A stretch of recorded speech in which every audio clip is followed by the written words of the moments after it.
Chapter 165. So, you want to tell me? King Nuvan stood in his bedroom wearing his crown and armor. 2 rows of white blade guards stood nervously by his side to protect him. The king turned around and looked at the captain of his personal guards. He said sternly, "In Dragon Cloud City, something that Extet has never seen in centuries has appeared." King Nuvan strapped a saber to his waist. His expression was solemn. "Calamity?" "To be precise, your majesty." Nicholas held his blade in his hand. His expression was cold. "It's not just Dragon Cloud City. The legend of the world records the range of the Soul Slayer Pike's warning.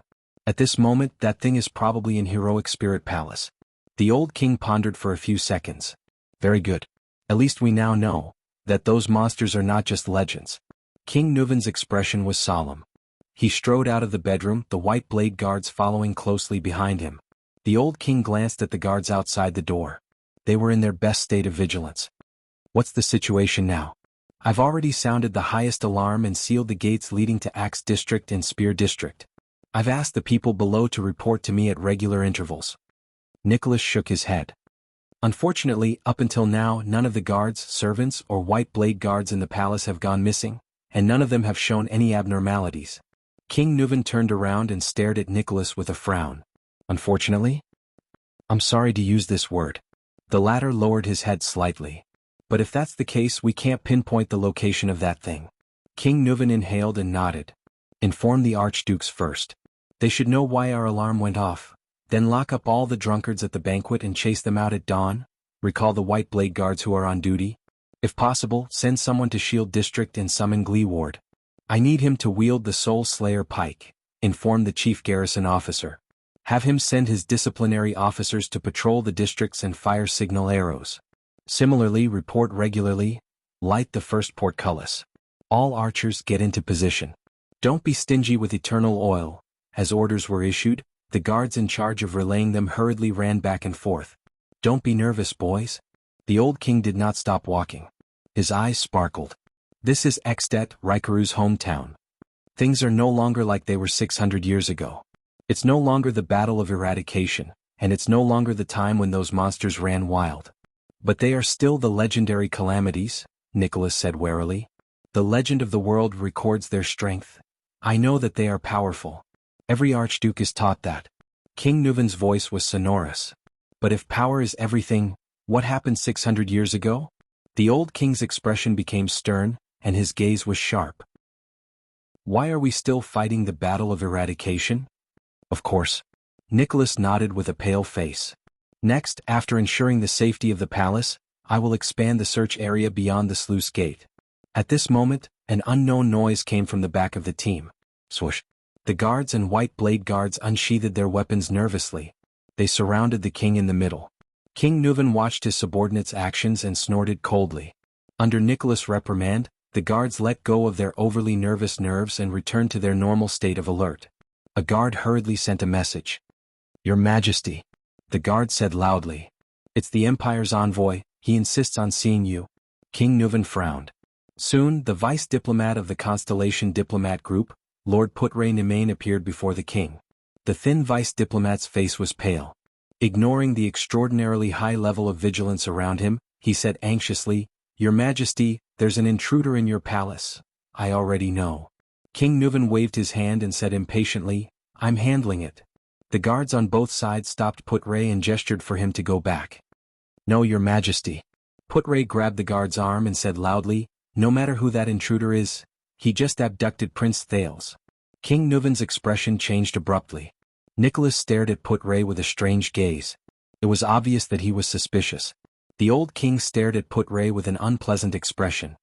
"What happened?" King Nuvan took a deep breath and asked calmly and cautiously, "Is there anyone else missing?" The guards let go of Putre, who was panting anxiously. "Yes," at the same time. Putre adjusted his breathing and revealed another piece of shocking news. "And your granddaughter? That lady Saroma Walton. How unlucky. Why would I meet you here?" Asda closed his eyes. His tone was full of displeasure. "When did the Brotherhood open the Northland sightseeing route?" The air mystic said sarcastically, "Or should I say, your resentment towards me is so strong that even Broken Dragon Fortress can't withstand it?" Thales took a deep breath of the cold outdoor air. From Asda's words, he finally confirmed the origins of the man in front of him. The man in front of Asda shook his head slowly. Someone told me that I would meet an old friend here. The man spoke slowly, but there was an inexplicable pressure in his words. I thought he was lying to me. I didn't expect to meet you. The man sighed. It seems that sometimes lies are right. Looking at the man, Thales could not help but think of the old days in the Brotherhood. As the lowest-ranking members of Blackstreet Brotherhood, the child beggars were lowly existences that could be beaten and scolded, but they were also the future blood of the Brotherhood. Hence, the internal affairs of the Brotherhood were the most widely spread news among the child beggars. In the Brotherhood's 10-year history of development, the 13 great generals that the child beggars were most familiar with had fought their way out in the last 5 years. Ruthlessness, fierceness, and youth were their common characteristics. The 6 powerhouses who held high positions in the Brotherhood had long experience in the Brotherhood. Each of them could be said to be a big shot in the kingdom's underground world. But when it came to the most powerful, terrifying, and incredible existences in Blackstreet Brotherhood, there was no doubt that they were the 3 great assassins who were superior to the 6 powerhouses. There were also rumors that they were the 4 great assassins, but the 4th person was so mysterious that even his code name varied. It was unknown whether it was a name or a nickname, but the 3 great assassins were strangely named after 3 strange weapons: reversed machete, prison lock sickle, black sword. Among all of them, Black Sword's story was undoubtedly the most legendary. In the rumors that Thales heard, there was the one where he alone, with one sword, slashed the Black Street, where many forces occupied, until blood flowed like a river and the ground was covered with mutilated corpses. In the end, he obtained the first piece of territory for the newborn Brotherhood. There was also a terrifying story where the enemies of the Brotherhood joined forces and offered a large sum of money to buy Black Sword's life, but their heads all disappeared in their sleep. There was even a story where Black Sword sat alone in Sunset Pub and calmly drank and ate in front of the city defense team soldiers who came to capture him after receiving bribes. He was a hot-blooded legend who used his gaze and actions to force 17 police teams to retreat. The most bizarre thing was that the shrewd and ruthless Blood Bottle Gang had laid down layers upon layers of ambushes that they were determined to win. With a battle formation of hundreds of people, they surrounded and killed Black Sword. However, the next day they were horrified to find that Black Sword was walking on Black Street once again, completely unharmed. From the stories of child beggars and thugs to the common people, Black Sword was like an omnipotent legend of the night with a myriad of faces. He was the embodiment of fear and a legendary symbol in the underground world. In the 10 years when the Blackstreet Brotherhood rose with his sword and dominated the kingdom, even the 2 mystics, whom the Blood Bottle Gang made a big deal out of, paled in comparison to the legend of Black Sword. And now, the legendary Black Sword was standing in front of Thales. Thales could not believe it. Compared to the ferocious, cold, and cruel figure in the rumors, Black Sword's face under the moonlight looked very ordinary. He had a flat forehead and a pair of small eyes. Even his body was slightly above average. He was neither fat nor thin. In the crowd, he was just an ordinary person who couldn't be any more ordinary. He didn't even have any distinguishing features that would make people remember him at a glance. It was as if there was nothing on his body that could be taken out. Except for his sharp gaze, which did not match his overall style. And his sword. Thales narrowed his eyes and watched the man slowly raise the sword in his hand. It was a strange sword. The pitch-black appearance of the weapon might have explained the nickname Black Sword, but that was far from the only strange thing about it. The strange sword was of moderate length. The body of the sword was slightly curved, but the tip was curved like a bird's beak. The blade of the sword was single-edged and had a deep and long blood groove. On the back of the sword, 1/3 of the blade was hollowed out to form a barb. From the barb on the back of the sword all the way to the hilt, it was covered with fine saw-teeth. Looking at the strange legendary Black Sword, Thales could not help but furrow his eyebrows. The hilt of the strange sword was not aligned with the midline of the sword's spine. Instead, it was slanted to one side just like a kitchen knife. Also, the sword did not have a crossguard. It only had a one-sided guard that extended down from the hilt, almost parallel to the hilt. It seemed to be able to fit 4 fingers except for the thumb. Looking at the sword, Thales thought to himself, it doesn't look like a sword at all. It looks more like a long and straight knife with all kinds of small designs on the blade. Thales could not help but think of the Swiss Army knife from his previous life. But at the same time, Thales also realized that the strange Black Sword was not Black Sword's only weapon. There was another long weapon covered in linen tied to the latter's waist. Is it another sword? And you are like an annoying black cockroach. insignificant but extremely tough. Asda's tone was flat, as if he did not care about the legend in front of him.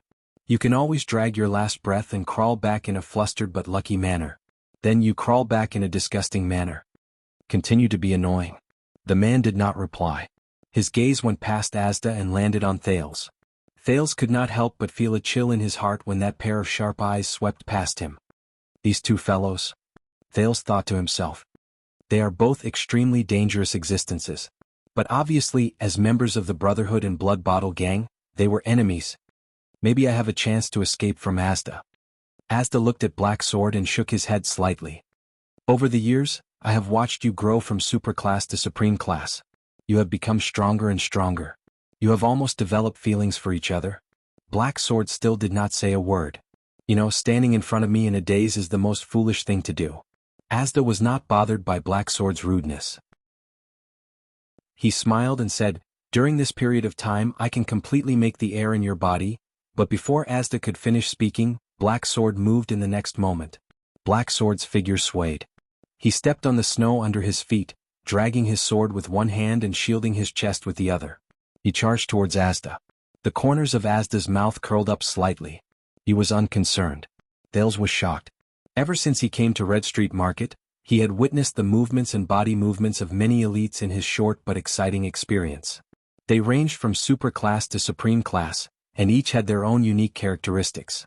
The elusive Yodel, Chris, who turned into blood mist, Ida, who was so agile that it was hard for the eyes to follow her movements, the Corleone sisters, who were so fast that their figures could not be seen clearly during the fight, the Fortress Flower, who had the strength to carry 1,000 kilograms but was able to maneuver freely, and the Kingdom's Wrath, who could not be stopped once he went on a rampage. All of them left a deep impression on the people. Even Ralph's gliding figure in the wind, Istrone who moved at an astonishing speed, and Nikolai the Red Viper who gradually increased his speed were all obvious. But Thales frowned as he watched Black Sword, who was running towards him at a moderate pace. It was not because of how sharp and dazzling Black Sword's performance was. It was because Black Sword's running movements were really too ordinary. So ordinary that he was like the most ordinary soldier charging towards the most powerful enemy. There was nothing special about him at all. Even Jayla's body movements, which moved and dodged in the blink of an eye, seemed to be a level higher than Black Sword's. Compared to Black Sword's legendary reputation. No. Thales thought of something. The most ordinary soldier? The most powerful enemy? He narrowed his eyes and saw Black Sword's movements clearly.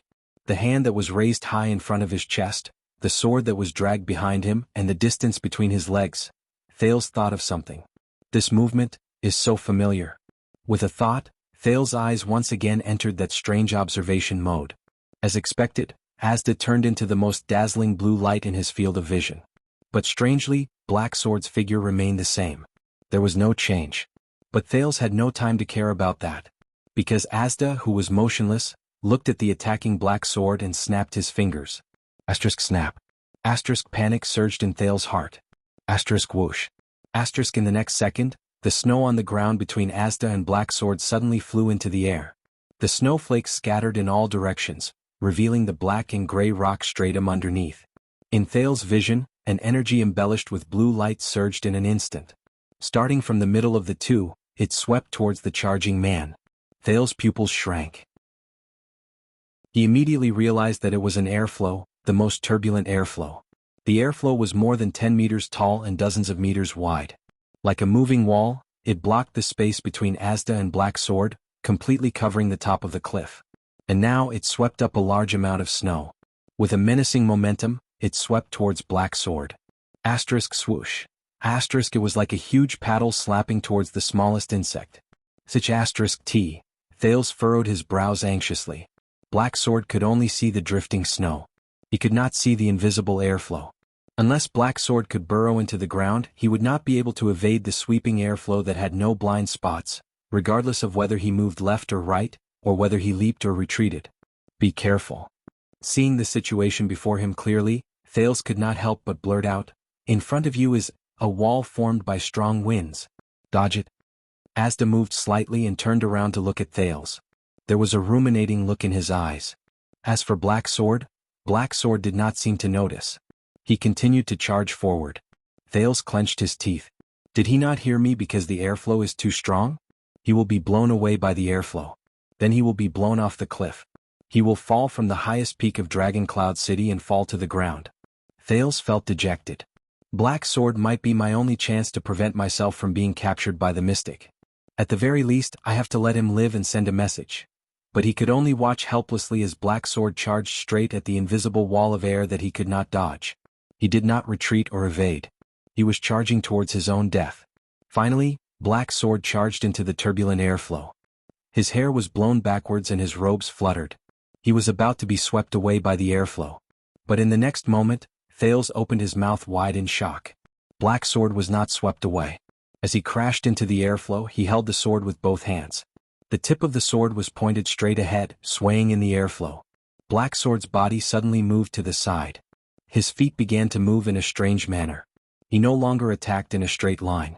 Instead, he began to move in a zigzag pattern in the direction where the tip of the sword was pointing.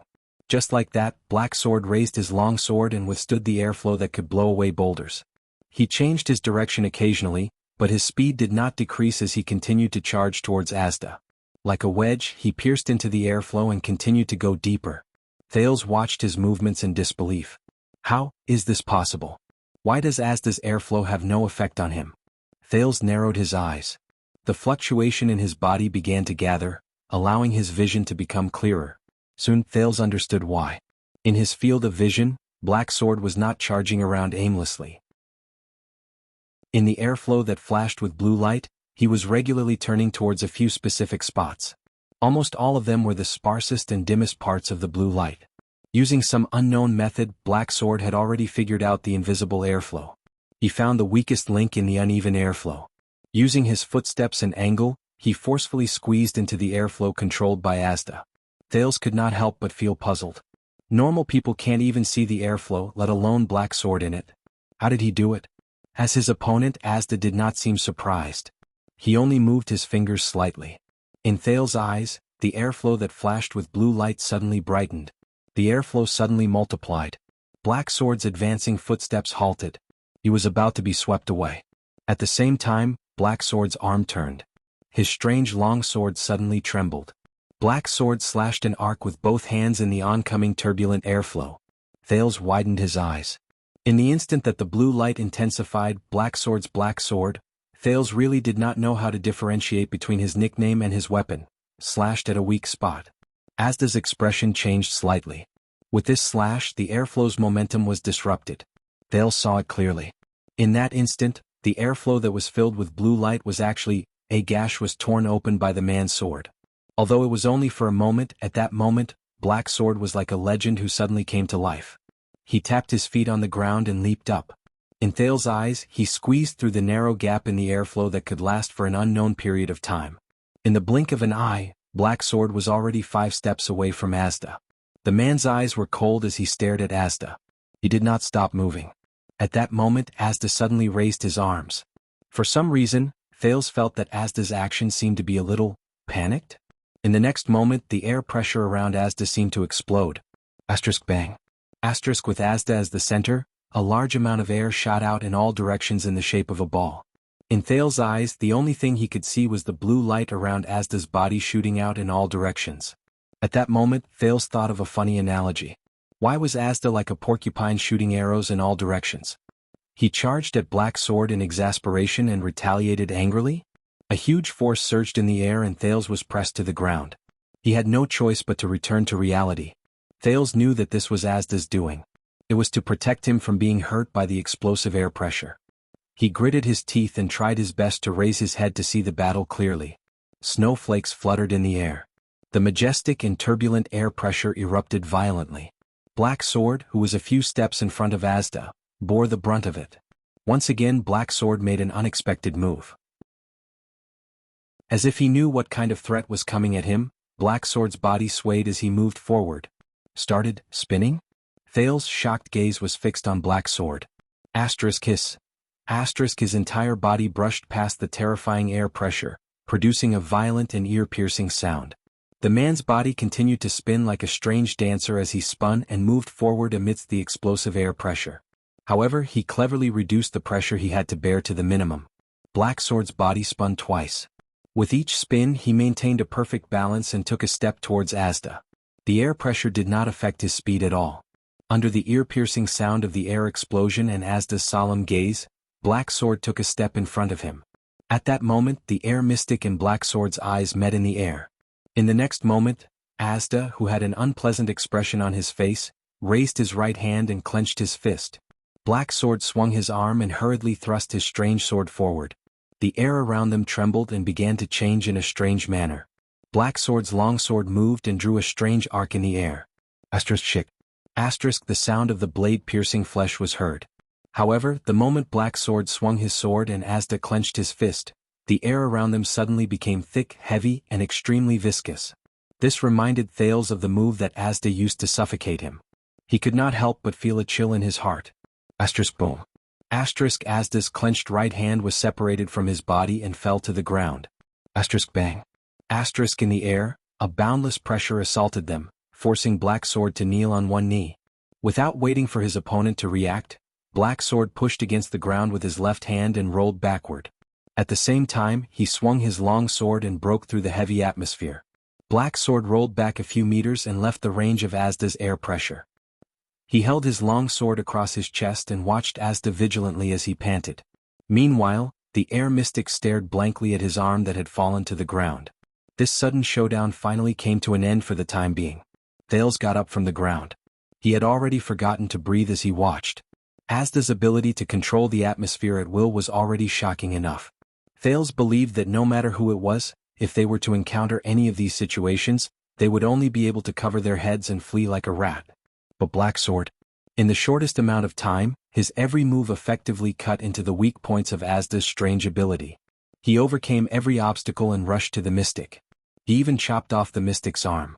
Compared to Giza, who was bleeding profusely, not a single drop of blood flowed out of Asda's wound. Instead, it glowed with a faint blue light, just like the time at Red Street Market. The air mystic was stunned for more than 10 seconds. Black Sword took advantage of this time to constantly adjust his breathing. His panting slowly calmed down. Finally, Asda heaved a deep sigh. This strange mystic slowly opened his mouth. "This is the closest you've been to me since we first met for more than 10 years. You even chopped off my arm." Asda shook his head and shook his severed arm. "Whether it's reflexes, physical fitness, or on-the-spot intuition, I have to admit that you're getting stronger. Looks like I have to take back my description of you as a black cockroach," Asda said mockingly. "You've already become a poisonous black scorpion." Black Sword stared fixedly at the mystic and did not reply. And Asda thought to himself, since we first met 12 years ago, this guy's strength has been rising rapidly, as if there were no bottlenecks or obstacles. Back then he was just an insignificant character, but now. Thales felt his skin crawl as he watched Asda's arm on the ground turn into blue light and disappear. Even though he had expected it and it was not like he had never seen it before, he still found it a little strange when he saw it. At the same time, the blue light on Asda's severed arm shone again. The light gathered to form a new arm, even his robe. Black Sword, you're probably the first person in history to be able to fight a mystic head-on and not be at a disadvantage with your body of flesh and blood and a sword made of ordinary iron. Asda held his newly acquired right arm and sighed with emotion. Recalling the past 1,000 years, Asda could not help but sigh. Which supreme-class elite in history had the strength he has now? Hearing this, Thales stared at Black Sword in a daze. The latter stood up slowly and flicked the snowflakes off his long sword. "You flatter me." Black Sword's tone was still flat. He said flatly, "But I can feel that you're deliberately suppressing your strength." Black Sword raised his head and looked at Raikuru's statue. He frowned slightly. "If it were in the past, you would have blown the entire mountain into pieces." Asda narrowed his eyes. "What?" Black Sword turned and looked straight into the mystic's eyes. "Are you afraid of something in this city?" Thales frowned. "Of course. Asda said it himself earlier, there are at least 2 legendary anti-mystic equipment in Dragon Cloud City." Asda smiled faintly. The air mystic shrugged and said indifferently, "This is the capital of a country after all. There's order here. I don't want to make a ruckus to the point where I have to massacre the entire city, that's not my style." "The capital? Order?" Black Sword took a deep breath. At that moment, his expression became extremely terrifying. 12 years ago when you, a monster, went on a killing spree in Renaissance Palace, why didn't you have such concerns?" Thales trembled violently. However, Asda's next words shocked him as much as the former. Diske, it's too ironic coming from your mouth. Asda stared at Black Sword and shook his head with a chuckle. There was a faint blue light surging in his eyes. Chapter 166. Under the moonlight, the two stood facing each other quietly. Thales looked at Asda in disbelief, then at Black Sword. What? Renaissance Palace? Started a massacre? Killed the Crown Prince? In Thales' memory, the only thing that fits these two descriptions was. Thales gulped. His brain was working furiously. What roles did these two guys play in the bloody year? Asda maintained his chilling smile, but this time his smile seemed to be mixed with other emotions. It's time to get down to business. A strange blue light appeared in Asda's eyes and it grew brighter. This time I will get rid of you once and for all. As soon as he finished speaking, Asda changed. Thales was dumbfounded as he watched the blue light in Asda's eyes overflow from his eye sockets. Like the water in a stream, it split into a few tiny branches and covered his face. From afar, Asda looked as if his skin was chapped, and blue light flashed under the cracks. It was very strange. Thales felt a chill from the bottom of his heart. At that moment he felt that not only did Asda's appearance change, but his entire being had also changed. What's going on? Your luck ends here, the mystic with the blue light flowing on his face said slowly. But this time, it was as if all his emotions had faded from his words. There was not even a hint of fluctuation in his tone. You will not have the chance to get close to me again. Just like a puppet with a stiff face. Black Sword's eyebrows gradually furrowed. Obviously he had seen Asda like this before. Black Sword's left hand slowly stroked the ridge of his sword. He bent his knees slightly, lowered his body, and made a posture that Thales found extremely familiar, but completely different from what he remembered. It was just a test just now, Black Sword said flatly, pointing the tip of his sword at the strange Asda. The mystic's face was expressionless and lifeless. Blue light flowed from his lips from time to time. No matter what you want to test, it ends here. The next moment, Black Sword did not say a word. He stomped on the ground with his hind legs and charged forward again. The mystic with the flashing blue light did not even look at his opponent. He stared blankly ahead. This time, Black Sword's charge was obviously faster than the previous time. In just a few seconds he was already 10 steps away from Asda. The mystic only raised a hand slowly in the direction where Black Sword was charging from. Black Sword let out a low growl. His upper body leaned forward and a surge of power surged from his legs. The speed of his charge increased once again. Air is everywhere. The mystic's unusual and apathetic voice rang slowly. It fills your entire body, inside and outside your body. Thales widened his eyes. He felt that something had happened. Sure enough, the moment Asda raised his right hand as if he had sensed nothing, Black Sword's attacking figure suddenly swayed. His speed suddenly slowed down. The blue light on the air mystic's face grew brighter.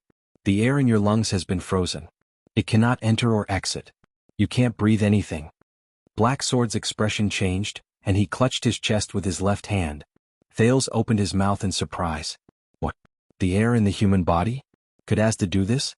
As expected, Black Sword seemed to have suffered a heavy blow. His face and eyes began to redden. His movements changed and his footsteps began to sway. Thales looked at him worriedly. He looked at his only chance to escape. Black Sword supported himself on the ground with his sword. He lowered his head and gritted his teeth.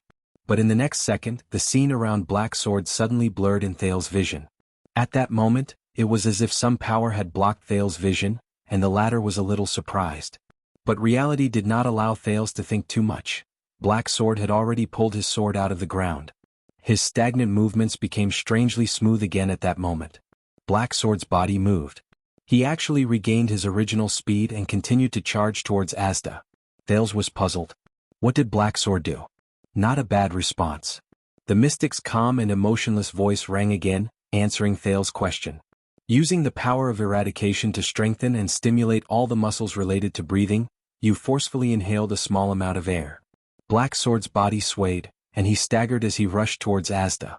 Like a drunkard, his movements had long since lost the fluidity of his first charge. Thales was very worried that he would collapse at any moment. And Thales frowned. If there's no legendary anti-mystic equipment, then wouldn't Asda? The mystic did not seem to care about Black Sword in front of him at all. He was heard saying in an extremely calm voice, but it can only let you live for a little more than 10 seconds. Black Sword looked at Asda, who was shining with blue light in front of him. He clenched his teeth as if he was enduring unprecedented pain. He raised the strange sword in his hand towards Asda. The light path on the mystic's face flowed with another wave of blue light. The next moment, the mystic's eyes shone with blue light. No one could see his gaze clearly. Thales saw that the air around Asda was glowing with a faint blue light. A heavy pressure descended on the air again. No. Thales gritted his teeth and took a step back, maintaining his vision. This time it's not as simple as the pressure. Asterisk boom, asterisk a muffled sound rang out. Thales was shocked to see that, with Asda as the center, the snow on the ground in a circular area around him had visibly lowered by a layer. It was as if someone had slapped him. Asterisk thud. Asterisk Black Sword fell to his knees uncontrollably. Black Sword's right hand was still tightly gripping his sword. The tip of the sword was only a few inches away from Asda. He knelt in front of Asda, gritted his teeth and growled. His left hand supported the ground, trembling uncontrollably. It was as if he was carrying a heavy weight on his back and could not move. Asterisk shik. Asterisk Black Sword had no choice but to withdraw his sword. The tip of the sword pierced the ground to support his body from collapsing. *T. I've made a mistake. Black Sword is no match for Asda at all. Thales clenched his fists, feeling anxious. But with such a huge commotion, someone should have noticed, right? The mystic spat out the words mechanically. His voice was lifeless. Look, once your body is pressured and your reaction speed is slowed down, you become much easier to deal with. Black Sword knelt on the ground and let out a low, furious growl. The luck of surviving a great disaster has allowed you to live for a whole 12 years. Every time you can escape with your life. But this time, you don't have a companion who sacrificed his life to create an opportunity for you to kill me. The blue light on the air mystic's face flowed again as he slowly said, and you don't have a companion who sacrificed his life to save you. At that moment, Black Sword raised his head with difficulty. His eyes were filled with hatred and anger. Monster. He bit out the word with all his might. The mystic shook his head slowly, indifferently. He stretched out his right hand and silently clenched his fist. In Thales' eyes, the blue light in the air began to brighten. The air around Asda slowly tightened with terrifying force. Asterisk clang. Asterisk Black Sword's strange sword, which was stuck in the ground, was pressed down by a few inches. The sawtooth on the sword rubbed against the rock layer violently, making a piercing noise. Black Sword's body was slowly pressed down. His left hand and legs, which were propped up on the ground, uncontrollably shrunk towards his torso. Thales' scalp went numb. He remembered the mystic's favorite technique, forming a human ball. I've experienced it myself, haven't I? Black Sword's body trembled more and more violently. His body also shrank under the compressed air pressure. His bones began to crackle. Black Sword let out a painful roar. However, his right hand was still tightly gripping the hilt of his sword. It was as if it was his life. It's over. Thales sighed. But at that moment, Black Sword and Thales' vision blurred again. The second prince's heart skipped a beat. Based on his previous experience, this meant that Black Sword, crack. A strange sound came faintly from the ground. The mystic seemed to have realized something. His eyes flickered and a blue light flashed across his face. In the next second, the ground where Black Sword was crawling, starting from the point where his sword was stuck in the ground, let out a crisp cracking sound. Bang. The ground beneath Black Sword suddenly cracked. Crash. His entire body sank into the cracked rock layer. The air mystic turned his head abruptly. The blue light in his eyes flickered rapidly. At that moment, Thales saw everything clearly through his vision. Black Sword twisted his sword, unwilling to let go, and pulled horizontally on the ground. He forcefully pulled out a hole in the rock layer.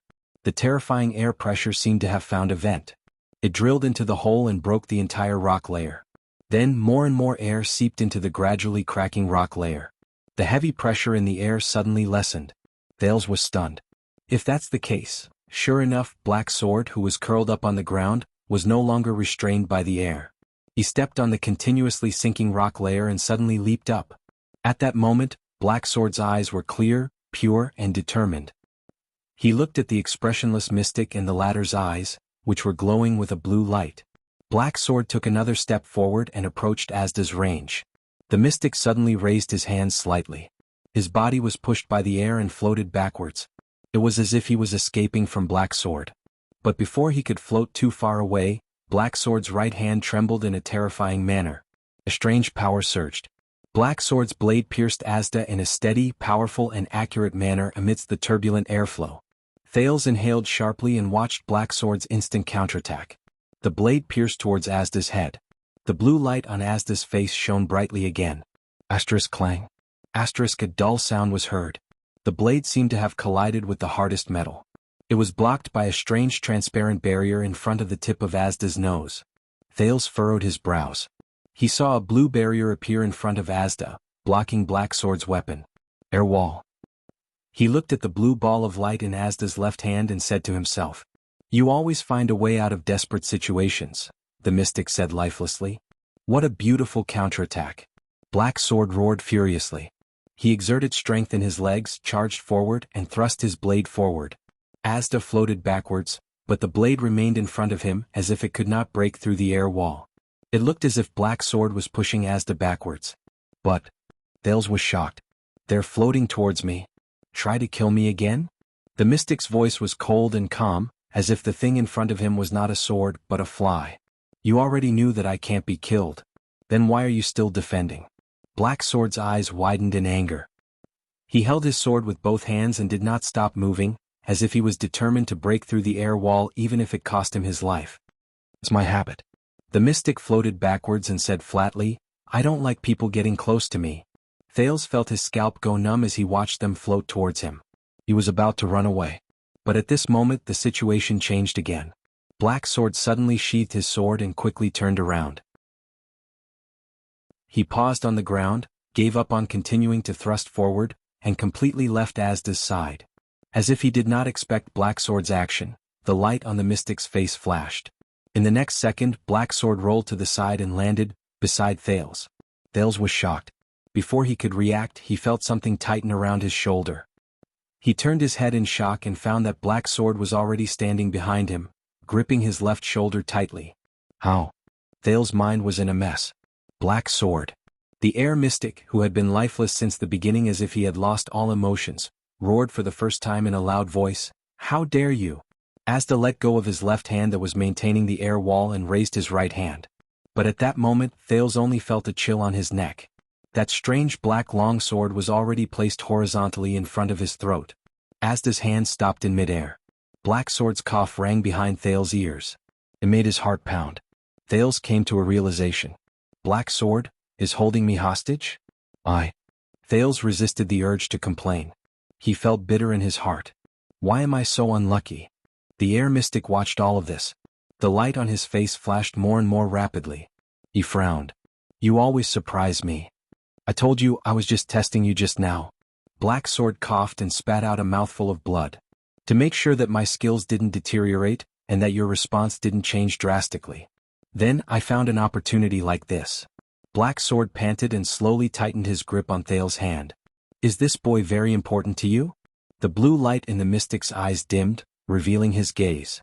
The light on Asda's face also gradually dissipated. Thales flashed an ugly smile at him. He wanted to shrug, but his shoulder was already firmly gripped by Black Sword and he could not move. "Even if you slit his throat, I can use air pressure to stop the bleeding," Asda said solemnly as he looked at Black Sword who was holding Thales hostage. "You know it's futile." Hearing that, Thales breathed a sigh of relief. Until Black Sword's next words. "Yes." Black Sword sighed. He switched the sawtooth side of the sword in his hand and continued to press against Thales. "So, I will directly cut off his entire head. Can you help him put it back together again?" Thales' breathing stagnated. "Nah, Nanny? I'll try." Asda's eyebrows relaxed as if he did not care. His eyes were cold. "Threatening a mystic? Let's see what kind of price I will make you and your Blackstreet Brotherhood pay." Black Sword snorted softly. The blade in his hand slowly approached the boy's neck. Asda watched his movements and slowly lowered his eyebrows. Wait. A clear boy's voice rang out. Black Sword and Asda froze in unison. Both of them turned their gazes. Chapter 167. Mr. Sakern. Beside the blade, Thales tried his best to control his heartbeat and breathing. He looked at the mystic with difficulty. "I don't think you want to waste time here?" "Yes," Asda said flatly. "Just get rid of this guy. That's the fastest way." Black Sword sneered. Same here. Thales felt a headache coming on. Mr. Black Sword? Thales panted and said to the person holding him hostage, You know that this guy can't be killed, right? Behind him, Black Sword's breathing gradually calmed down. Who knows? Black Sword said flatly. Maybe next time I can kill him? Asda snorted mockingly and stared coldly at Black Sword. The two people who did not give him face made Thales extremely embarrassed. Thales exhaled. I say, I have a suggestion for the two of you. Feeling the chill on his neck, Thales smiled awkwardly. Maybe you, Mr. Black Sword, don't have to cut off my head? Asda narrowed his eyes. His gaze was subtle. Look, you've already exchanged blows. Thales could not see Black Sword's expression, but he knew that it must be terrible. But Thales could only try his best to raise his voice in the cold wind. Mr. Mystic has the upper hand, but Mr. Black Sword, you always surprise us. Asda and Black Sword stared at each other. Their eyes were filled with merciless murderous intent. If you continue to be in a stalemate here, you will only attract Dragon Cloud City's attention. Thales trembled slightly. Mister, why don't you let me go and just disappear? Then Mr. Sakern. Thales smiled awkwardly. Since my life is in his hands, why don't you be magnanimous and let him go?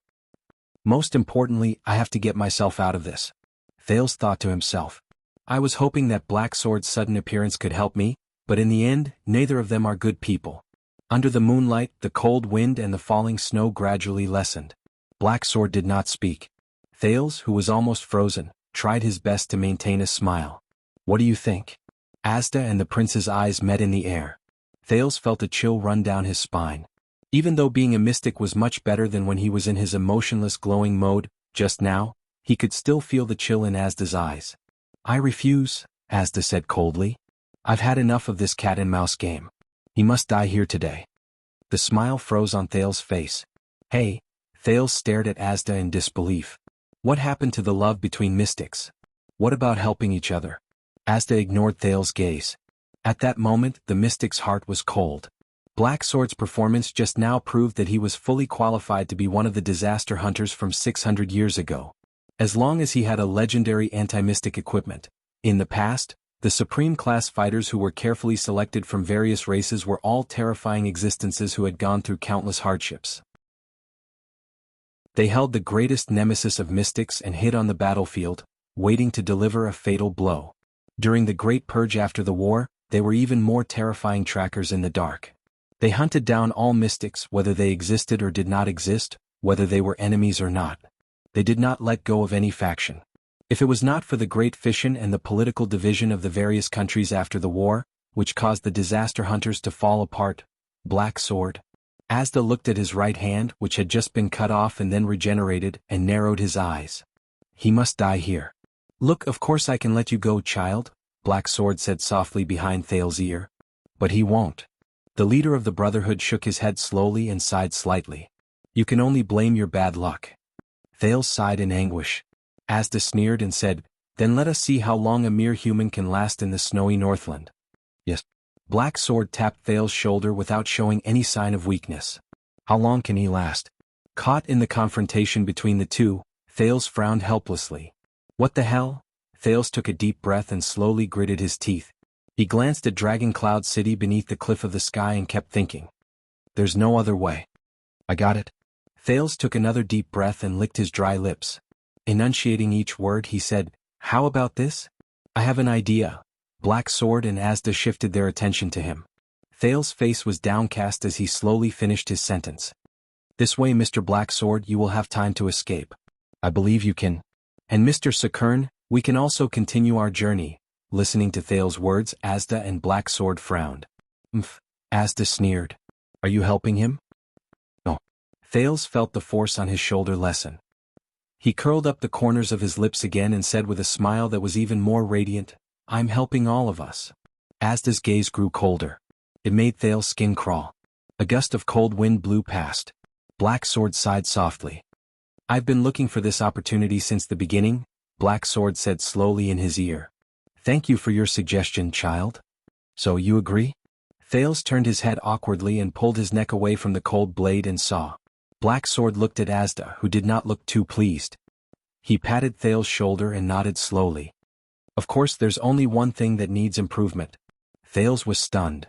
Improvement? I'm here for him? Black Sword widened his eyes. He grabbed Thales and stood up from the ground. I'm not here to escape. Asda's expression changed and he stretched out his right hand. But Black Sword was faster. The Brotherhood's legend moved swiftly and agilely. He lifted Thales by the back of his collar and swung his left arm diagonally upwards in another direction. At that moment, Black Sword threw the second Prince of Constellation off the cliff. Ah! Thales only had time to open his mouth and was immediately swallowed by the wind and snow. You really threw me? Thales, whose heart was boiling with fear, felt the whistling wind.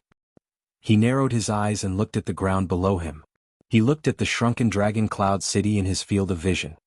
He roared indignantly in midair, at least give me a signal. Black Sword let out a low growl and his body shot forward again. He charged towards Asda. The cold wind blew past Thales' ears, making him unable to open his eyes. However, he could feel that the momentum of his ascension was slowing down. Asda's left hand condensed a ball of light. Asterisk clang. Asterisk Black Sword's blade struck the wall of air in front of Asda again. A few tenths of a second later, Thales felt that he was falling. He was falling towards Dragon Cloud City below the cliff. Thales' heart sank. His small arm was still a man's height away from the edge of the cliff.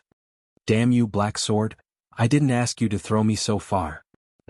I told you to run away when Asda was saving me. If Asda couldn't make it in time. Fortunately, Asda did not care about Black Sword. He raised his head calmly and extended his right hand towards Thales. As expected, in the next moment, Thales felt a strange force supporting him while he was falling. His falling momentum immediately stopped. Thales floated in the air, still in a state of shock. He did not want to fall off the cliff and become a meat patty. But the battle on the cliff was not over yet. Black Sword spun around and using the inertia, his entire body erupted with a strange force. Monster. As he roared, Black Sword struck with the most powerful strike he had made that night. The blade of the sword was against the wall of air in front of the mystic. Under Asda's incredulous gaze, Black Sword's weapon drew a streak of sparks in the air. And a deafening, violent explosion. Asterisk rip. Asterisk Thales was dumbfounded as he watched Black Sword's sword strike the thinnest part of the wall of air that was emitting blue light. It caused a ripple in the blue light. Then, Black Sword retracted his long sword at lightning speed and thrust it out again in an instant. In Thales' vision, an abundant, colorless force gathered on the man's sword and exploded with astonishing power. Asterisk clang. Asterisk he stabbed the blue light that was already fluctuating unstably. Black Sword's gaze was firm as he spun the sword in his hand. A huge force gathered on a small point. In the next moment, asterisk boom. Asterisk Asda roared in exasperation. The indestructible, invisible wall of air, it shattered. Asterisk whoosh. Asterisk the wall of air that had lost its effectiveness turned into a turbulent airflow that swept up countless snowflakes. Blue light gathered on Asda's hand as he tried to condense another wall of air. But at least in that second, there was no barrier between Black Sword and Asda. Thales' eyebrows twitched. Black Sword did not strike again. The man reached out and instantly pressed down on the other weapon at his waist. The weapon that was tightly wrapped in sackcloth. In a fraction of a second, the sackcloth fell apart and Black Sword pulled out the weapon. It was a strange hand-and-a-half sword. No, it was a size smaller than a hand-and-a-half sword. It was only the length of Black Sword's forearm. The blade was dark red and the blade was dark red. The hilt of the small red sword was pure black with a relatively large counterweight ball on it. In the middle of the sword's guard was a similarly dark red gem. The sword's guard was curved in the opposite direction and extended towards the sword's blade. On the guard, there were a few small protrusions that pointed in the direction of the enemy. They looked like fangs? For some reason, the moment Thales saw the sword, he felt goosebumps all over his body and his blood surged. An inexplicable and indescribable feeling surged in his heart. This feeling. Thales was puzzled. Why is it so familiar? But before he could think further, Black Sword held the small red sword and stabbed it into the center of Asda's abdomen. Time seemed to have stopped at that moment. Asda looked at the small red sword as if he was feeling the sensation of it stabbing into his body. Then his eyes were filled with shock. This is, and panic. Just like the time when he was stabbed by Yodel in Red Street Market. Thales, who was floating in the air, was shocked. He no longer had the energy to care if he was still dangerously high up in the sky. At that moment, he knew what weapon Black Sword held in his hand. No, how could you have it? How did you know? Asda widened his eyes in disbelief as he stared at the sword in Black Sword's hand. Black Sword did not answer him. He only twisted his hand and lifted the small red sword. The blade started from Asda's abdomen, cut open his upper body, and came out from the top of the mystic's head. Endless blue light shone from Asda's cut body. Rip. Black Sword waved his left hand mercilessly and cut Asda in half at the waist. Asda, who had been cut into two, fell to the ground. The shock on his face did not disappear. Farewell. Black Sword held the two swords with both hands and turned around coldly. Monster. The next moment, Thal's body swayed. The force that was supporting him disappeared.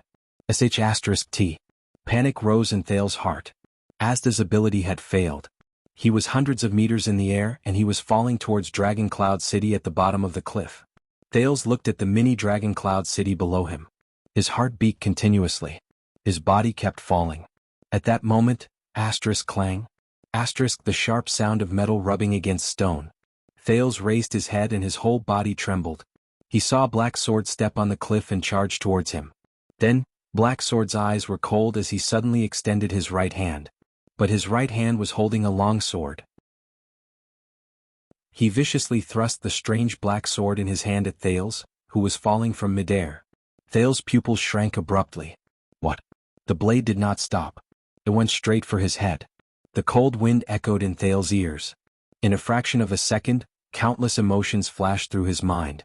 Why? Why do you want to kill me? Thales stared blankly at the sword that was thrusting towards his head. In between shock, fear, confusion, and anger, he could only helplessly close his eyes. Rip. The strange sword pierced through Thales' clothes. Thales' eyelids shrank.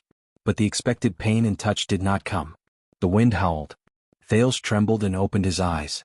He was still in midair, and the miniature version of Dragon Cloud City lay quietly 100 meters below him. Thales shivered and turned his head. He watched in shock as the strange blade pierced through his collar and hung Thales on the barb on the sword. Thales hung on the sword and swayed back and forth in the air. The cold wind brushed past his body. He stared at the ordinary-looking man on the other side of the sword, dumbfounded. Black Sword held the small red sword in one hand, and the blade was stuck to the cliff's rock. Just like that, he hung on the edge of the cliff. His other hand stretched out horizontally, grabbed the strange black sword, and hung the tiny Thales on the sword's hook. The ordinary-looking man gritted his teeth and slowly withdrew the sword in his hand. Thales was in a state of shock as he stared at Black Sword in a daze. The latter smiled and said to the second prince in the air, "Before I threw you, I gave you a signal." Thales' eyes widened due to fear and shock, but he could not look away now. He felt the force on his collar and did not dare to look down. He only clutched his chest tightly. He felt the force on his collar and did not dare to look down. He only clutched his chest tightly. It was as if his heart would jump out of his chest if he did not do so. Black Sword's expression did not change. He slowly withdrew his sword-wielding arm in a steady and powerful manner. A few seconds later, Thales looked at the black sword that was getting closer to him. He finally calmed down a little. Ha! He exhaled abruptly. At that moment, Thales only wanted to complain. What the hell? Thales panted violently and said weakly, "Next time can you?" However, before he could finish his sentence, Thales widened his eyes again. He raised his head in horror and looked behind Black Sword. No way. There, a strange blue light slowly gathered. Under the moonlight, the blue light formed a strange figure. The figure stood on Black Sword's left and looked at the small red sword that was stuck in the cliff with a complicated expression. Thales opened his mouth wide. No way? Hanging on the cliff, Black Sword's expression froze when he saw Thales' expression. Soon he knew what had happened. Black Sword frowned and slowly turned his head to look at the edge of the cliff. There stood Asda Sakern, who had recovered and was unscathed. Next time. The air mystic's expression was terrible, but his words were still as sarcastic as ever. If you want to scare me, it's best if you find a real legendary anti-mystic equipment, and not a fake with a similar aura. Black Sword's expression changed. He looked at the calm Asda on his left, then at Thales on his right, who was hanging on the sword, not knowing whether to laugh or cry. Black Sword heaved a heavy sigh. Lance? Hanging on the cliff, Black Sword closed his eyes and shook his head helplessly. In a subtle tone he said, King tricked me again? Legendary anti-mystic equipment? There's even a fake? Thales furrowed his brows. Asda narrowed his eyes.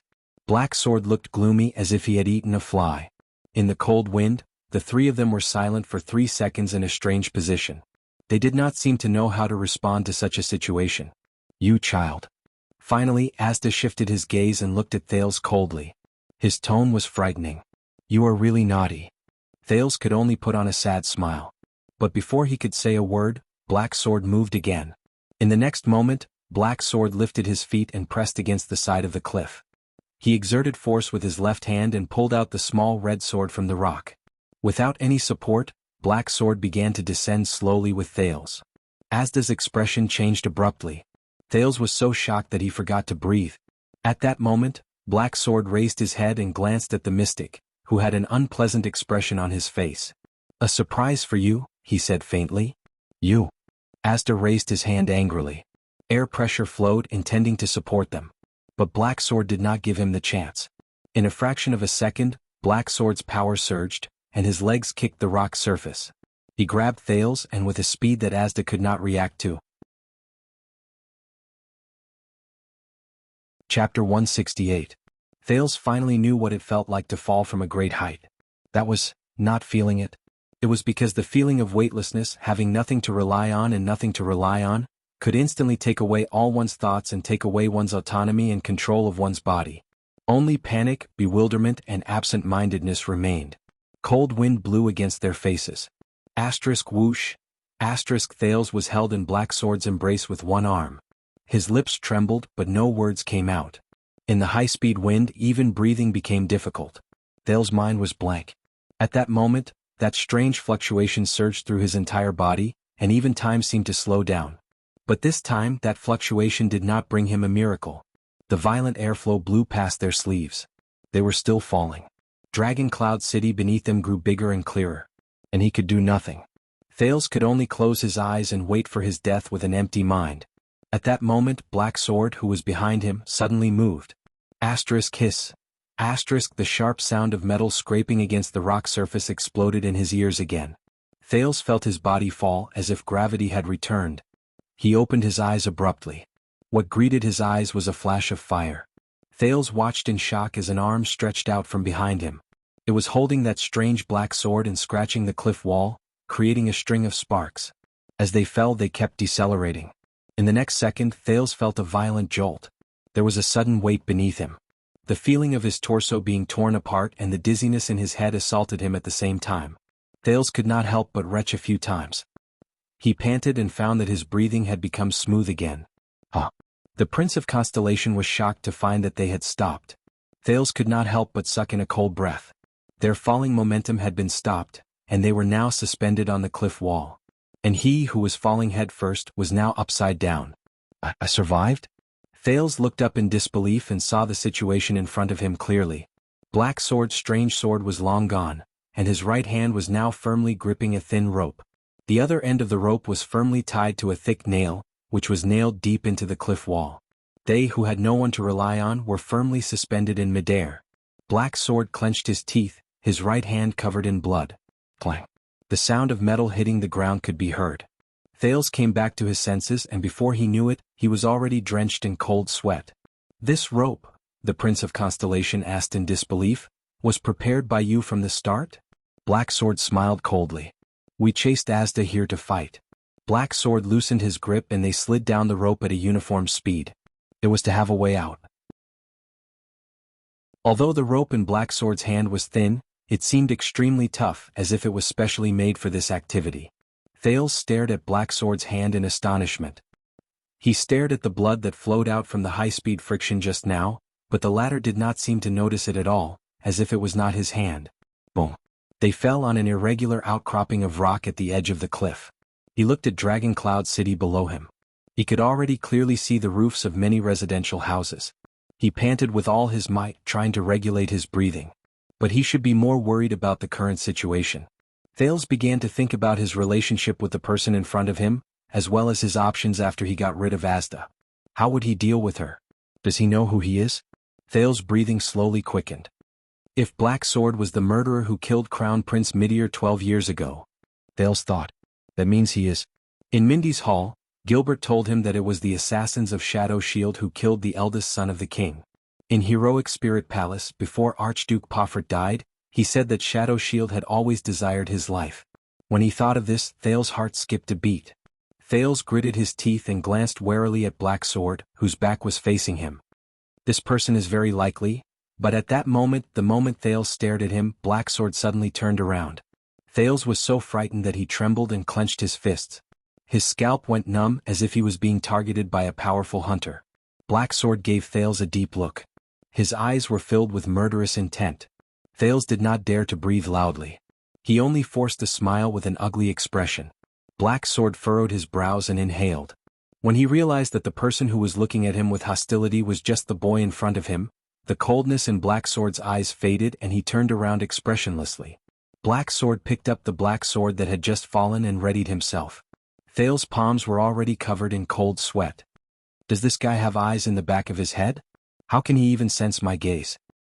Thales lowered his head and clenched his fists. After escaping from Asda, he had to face such a dangerous and terrifying gang leader. The uneasiness in his heart only increased. No, I better not expose my identity. I still have to think of a way to escape safely and return to Heroic Spirit Palace. Thales tried hard to regulate his breathing. However, unpleasant things would always happen. A familiar voice rang in Thales' ears. Why have you been gone for so long? A figure appeared from behind the rock. His voice was full of anxiety. Under the moonlight, Thales saw the person's face clearly. His eyes immediately widened. No way? Am I that unlucky? Hearing the voice, Black Sword did not even turn his head. His tone was flat. I ran into some trouble. Is the rope ready? It was ready 5 minutes ago. You can slide down to Shield District if you follow it. The old man who had just appeared on the rock lay on the edge and stretched out his hand to pull out a similar thin rope. You got yourself covered in wounds again. The old man saw Black Sword's disheveled appearance and frowned. Didn't you say that you were just going back to Heroic Spirit Palace to get something? The old man's words came to an abrupt halt. He saw Thales standing beside Black Sword. The old man's mouth opened wide in surprise. Thales blinked and flashed an awkward smile. He raised his hand and waved reluctantly. Hello, Mr. Ramon. Ramon, the Brotherhood's Black Doctor and suspected inheritor of magic, who was supposed to be in Heroic Spirit Palace and Constellation's diplomat group, was now holding onto the rock wall in a daze and staring at the Prince of Constellation in shock. Thales' heart felt as if it had fallen into an ice cave. This is bad. Is Black Sword here to save Ramon? Ramon knew his own identity very well. And he's definitely not on good terms with me. As expected, Ramon's first reaction was to point at Thales and turn to Black Sword. His face was full of disbelief. Why did you bring this guy here? Thales shrugged. There was no emotion on his calm, smiling face. However, his brain was in a state of panic and thought continuously. What should I do? If Black Sword knows that I'm a Jade Star, if he really was, then he definitely wouldn't be so unresponsive. Thales clenched his fists. I can't gamble on his attitude. The strange doctor sighed. Ramon covered his head and looked like he was about to cry. He's like an eternal oil barrel. He'll explode at the slightest touch. How are we supposed to escape now that you've kidnapped him? You know him? Black Sword grabbed a triangular metal buckle from beside him and seized the time to test the hanging rope. His expression was the same as usual. Who is he? He's, at that moment, Dr. Ramon? Thales suddenly spoke.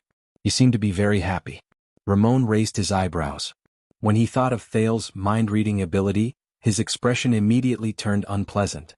However, Thales' next sentence caused his expression to change drastically. Speaking of which, I just found out about the history of Soul Tower yesterday, Thales said with a smile. I was about to tell you about it. It turns out that Soul Tower was established after the Battle of Survival during the era of multiple kings. A wizard named Ili Shinue. Ramon widened his eyes in shock. While Black Sword had yet to turn his head, Thales winked at him, pointed at his head with a threatening expression and crossed his arms. Ramon was stunned. Soul Tower is a twin tower located in a place called Tripping Peninsula. There seems to be a huge research branch in it called Seat of All Magic. Maybe we should find a time to sit down and have a good chat? Ramon's eyes widened and his hands trembled slightly. Thales shook his head firmly at him. He only hoped that the strange doctor would understand what he meant. Of course, it's best if we keep it a secret. Soul Tower? Black Sword narrowed his eyes and turned around. He's in the same field as you? Ramon snapped out of his daze. He looked at the nonchalant and energetic Thales, then at Black Sword, who was moving his hands non-stop. This guy's... Ramon's expression darkened. As if he had thought of something, he looked at Black Sword and could not help but stop talking. The youngest son of a suzerain in Heroic Spirit Palace. He's interested in magic.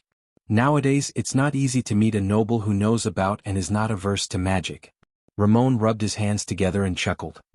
I plan to rely on his resources for a long time after he grows up. Thales heaved a sigh of relief and felt at ease. He had experienced Black Sword's perceptive abilities. He did not dare to move at all. He only sighed silently in his heart. Magic? Black Sword did not care about their quarrel, nor did he ask in detail. So, this is the reason why Asda kidnapped him?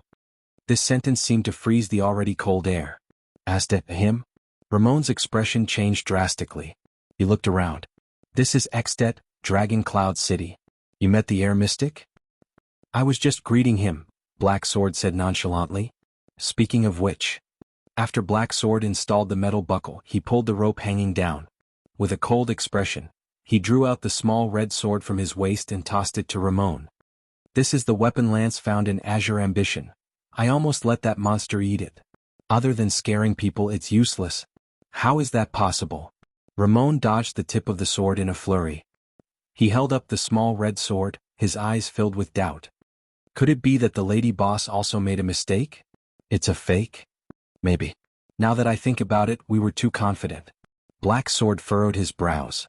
After all, it's a legendary anti-mystic equipment with strange powers that conceal mystics. It's too childish to leave it in the underground mezzanine of Azure Ambition. We can only think of other ways. But the lady boss said in her letter that this is the only legendary anti-mystic equipment we can find. Ramon scratched his head. The other equipment is firmly in the hands of the various countries. Can you still kill your way into the army and snatch the kingdom's wrath motionless bow? Or go to the 38th century ground and steal the Raven of Death's crossbow of time? Black Sword's expression darkened. He shook his head. We'll talk about this in the future. Now we have to leave quickly. Thales saw the small red sword. No one knew that the moment Black Sword drew the small red sword, Thales only felt a burning sensation in his heart. At the edge of the cliff, when he watched Black Sword draw it out, that strange familiar feeling came again. Thales stared at the small red sword in a daze. What's going on? According to them, this should be a fake legendary anti-mystic equipment? At this moment, Black Sword suddenly raised his head. He looked at the sky above his head and his expression became extremely terrifying. Black Sword lowered his head, grabbed Ramon and Thales and pushed them down the rope. Let's go. Ramon's face paled. How? Go? Black Sword's words suddenly sped up. His tone was filled with anxiety. He found us. Thales was stunned. He realized what Black Sword meant. Him? Ramon shuddered violently. Even in such a heavy snowstorm and such a long distance. Black Sword wrapped the rope around Ramon's waist and tied him and Thales together without any explanation. I underestimated a mystic's ability. Thales furrowed his brows. Damn it, I still haven't completely escaped from Asda. I'll stop him, Black Sword said coldly. But... Ramon's face was filled with panic. He wanted to say something. Take him with you. Black Sword shoved the slide buckle into Ramon's hand. Without waiting for Ramon's pale face to react, Black Sword lifted his leg without warning. Go down first. Wait. We. Ramon raised his eyebrows and looked at Thales in disbelief. But before he could finish his sentence, Black Sword kicked him off the cliff. Damn it, you. Black Sword. Damn it. Amidst Ramon's indignant cry, Thales once again experienced the feeling of weightlessness. He continued to slide with Ramon. Thales took a deep breath. Fortunately, it was clearly not Ramon's first time doing this. Even though he was exasperated and cursed, he still skillfully controlled the slide buckle in his hand and slid down safely with Thales.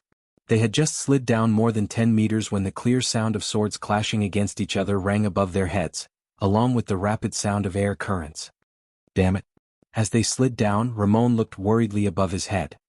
He lowered his head and said fiercely, Listen up, kid. Before you return to Heroic Spirit Palace, you must tell me about Soul Tower. Then stay as far away from me as possible. You're practically a manure picker. Every day you encounter new kinds of filthy things. Hey! Without Black Sword by his side, Thales was relieved. He grabbed the rope and protested in dissatisfaction. Is this how you describe your savior? How did you escape from the palace? Savior? Ramon's expression changed. Come on, you cunning brat who is full of lies? Ramon thought of something and said in exasperation, you still want to lie to me that you can read minds? Thale's expression froze. How did you know? I'm not an idiot. The strange doctor's face was filled with disgust. When you asked me about magic that day, I already guessed it. In their field of vision, the area beneath them was getting closer. This seemed to be one of the more dilapidated areas in Dragon Cloud City. Even though they could only see the roofs and streets, they could still clearly see the messy layout and dilapidated appearance of the area. Finally, they landed safely behind a small house and stepped on the bumpy stone ground that was unique to Dragon Cloud City. Thales relived the sense of security when his feet landed on solid ground. A sense of relief welled up in his heart. You know, Thales pulled himself away from the rope. His thoughts churned as he said nonchalantly, Black Sword can't stop him. It's best if we run first. Don't worry about Black Sword. That guy definitely won't die. Ramon pulled off the rope and nodded in agreement. But I agree with what you said. The two of them reached a consensus. Without looking back, they scrambled to be the first to run. They ran up the empty street. As long as we run into the patrol team. Thales panted and gritted his teeth. At least we can inform Put Ray and the others. But before they could run far, they heard a loud noise behind them. Asterisk bang. Asterisk snowflakes filled the air behind them. Thales and Ramon were both shocked. They looked at each other. Not daring to look back, they only ran faster and faster along the street. They ran for a whole 3 minutes. Along the way they woke up quite a number of residents. The window of a house behind them opened. A man yawned and stuck his head out curiously. A dog from a resident's house on the left was woken up from its slumber and barked at them maliciously. A woman's cursing came from the house in front of them. A basin of water was splashed out of a 2-story house on the upper left in anger. A wine bottle was thrown out of a shop with a sign on the right behind them. The two of them did not care. They just kept running until they were out of breath. Thales had traversed many streets and alleys in the past. He was not slow when he ran on the chaotic streets. However, a child's physical strength was limited. Although Ramon was an adult, he did not usually exercise. He would start panting after just a few steps. Add to that the poor visibility in the wee hours of the morning, and they inevitably slowed down. Finally, an urgent order came from the front. What's with the footsteps in front? Follow me. Team 3 and Team 4, go patrol the street on the left. You must meet up every 5 minutes. Once you meet up, you must send a messenger to report. Team 6 and Team 9, immediately go to the place where the sound came from to investigate. It should be under the cliff of the sky. If any team members, soldiers, or residents report that they are missing, if you encounter any suspicious person, do not let them go. But the first priority is to report back safely. The higher-ups have given the order. If you encounter any inexplicable things or people, these are their exact words, immediately fire a signal arrow. There seems to be quite a number of people. A glimmer of hope rose in Thale's heart. Ramon's face turned pale. He seemed a little nervous. It's okay, Thales comforted him. As long as I reveal my identity. But at this moment, 2 hands suddenly stretched out from the alley beside them. Chapter 169. The 2 hands that stretched out from the alley covered their mouths with a strength that could not be resisted. Flames shone brightly. At least a dozen patrols hurried past the street outside. Orders rang out one after another, one after the other. Thales and Ramon struggled with all their might. However, the other party only lightly tapped their necks a few times, and they lost the strength to speak. Ramon widened his eyes and saw the person in front of him clearly under the dim moonlight. It was Black Sword who brought up the rear for them. With a pale face, Black Sword covered their mouths and pressed them against the walls of the alley. Until the patrols left. Thales sighed in his heart. Go. Black Sword let go of their mouths and said weakly, Asda is right behind us. Thales felt nervous again. Black Sword did not wait for them to answer. He dragged them out of another alley. I've attracted at least 3 patrols. I don't know how long we can hold him back, but at least we can attract Dragon Cloud City's attention. Black Sword touched the wall and panted as he led the way. We're going through the alley. I suspect that Asda is searching for us from the sky. Thales thought of something. No. The 2 men from the Brotherhood turned their heads at the same time. Thales raised his head and frowned at Black Sword and Ramon. He doesn't need to search for us from the sky. What? Black Sword did not stop. He furrowed his brows. Thales remembered what Asda had told him in the chess room in Red Street Market. The air mystic can sense all the air flow in an entire street. For example, Thales gritted his teeth and said, "Our breathing. He can track us through this." At this moment, Black Sword, who was leading the way, suddenly stopped. Even Thales and Ramon became nervous. At this moment, Thales suddenly realized that strangely, there was no sound coming from behind him, where Asda and the patrol team should have met. "What's going on?" "It's not just your breathing." A familiar and pleasant male voice that made Thales' skin crawl came from the front. "All the air flow in your body is a beacon. It's as bright as a lamp in the dark." Ramon shuddered and took a step back. Black Sword lowered his body solemnly and got into a stance that he was ready to charge. Thales sighed and looked at the entrance of the alley in front of him. Asda Sakern slowly walked out from the corner like a ghost. "Child, you are really disobedient." Asda ignored Black Sword and Ramon. He only stared straight at Thales. The coldness in his eyes became even more frightening. "I have to admit that your little tricks, along with this stinky cockroach, have indeed caused me some trouble." Ramon's expression was unpleasant.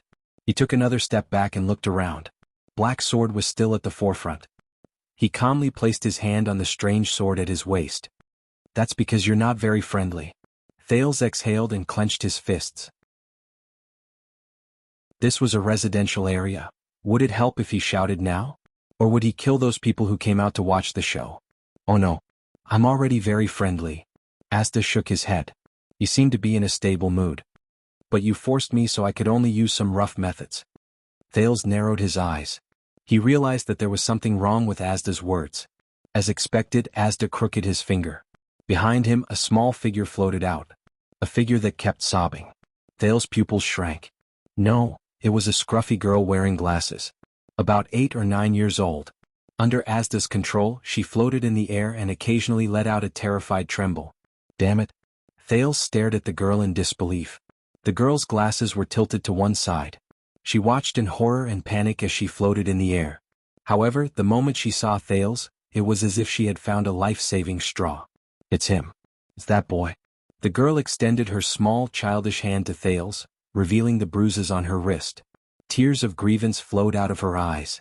She cried out loud. As he listened to the girl's cries, Thales took a deep breath. He lifted his gaze.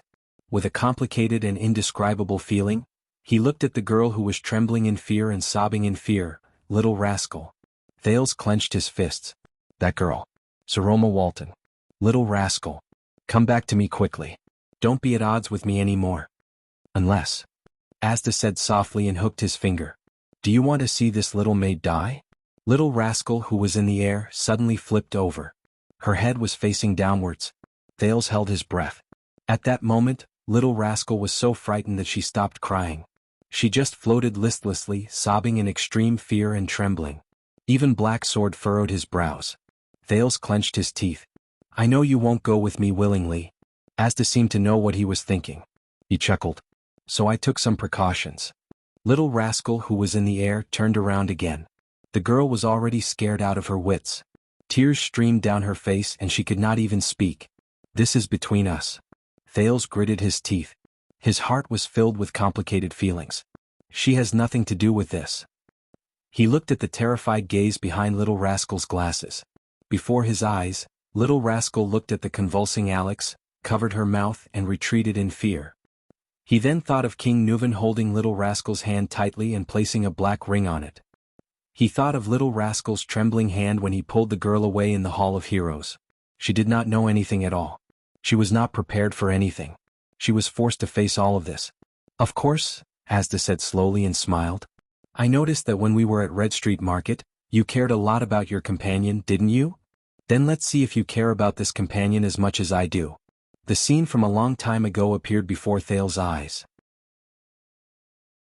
Quide, who was grinning hideously, lifted Korea. He picked up the red-hot silver coin with one hand, laughed heartily, and pressed it against the beggar's face. Korea. Her struggle then. Her expression then. Her cries then. Thales sucked in a breath weakly and looked at little rascal. "If I go with you," Thales said weakly, "you'll let her go?" "No." Asda's smile slowly disappeared. He said expressionlessly, "I'll keep her." Her fate will depend on your performance. Thales held his breath. Your previous actions have disappointed me, the air mystic said coldly. This is a punishment for your uncooperative attitude. Do not forget my seriousness because of my friendliness. Mystics are not existences that you can toy with at will. Do not offend the strong easily. Asda looked at him profoundly. There was an underlying meaning in his words. Unless you become equally powerful. Do you understand? Thales shuddered. He looked at the helpless little rascal and thought of that day again. That day Korea, who had a high fever and a sickly red face, cried and laughed at the helpless Thales in the 6th house. I'm not afraid because Thales always has a way. However, the moment the silver coin was pressed against Korea's face, the sizzling sound of flesh boiling seemed to ring again. Thales closed his eyes and clenched his fists tighter. An inexplicable grief and indignation rose in his heart. Thales always has a way. I always have a way. Esta. Thales closed his eyes even tighter. He took a deep breath and forcibly suppressed his trembling chest. You bastard. Don't be angry. Taking a hostage. Asda snorted coldly. I learned this trick from your friend in the Brotherhood. At this moment, Thales felt a tightness on his left shoulder. That girl? Black Sword sighed and placed his hand on Thales' shoulder. Is she someone important to you? Thales did not speak. Asda frowned slightly. Thales looked up. Sir Black Sword. Thales shook his head. His gaze was firm. Please place your sword against my neck. Thales' words made Asda frown. Let's make a bet. My life or her life, which one is more important to him? A child. Asda sighed regretfully. Guess what kind of punishment you will receive for saying this? Silence. Only little rascal's sobs remained in the air. Until that ordinary man broke the silence. Black Sword slowly forced a smile. He patted Thales' shoulder. Black Sword turned his head and looked at Asda. I say, don't listen to that guy. He's full of sh*t. Thales raised his head in confusion. Powerful? Black Sword drew his sword from his waist and said disdainfully, this arrogant immortal monster? Does he deserve to be called powerful? Asda's expression changed. He may seem powerful. But don't forget. Black Sword smiled from ear to ear. His tone was calm as if the person before him was just an ordinary enemy. In this world, hiding your head and showing your tail in this vast and boundless world, trembling in fear for more than 600 years, I've fled for my life in fear in countless battles. Thales frowned. Asda's expression changed. Black Sword did not place his sword against Thales' neck like Thales had said. He took a step forward and looked at Asda. His eyes were filled with killing intent. The weak should be afraid. Black Sword stepped back and bent his knees. His eyes shone with a cold light. It's you. Calamities. Don't get me wrong. Thales did not speak. Blue light flashed in Asda's eyes. Black Sword raised his sword and pointed it at Asda. Before you find this boy monster, we haven't settled our score. The air mystic no longer smiled. Do you want my life? Black Sword taunted. Come and take it, you pitiful weakling. Asda narrowed his eyes. Blue light surged in his eyes. Little rascal slowly landed on the ground. Don't misunderstand, child, Asda replied calmly. Your punishment will continue. After I kill this cockroach. The two of them stared at each other. It was as if this was the final duel. Thales held his breath. He quickly thought about how he could deal with the different outcomes of the duel. Although Thales was not optimistic about Black Sword. After all, the legendary anti-mystic equipment. At this moment, Ramon's cry of surprise came from behind. Thales turned his head abruptly. He saw Ramon standing a dozen steps away from them with his back facing them. It was as if he wanted to escape quietly. But at this moment, Ramon turned his head stiffly and looked at them. The strange doctor showed the greatest panic of his life. His eyes were filled with shock and fear. It was as if he had seen something terrible. Black Sword's expression changed and he began to move. Black Sword no longer cared about the air mystic. Without hesitation, he rushed towards Ramon, who had encountered an unknown accident. Thales narrowed his eyes in confusion. What's wrong? Soon, Thales no longer had to wonder. The next moment, a loud noise was heard. Bang.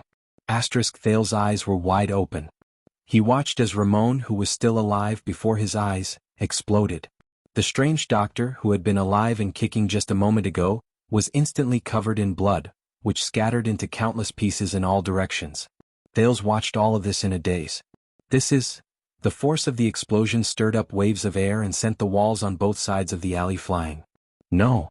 Black Sword roared. He moved past Thales, slashed a flying boulder and rushed towards the place where Ramon exploded.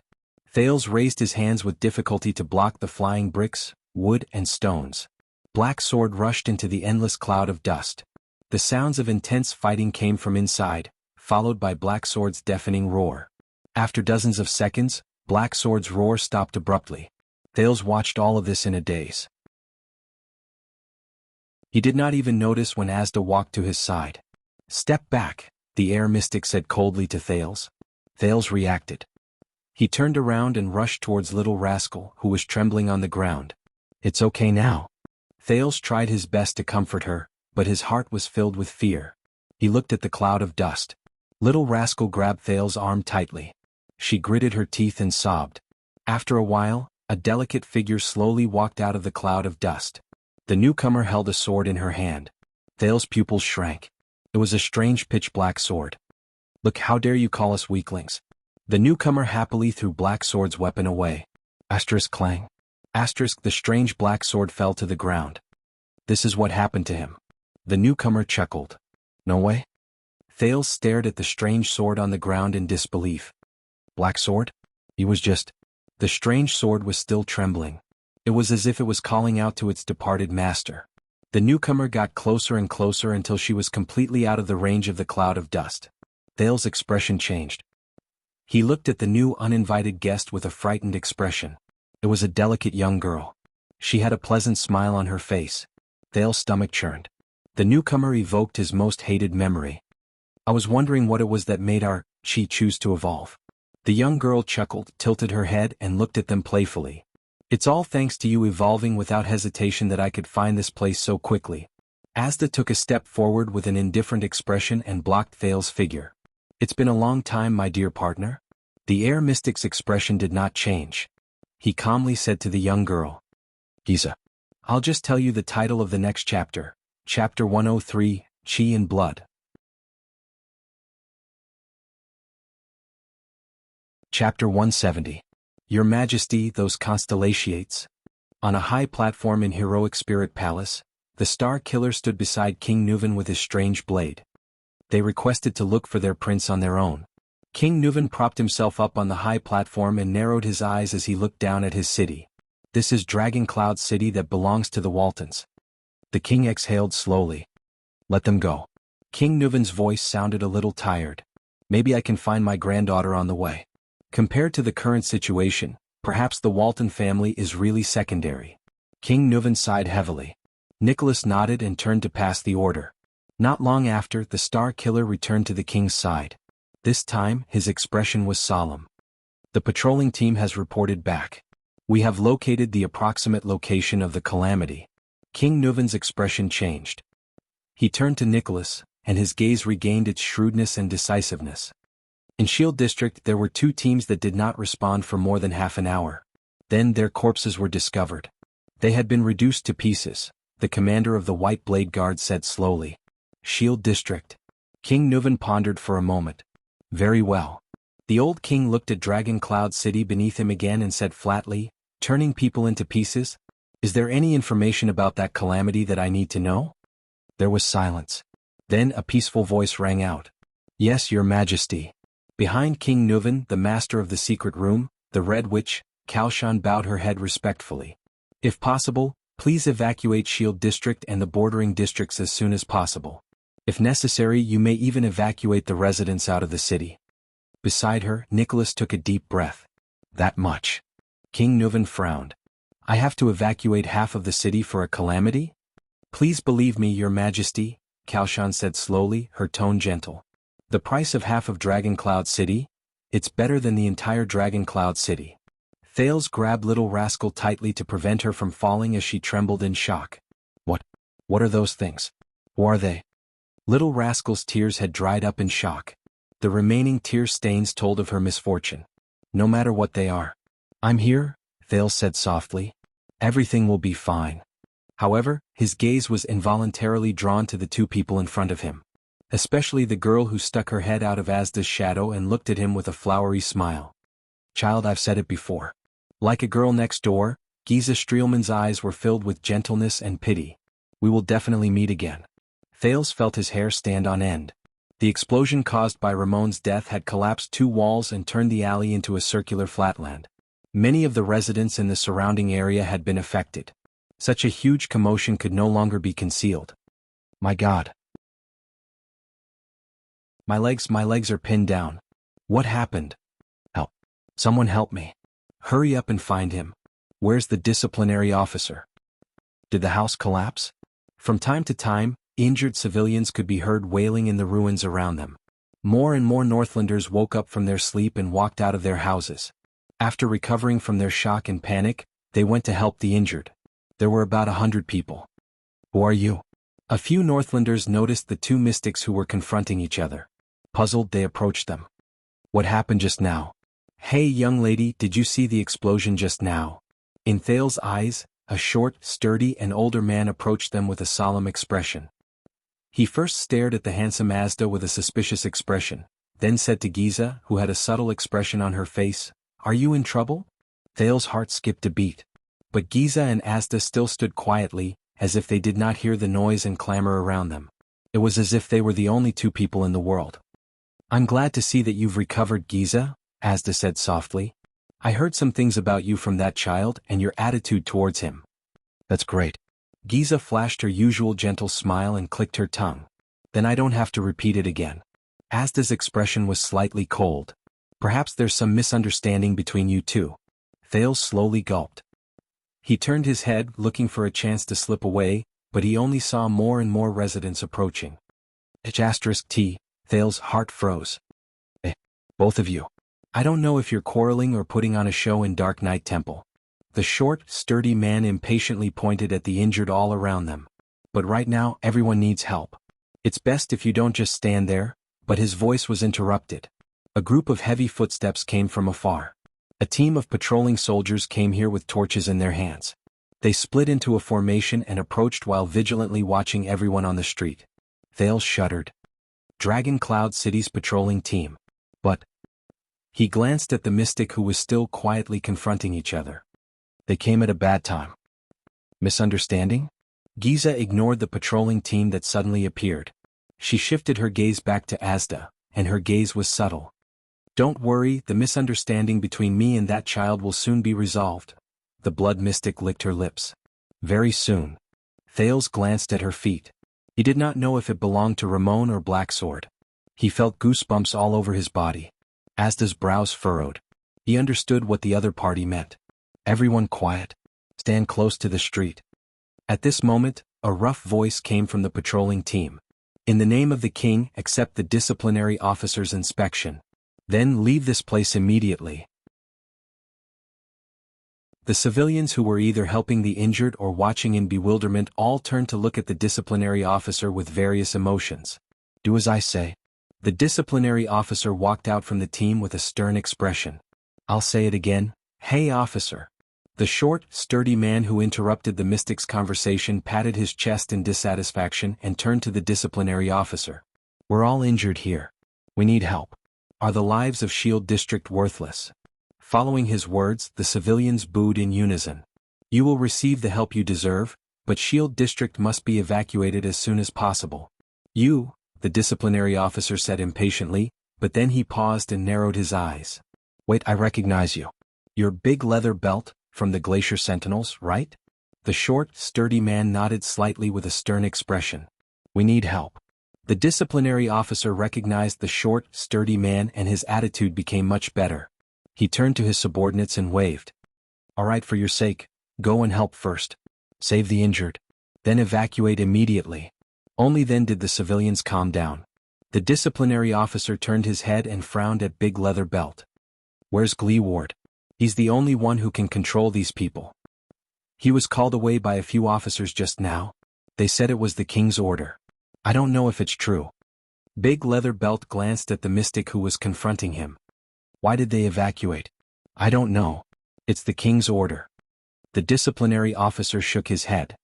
We were also sent out urgently. Did you see any suspicious people? Suspicious people? We're in Shield District. Almost everyone we don't know. Big Leather Belt paused. Surprise appeared on his face as he turned to the two mystics. There are. On Thales's side, the mystics were still conversing in their own world. This child. Do you know who he is? The air mystic asked slowly. Do you know what he means to us? Of course I know very well who he is. Giza smiled. There was a hint of coldness in her voice. Move, Asda. Asda's body did not move at all. His expression became increasingly grim. I don't like to be ordered, Giza. *T. Thales' expression changed. Both of you. And those two children over there. The disciplinary officer brought a few soldiers forward and approached the mystics. Looking at their thin clothes, his face was full of suspicion. Where did they come from? What's going on? Giza turned her head and looked at the vigilant soldiers. She smiled sweetly. You or me? We'll attract attention. Asta shook his head. Maybe we should keep a low profile. No. Thales observed Giza and Asda's expressions and movements. His heart trembled. All right, I'll do it then. Giza sighed. I'll collect some materials. Asda frowned slightly. Thales' heart sank. *T. Go. Thales sucked in a sharp breath and shouted at the people who surrounded him, Hurry up and leave. Everyone get out of here. Report to Heroic Spirit Palace. Under the puzzled gazes of the disciplinary officer and Big Leather Belt, a boy desperately dragged a shivering little girl and screamed at them in panic, It's dangerous here. But a young child's voice obviously could not stop the Northlander's puzzlement and curiosity. What's wrong, child? The short and stout Big Leather Belt came forward and glared at the expressionless Asda warily. What did this guy do to you? Thales stepped back and shook his head vigorously. No, you young lady. At that moment, a rudely rude soldier reached out and grabbed Giza's arm. Don't just stand there, stand on the street. But the soldier immediately shuddered and fell abruptly, his arm twitching. Giza giggled beside his ear. Damn it, my arm. What did you do, lass? The surrounding soldiers looked at the fallen soldier and burst into laughter. You can't even catch a girl, Jason. It's time for you to retire. Asda's expression did not change. He looked at the poor soldier who touched Giza and then fell to the ground, his face red from ear to ear. His fate was already sealed. Attacking the patrol team? Very well, capture them. The disciplinary officer narrowed his eyes and paused for only a second before he said resolutely, Send someone to report to the higher-ups. Thales sighed. He knew it was too late. The patrolling soldiers laughed and surrounded the two mystics. Giza turned to them and flashed the warmest smile. At that moment, Thales pressed Little Rascal to her knees and pulled the pitiful girl into his arms, blocking the girl's line of sight. Don't look. Thales' eyes were cold as he said softly. Little Rascal trembled slightly. But she obediently buried her head in his arms. Don't listen. When the first scream was heard, Thales forced Little Rascal, who was still in shock and did not know what was going on, to cover her ears. No matter what, don't care. I'm here. At that moment, even Thales shut his eyes tightly, his chin resting on Little Rascal's hair. He knew what was going to happen. These people did not know what kind of fate they would face. It was too cruel. What's wrong with this girl? I can't catch her? First came the soldiers' surprised questions. This girl is weird. She's hot. The sound of a few bodies falling to the ground reached Thales' ears again. My hand. My hand. A few unusual screams came one after another. Jason. Oh my God, he's melting. His blood. Under the panicked reminder from the man called Big Leather Belt, the patrol team noticed that something was wrong. Oh my God. No. What the hell are you? Under the disciplinary officer's anxious orders, the soldiers unsheathed their weapons. You F***king bitch. I don't care what sorcery you're using, F***king stop. Or else I swear I'll kill you. This was the disciplinary officer's furious roar. But the screams grew louder. My back, there's something moving on my back. It's moving. Robbie? Hang in there. Hang in there. I'm going to chop this thing off right now.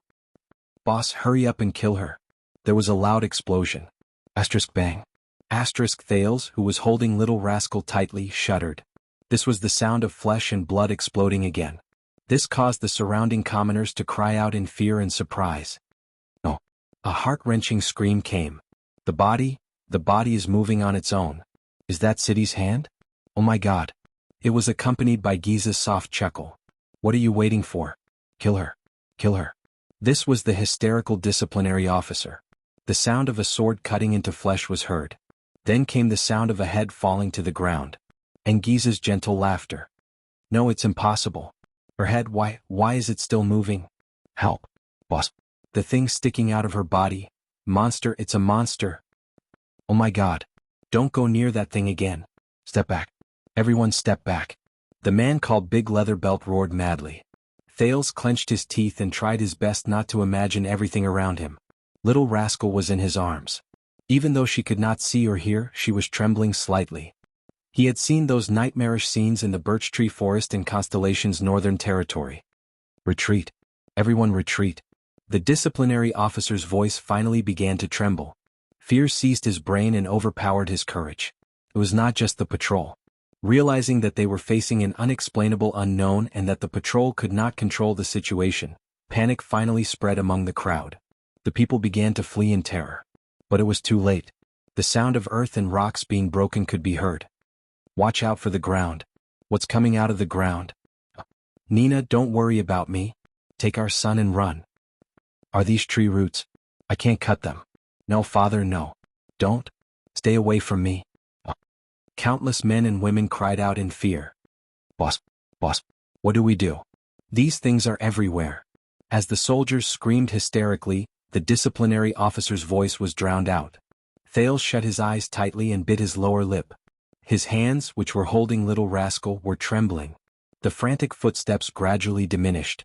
What replaced them were countless screams, countless sounds of being dragged, countless sounds of weapons falling to the ground, and countless cries of despair. Wait, where's the signal arrow? Fire the arrow and inform the higher-ups. Big Leather Belt's voice came with difficulty. At the same time, there was the sound of him being dragged on the ground. The sound of the crossbow's mechanism rang out. However, in less than a second, a clanging sound came from the sky. The arrow can't be fired. It's like there's something in the air blocking them. It was the soldiers' panicked cries. Thales clenched his teeth tighter and tighter. The next moment, a cold male voice hummed in the air. Humph. Thales felt the air around him move. Asterisk crack. Asterisk, a dozen crisp sounds came from both near and far, as if human bones had been crushed in an instant. The sound in his ears quieted down. The silence lasted for more than 10 seconds. Occasionally there was the sound of flesh being dragged and even the creepy sound of rustling. It sounded like a beast feeding. Thales tried his best to suppress his trembling. Finally, everything around him returned to silence. You said you don't want to. In the end, you still interfered. The blood mystic's languid female voice rang out. How boring. Strangely, Giza's voice sounded as if it came from underground. What answered her was Asda's faint, cold snort. Thales exhaled deeply and slowly opened his eyes. Unexpectedly, his surroundings were extremely clean. There was no blood, no corpses, no disgusting severed limbs. Of course, there was not a single living person. There were only weapons all over the ground, shoes that had fallen off, collapsed walls and shattered ground. It was as if everyone had run away in that instant. Thales panted softly. He turned his head and felt his stomach churn. He saw Giza's torso slowly pick up her head, which was still smiling, from the ground. Then she placed it gently and straightened it. The blood mystic touched the joint between her neck and shoulder. The bloody wound instantly disappeared without a trace. You look brand new. Giza noticed his gaze and smiled at him. Thales gritted his teeth. At that moment, Thales dared to let go of Little Rascal and let her open her eyes. Little Rascal looked at the strangely clean street around her and shuddered. Asda shook his head and said, I may have blocked the transmission of signal arrows and sound, but with so many people missing they will find out sooner or later. Are you afraid? The blood mystic smiled. Asda did not say a word. He turned around indifferently and walked towards Thales. Thales did not even dare to breathe loudly. His mind was frantically thinking about how to escape. No, from what he saw, it was a possibility to save his life. Wait, Giza said gently. Asda stopped and his expression turned cold. Leave that boy. The blood mystic lifted her gaze and looked at Thales. Then we will still be good friends. What do you say? Thales shuddered. The air mystic was silent for a moment.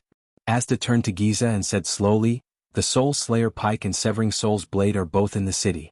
Even if you fight with your physical body, you will not be able to withstand the Soul Slayer Pike's power.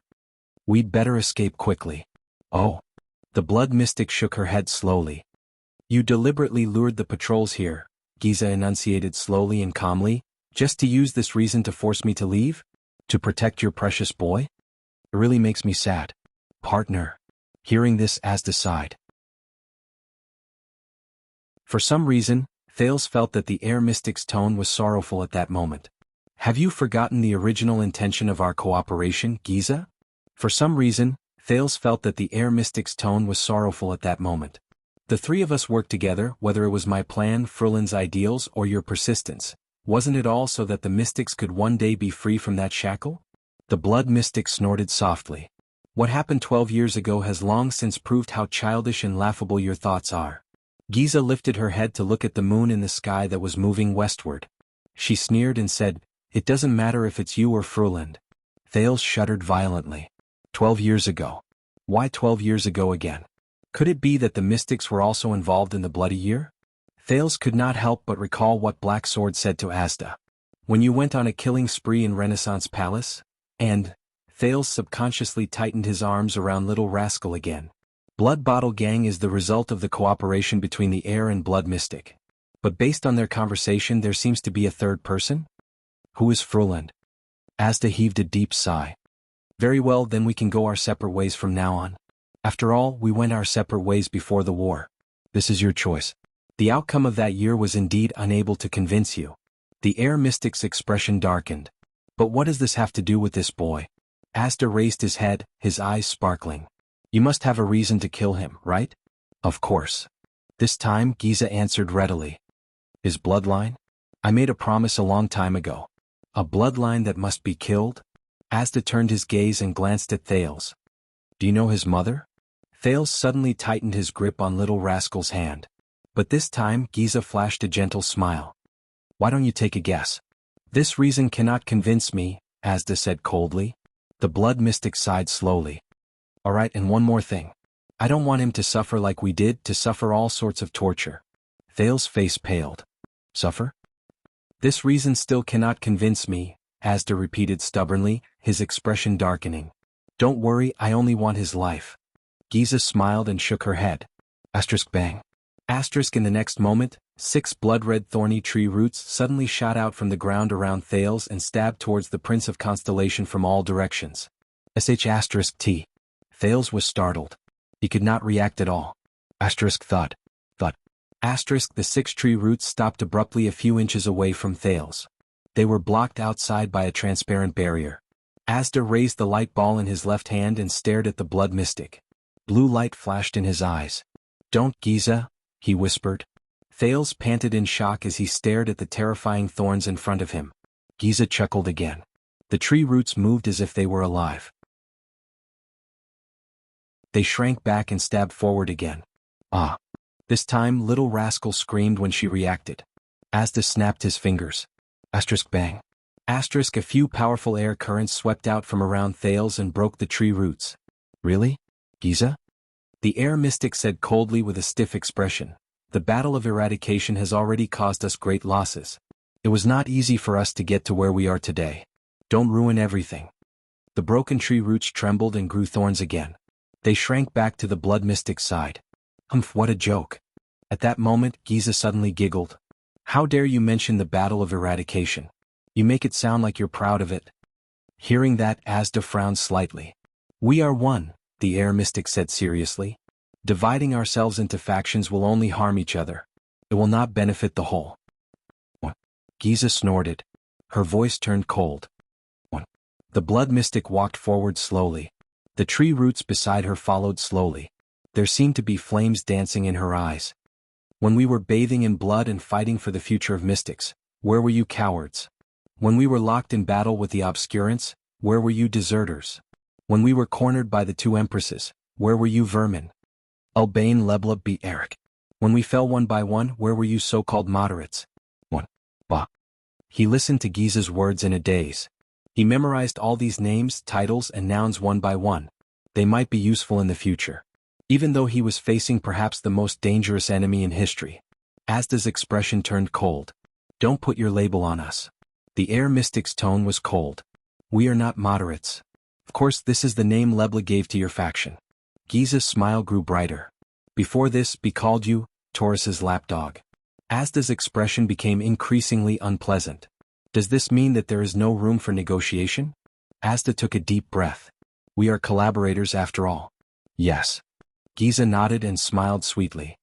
You will cooperate with me, won't you? Asda sighed and closed his eyes. When he opened them again, they were filled with coldness. I have had enough of you people. B. The air mystic snorted coldly. Is that fellow that lunatic who led all of you into unreasonable, irrational, and wild dogs who only know how to bark? There was a moment of silence between the two, but Thales felt that it was more like the calm before the storm. He taught us to accept ourselves and get rid of our shackles.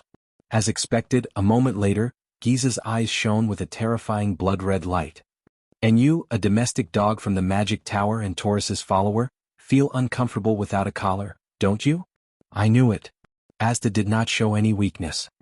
The witches of the third ring can't teach any good students. He snorted coldly. You're a bastard. Giza did not speak. The lovely young girl was silent for 3 seconds. But 3 seconds later, the word she spat out caused Asda's expression to change drastically. What exactly is chi? The blood mystic said slowly, something that flows, fills, and exists everywhere. Or is it something that sustains, maintains, and is as light as nothing? What does the existence of chi represent? What will the disappearance of chi bring? Giza said nonchalantly. Is chi pure or is it a mixture of all things? Is chi permanent or is it ever-changing? Are you chi? Or is chi a part of you? For the first time in his life, Thales watched in horror as Asda Sakurn's face began to contort. What is chi? Thales' heart skipped a beat. Then he remembered what Asda said to him in shock. The first pact of mystic energy. Do not investigate each other. He stared at Giza in disbelief. No way? The blue light in the air mystic's eyes grew brighter. What? Shouldn't you be more familiar with the 3 great covenants that Taurus bestowed upon you than with your own name? The blood mystic's words made Thales' skin crawl. Little puppy Asda? In the next moment, without waiting for Asda to react, Giza opened her mouth like a beast and slowly raised her head. At that moment, Thales felt something gush out of her body.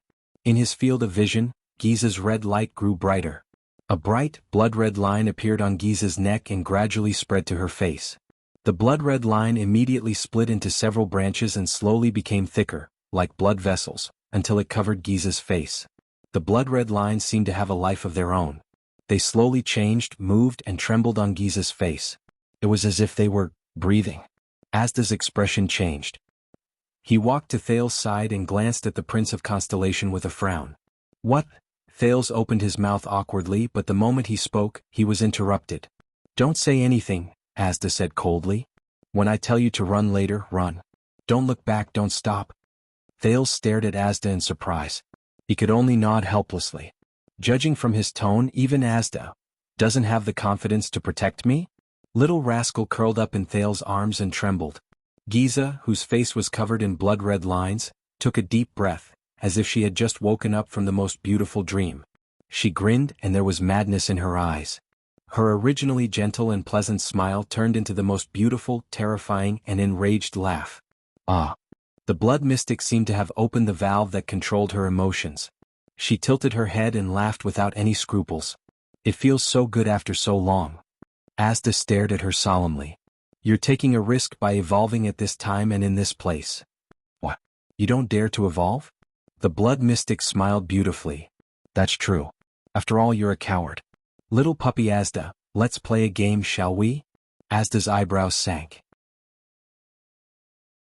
The blood mystic pointed at Thales, then raised her arms and shouted while laughing maniacally, if I can't kill him every minute, then I'll continue evolving. There's no limit.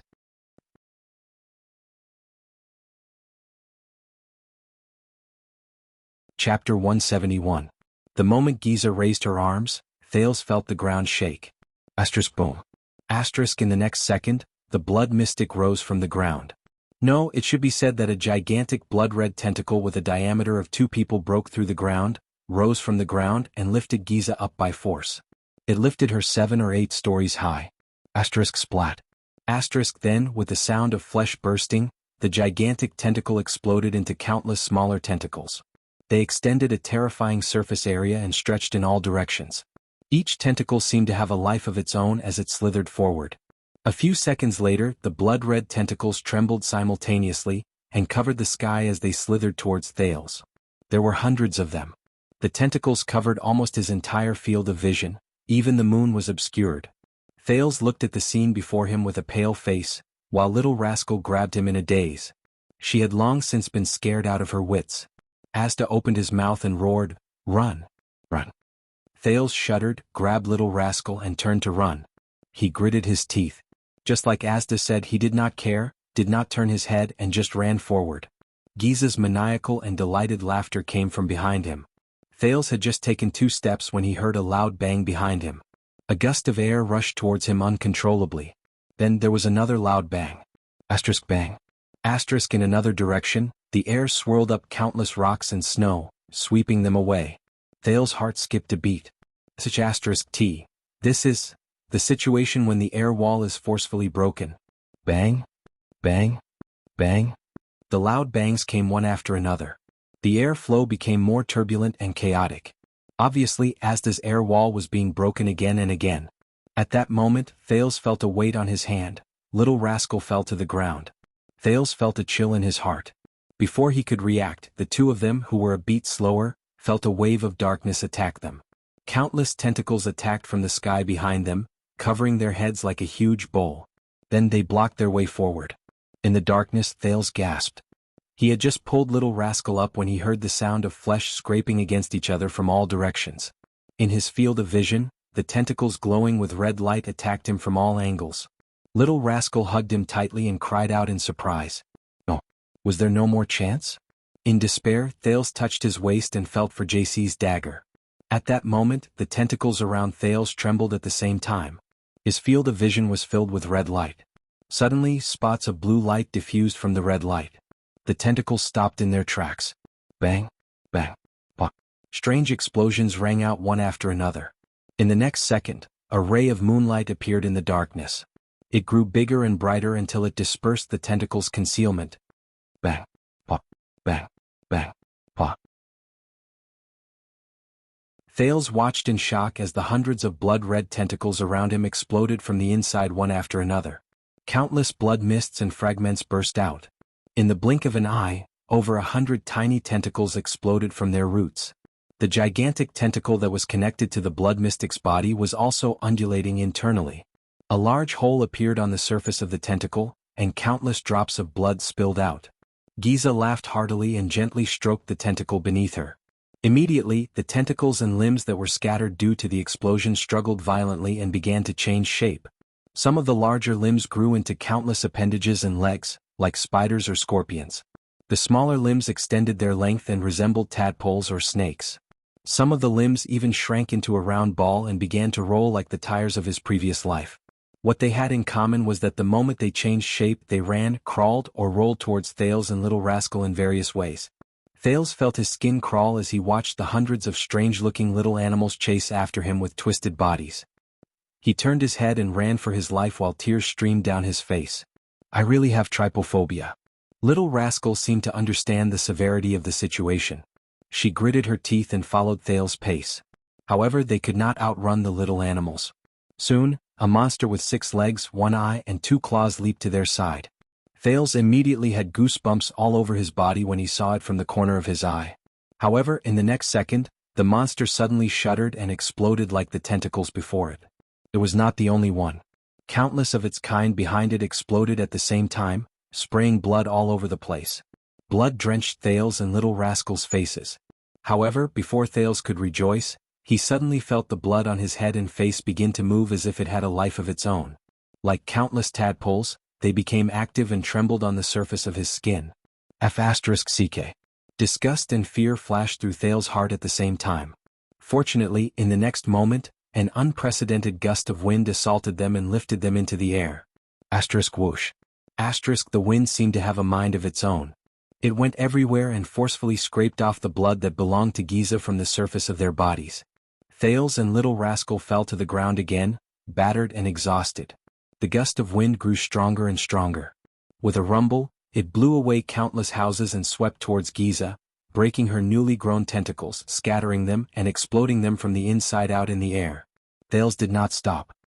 He immediately pulled Little Rascal up, and with the help of the wind, he ran forward with all his might. Run. He panted heavily. The fluctuation in his body had been activated for a long time. Because of this, Thales held Little Rascal's hand and ran for a while from time to time, in case she ran out of stamina. Run. He gritted his teeth. He knew that everything related to blood and living things behind him could become a weapon to kill him. He could only run. This was a desperate run for survival. Finally, Thales and Little Rascal ran out of the street and saw living people again. The Northlanders on the other street seemed to have heard the loud tremors and noises. Many of them ran out to see what was going on. Some of them saw Thales running wildly and discussed among themselves. Thales wanted to yell and ask them to run. However, he was already panting from running with Little Rascal. He no longer had the strength to speak. He could only subconsciously continue running. They returned to the street Thales had just escaped from. After the gust of wind subsided, a figure hovered in the air. The air mystic appeared expressionlessly in the air. His eyes shone with blue light and his face flowed with blue light as if his face was cracked. He silently confronted the blood mystic on the tentacles. However, the intensity, brightness, and frequency of the blue light flowing on his face were even greater than when he faced Black Sword. Ha ha ha ha. The blood mystic seemed to be very happy. She laughed and said to Asda, "Look, evolution isn't that difficult, is it?" "You're right. Evolution has improved the finesse of my control." The air mystic's words were emotionless. His tone was flat, but he had no intention of replying to Giza. An air is indeed everywhere. For example, the insides of all living things? As soon as he finished speaking, the giant tentacle beneath Giza burst open with countless small holes from the inside out. It shriveled up. "You don't have any more blood to use?" the air mystic said coldly. "Give up. How about it?" The blood mystic laughed and landed on the ground. "No blood." Giza's words became more casual, and the tone of her laughter became stranger. "No blood." Once she finished speaking, her eyes brightened. The bloodlines on her face became more prominent than before. They began to tremble more frequently and extended into countless smaller branches. "Continue evolving." The blue light in Asda's eyes shone brighter, but his tone was surprisingly calm. "You're really crazy." In the next moment, Giza laughed wantonly. The ground beneath her feet suddenly cracked and endless tremors spread. Asterisk rumble. Asterisk the crack extended for nearly 100 meters, and the ground slowly bulged. Asterisk crash. Asterisk with Giza as the center, a giant monster that was dozens of meters tall burst out of the ground with a loud bang. Dirt, stones, and snow rolled off its body. The giant monster completely covered a circumference of 100 meters. As Giza laughed softly, the monster split into dozens of limbs that were comparable to the tentacle just now and plunged them into the ground. It was like an old tree taking root. It also looked like a gigantic, blood-red octopus. If Thales had turned around, he would have recognized that this was the terrifying multi-headed snake in the birch tree forest. However, compared to its previous appearance, it was a dozen times bigger. The multi-headed snake's tentacles continued to penetrate the ground, its limbs twitching violently. Soon after, the ground trembled and the tremors extended endlessly. Asterisk bang. Asterisk soon, in the streets in the city hundreds of meters away, several terrifying giant tentacles burst out of the ground. One of them appeared on the street that Thales had just run to. Thales stared at the giant tentacle, which trembled as if it had sprouted from the ground. The residents around him cried out in alarm and scattered in all directions. But their luck was clearly very bad. In the next second, the giant tentacle split into countless smaller tentacles. Like a ferocious beast hunting its prey, it mercilessly and swiftly reached out to all living things around it.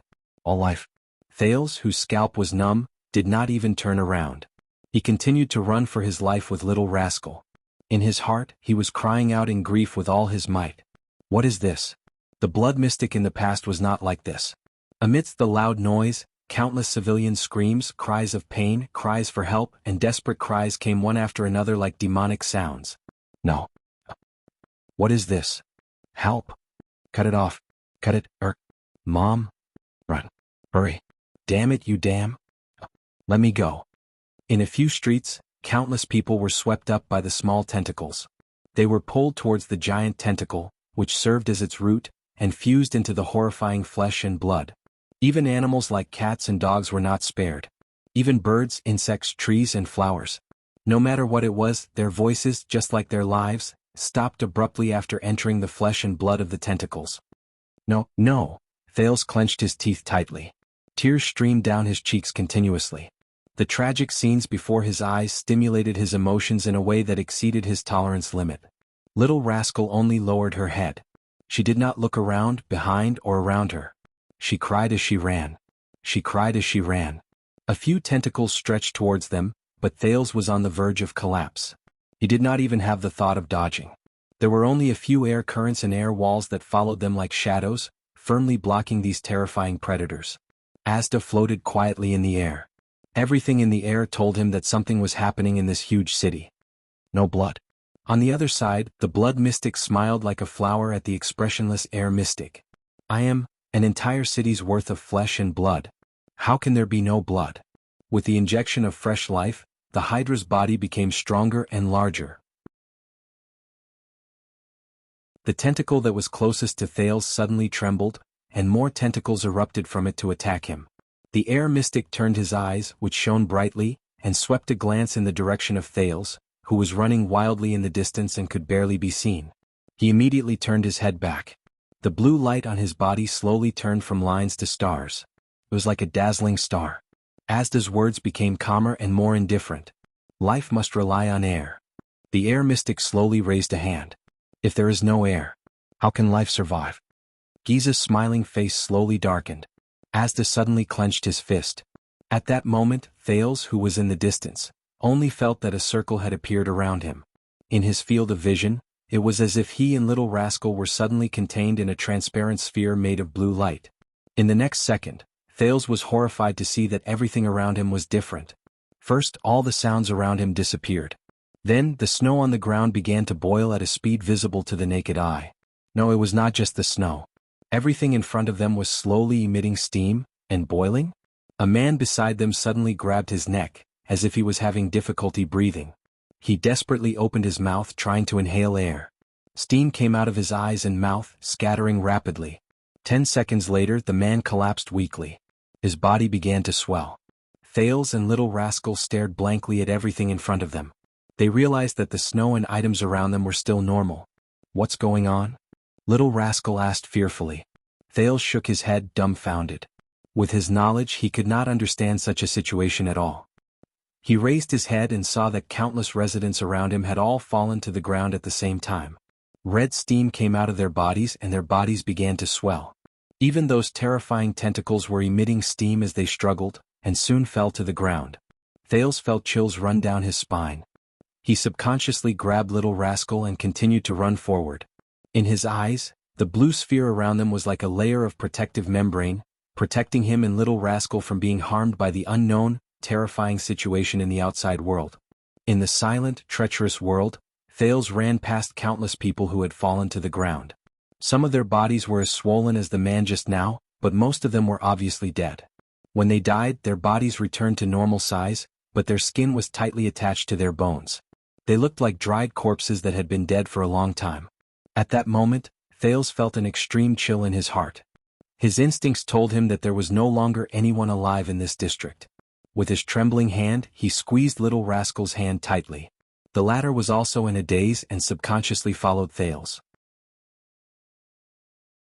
They ran past countless corpses of different shapes and postures, but all of them had died in agony.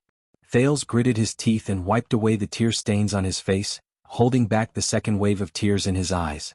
Thales knew that these people, these men and women's deaths, were all because of him. He was the one who brought death and disaster. Thales shook his head abruptly, trying to push everything out of his heart. Trying to think of nothing.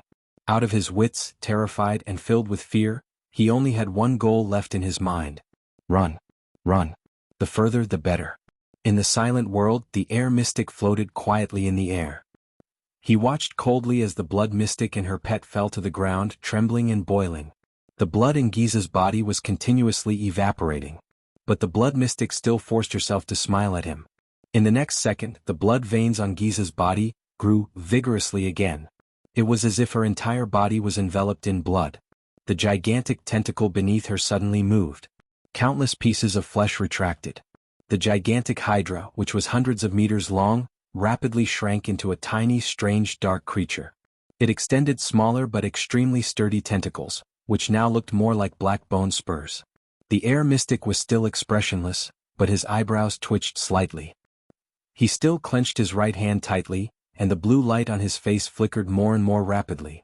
Suddenly the creature shot out 3 fine bone spurs, which pierced through Asda's figure. Asda's body flashed with blue light and he swayed.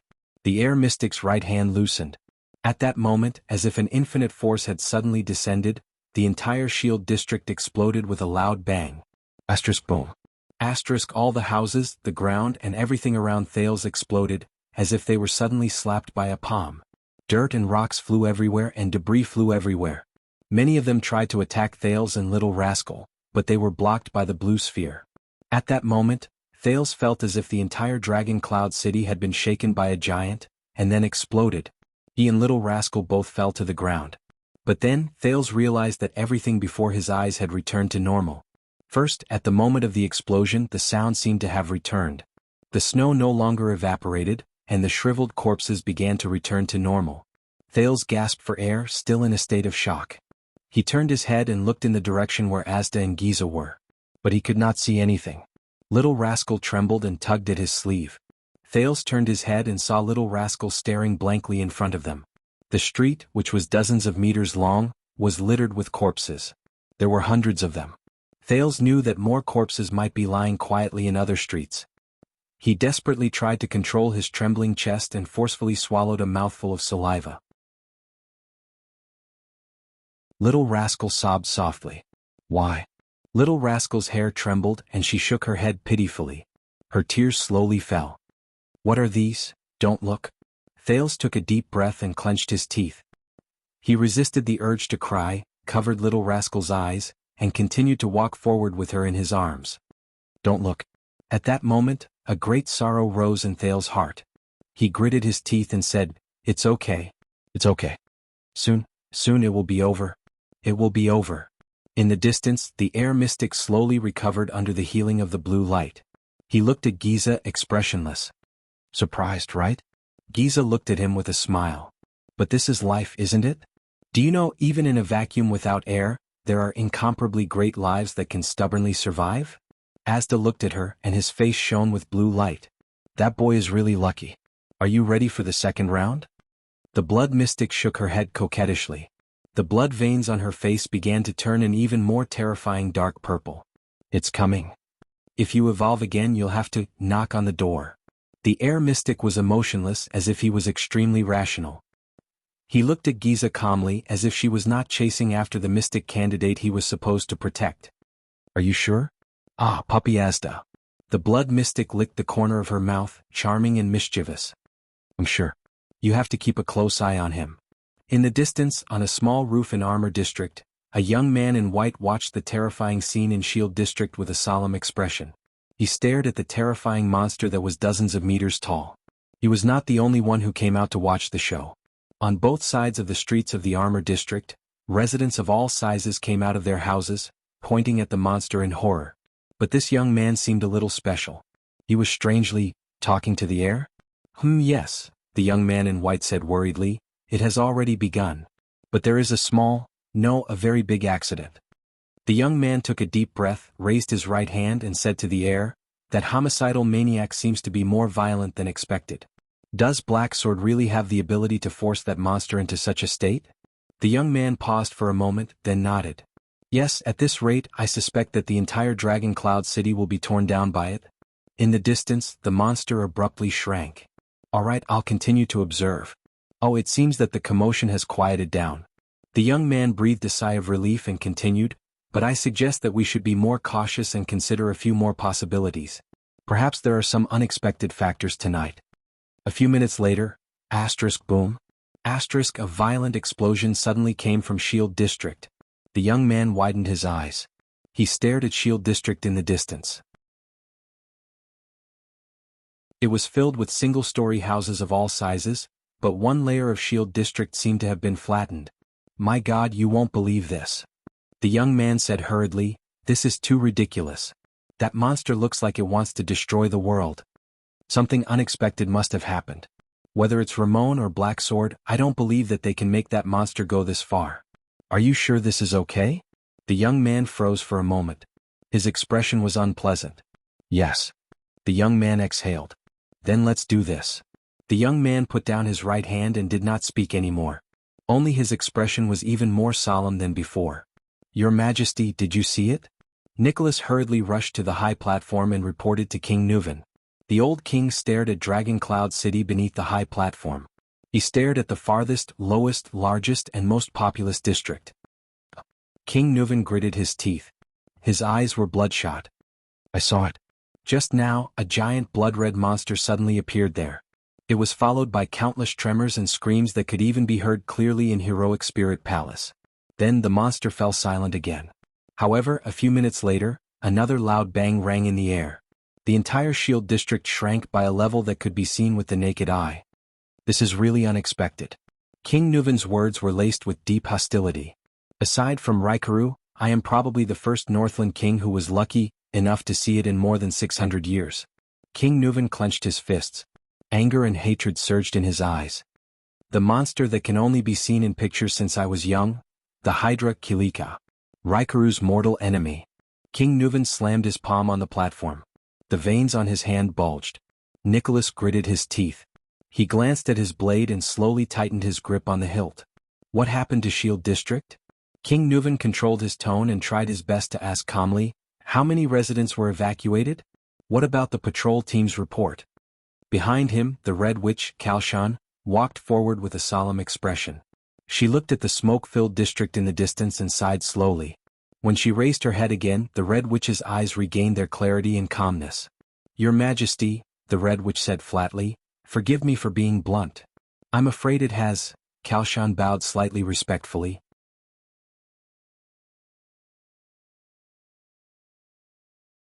Chapter 172.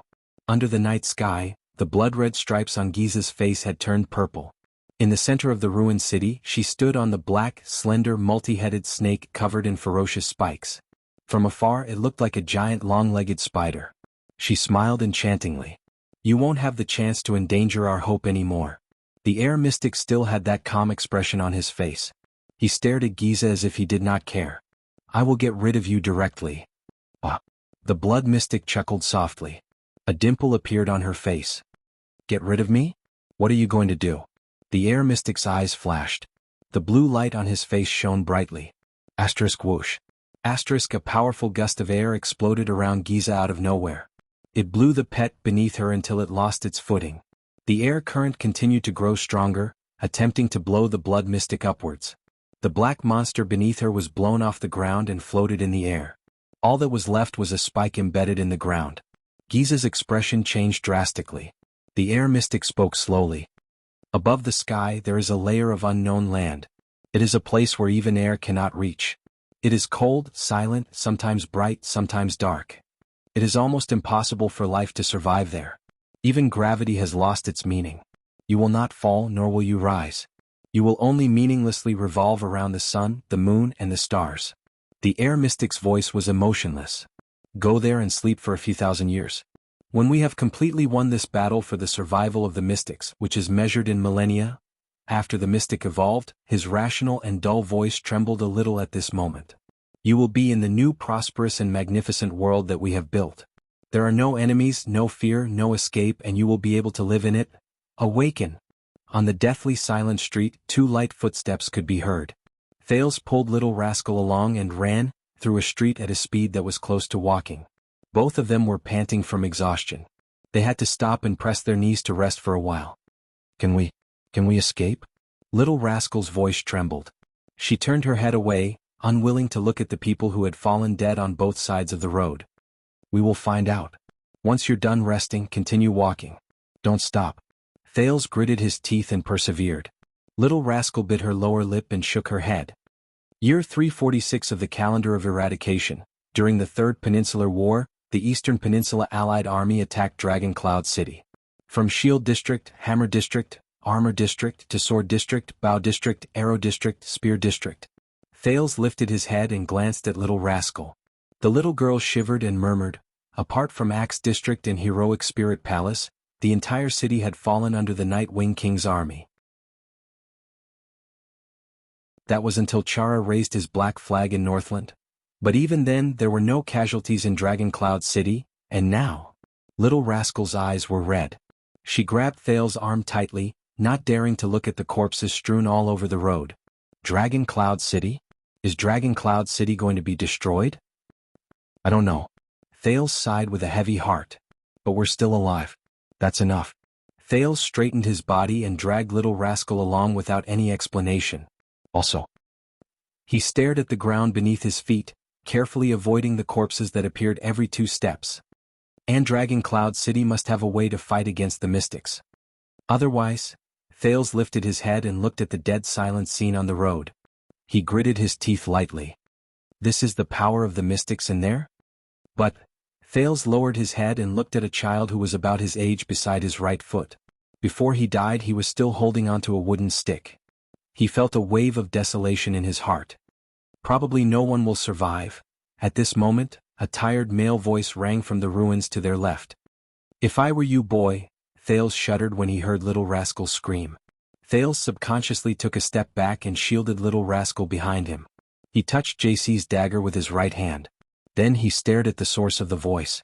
How? Thales frowned in disbelief as he watched a corpse to his left begin to move. A moving corpse? Thales, who had a previous record, immediately felt his scalp tingle. Little Rascal closed her eyes in fear.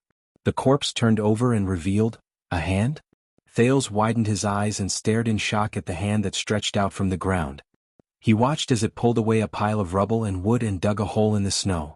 A head popped out from inside. Thales felt a chill in his heart. No way. Fortunately, it's not what I imagined. If I were you, I wouldn't go over. Under the moonlight, a man with a dirty face, blood all over his body and clothes full of holes crawled out of the hole. He panted and lay on his back. Asda's trick wasn't cleaned up very well. There are still things moving in front. With the help of the moonlight, Thales saw the man's face clearly. He could not help but shudder. He then stared at him. My God. He's Black Sword. Thales blurted out in disbelief. You're not dead? Little Rascal opened her eyes and looked curiously at the dying man in the ruins. I played a trick, so I'm not dead yet. Black Sword, who had the face of a passerby, lay on his back on the ground. He flashed a weak and ugly smile and patted his left upper arm. It was wrapped tightly with a thick layer of white cloth, but there was a shocking bloodstain on the surface of the white cloth. My life is very tough. If one were to describe Black Sword's state as pathetic, when he was hiding from Asda, then his current state could only be described as miserable. Just the large and small wounds on his body made Thales furrow his eyebrows tightly. Black Sword raised his head with difficulty and looked at the corpses on the street. He fell back on the ground and let out a long sigh. There's a tentacle made of that thing, and it's still alive. Black Sword gritted his teeth. He broke out in cold sweat and trembled non-stop. At that moment he seemed to be suffering from some kind of pain. Thales even felt that something was happening in the depths of his body. And it's going crazy. You better not go over there. Thales narrowed his eyes and looked at the straight street. As expected, he found a frantically shaking blood-red tentacle in the distance. One of Giza's disgusting little pets. He began to worry. Is there another way? If not. Just as he pulled Little Rascal up and was about to see if there was another way, Black Sword's voice rang behind him again. Wait, kid. Thales hesitated for a moment. The second prince turned and looked at Black Sword, who was lying on the ground in a miserable state. Black Sword exhaled abruptly, as if he had just been freed from a wave of pain. He twitched the corner of his mouth and his gaze was sharp. Who are you? Thales looked at him and furrowed his brows. Little Rascal glanced at the prince and bit her lip. That trick of Asda's, the extraction of air, was really terrible. I'm afraid everyone in this street is dead. Black Sword gradually calmed his breathing. Lying on the ground, he fixed his gaze on Thales.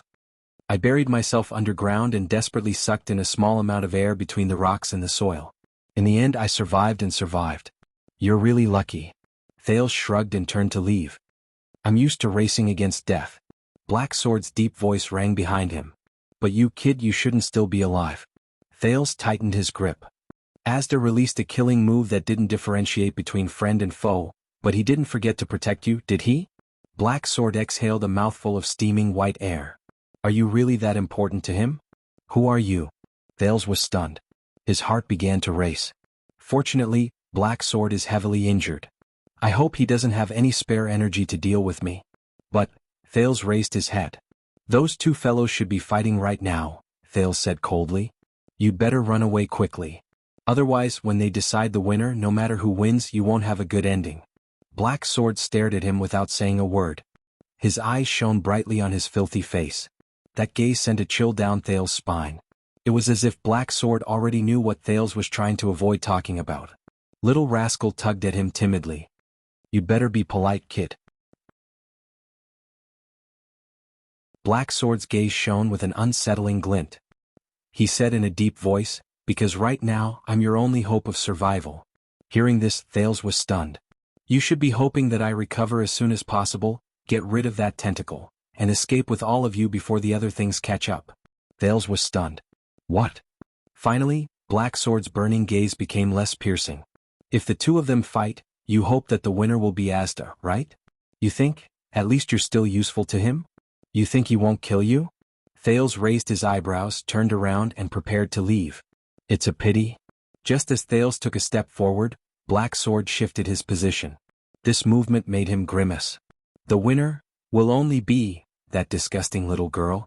Thales finally furrowed his brows. He turned to Black Sword again. Why? I fought with that little girl once. Black Sword sighed and smiled bitterly. I survived.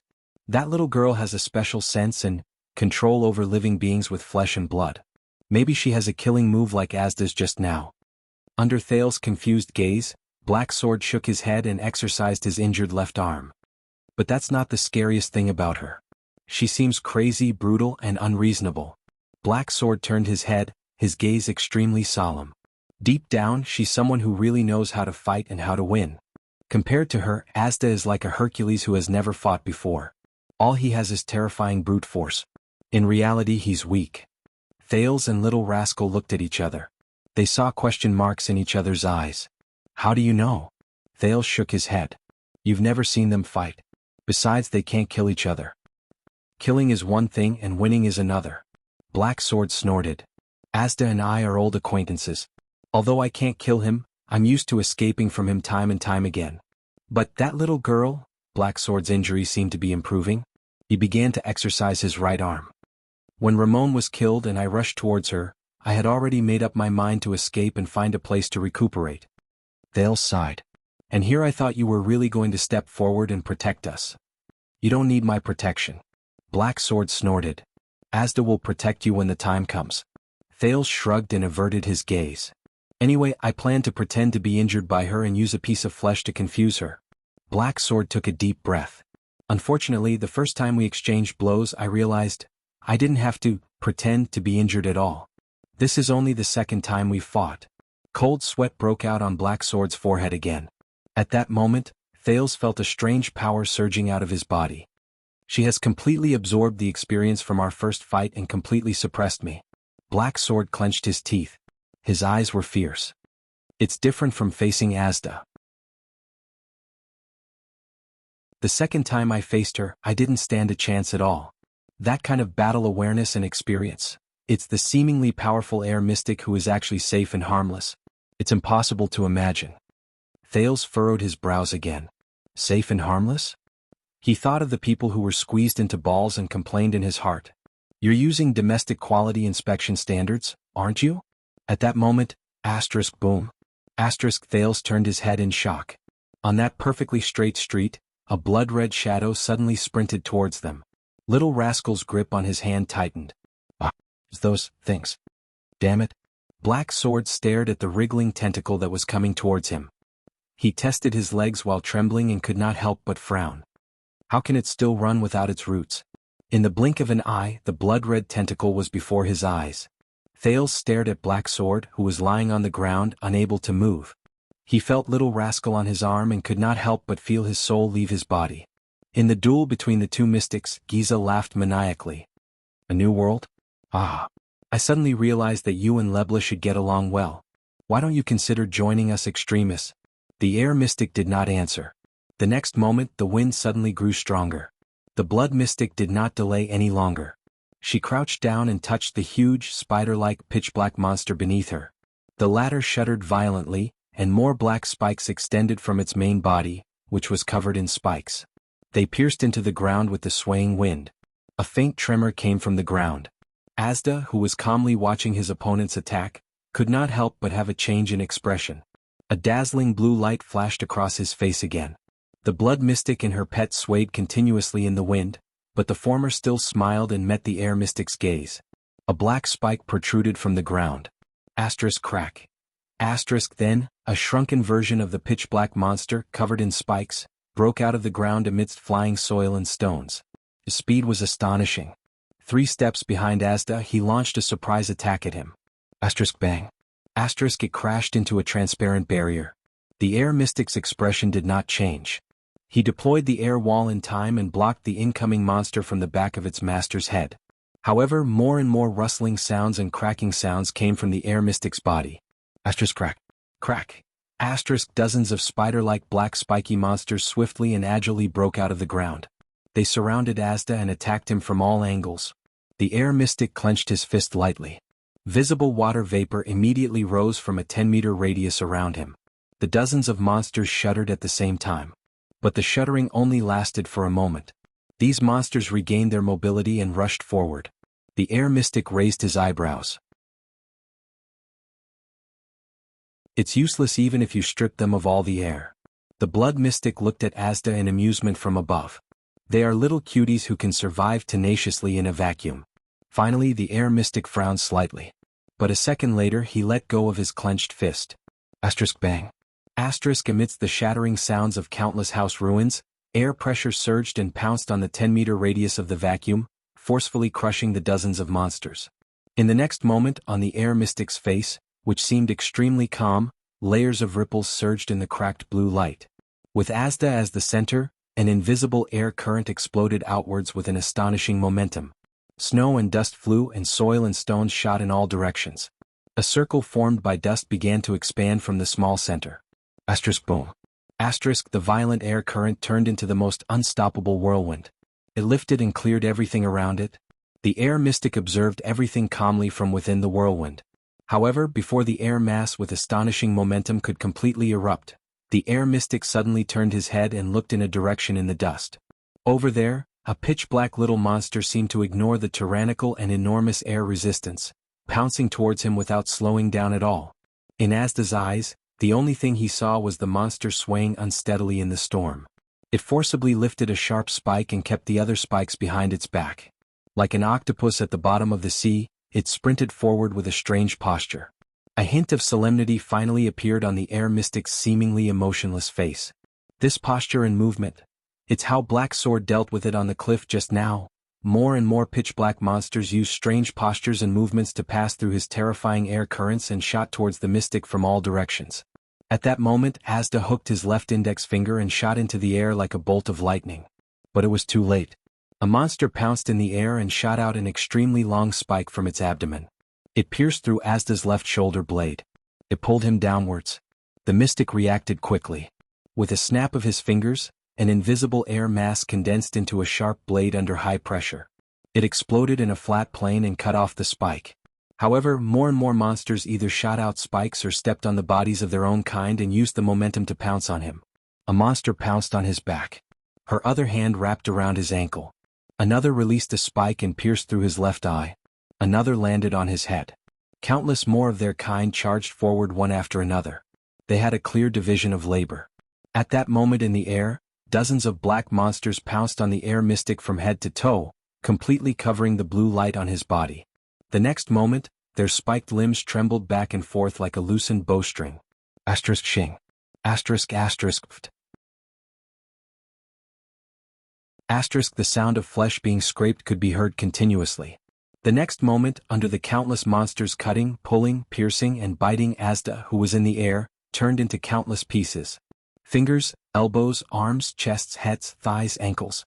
The mystic's broken body fell from the air and scattered all over the ground. The violent air flow finally stopped. The blood mystic and her black monsters landed on the ground. I've said it before. Life is great. The blood mystic raised her index finger in a seductive manner and wiped a purplish streak that disobeyed and was running around behind her ear. She looked like she was lecturing a naughty kitten. Then she said with a terrifying smile, "For these little cuties, the mission they were born for is to rely on their slender but dense bodies and their sensitivity to the air. In your unreasonable air pressure and cyclones. To hunt." The blood mystic chuckled. Asda's broken body turned into specks of blue light and slowly gathered to form a glowing humanoid silhouette. "Those movements, were all used by Black Sword when he fought against me." A voice came from the glowing blue silhouette. "You saw my battle with him and used the life you created to imitate him." "Oh, that's all?" Giza's body slowly descended. "That fellow is very powerful. He actually tricked me with a useless piece of flesh just now. Such a powerful fellow, of course he's my role model. After all, I was once a witch." The blood mystic walked down from the back of the gigantic black monster and covered her mouth as she chuckled. "Learning and research were my past vocations." The young girl with the purplish-red cracks on her face gently bent down and picked up a black spider-like monster that was heavily injured by the cyclones just now. Her gaze was so gentle that it was as if she was stroking a kitten next door. But in the next moment, the blood mystic's gaze sharpened. The little monster in her hand leaped out and pounced on the air mystic's unformed blue light. As if they had received an order, countless black little monsters pounced on the blue light. Some of them exploded into broken limbs and blood, causing the blue light that was taking shape to fluctuate. "Mystic energy interference?" The glowing silhouette's tone was doubtful. "You know that this won't work. At most it can only delay my rebirth." But Giza's reply made it silent. "That's enough." Bang. A gigantic blood-red tentacle suddenly burst out of the ground under the blue light. Countless smaller tentacles spread out and bound the other monsters in the blue light tightly. "Giza, you." The glowing silhouette spoke amidst the fluctuations. It seemed a little surprised. The blood mystic laughed heartily. "Tell me, how much air is there under the ground that is a few hundred feet, a few hundred meters, or even a few thousand meters? How much time do you need to use that pitiful amount of air to return to the surface?" "It should be enough for me to kill that boy." The glowing silhouette did not speak again, but the speed at which it took shape was clearly increasing. It seemed to have become very anxious. Unfortunately, every black monster that exploded after entering the blue light could shake off a part of the blue light, greatly reducing its recovery speed. "Of course, you can evolve to increase your control and range of effect." The blood mystic sighed. "But I think that if you want to come back immediately from underground like that, the power you need. You must knock on the door to realize it, right?" The glowing silhouette suddenly flashed. "Come on, are you willing to knock on the door to protect that boy?" The blood mystic said with a charming smile. "Or are you willing to watch that boy die for your own safety?" The glowing silhouette flashed more and more rapidly. "See, this is the sorrow of never being on the battlefield." The blood mystic snorted softly and stroked her hair, which had turned blood red due to the evolution. "You bunch of people who have never fought in a civil war, newbies." A few seconds later, the glowing silhouette finally spoke. "I don't understand. That's not your style. Your so-called reasons are also not valid. Why would you rather pay such a huge price and risk being sealed by the legendary anti-mystic equipment and being discovered by Helen?" Asda's voice, which had yet to take shape, sounded illusory. "You still want to kill that boy? Just because you don't want him to suffer?" At that moment, the two mystics were silent for a moment. Finally, the blood mystic replied flatly, "You won't understand except for me. None of us will understand." In the next moment, the huge blood-red tentacle dragged the black monster in the blue silhouette along with the blue light, which had yet to take shape, into the bottomless ground. Countless stones and soil tumbled down again, filling up the hole where the tentacle broke out of the ground. The tremors lasted for a long time, until it became smaller and smaller, until it disappeared. Only Giza was left. She silently stared at the ground where Asda disappeared. Her gaze was filled with thought-provoking and complicated emotions. The huge black monster behind her crawled forward. It extended its head or thorny limbs to her hand and intimately nudged the blood mystic. "Yes." The purplish-red spots on Giza's face gradually faded. Her emotions also returned to normal. She gently stroked the monster beside her and said softly, "At least I still have you."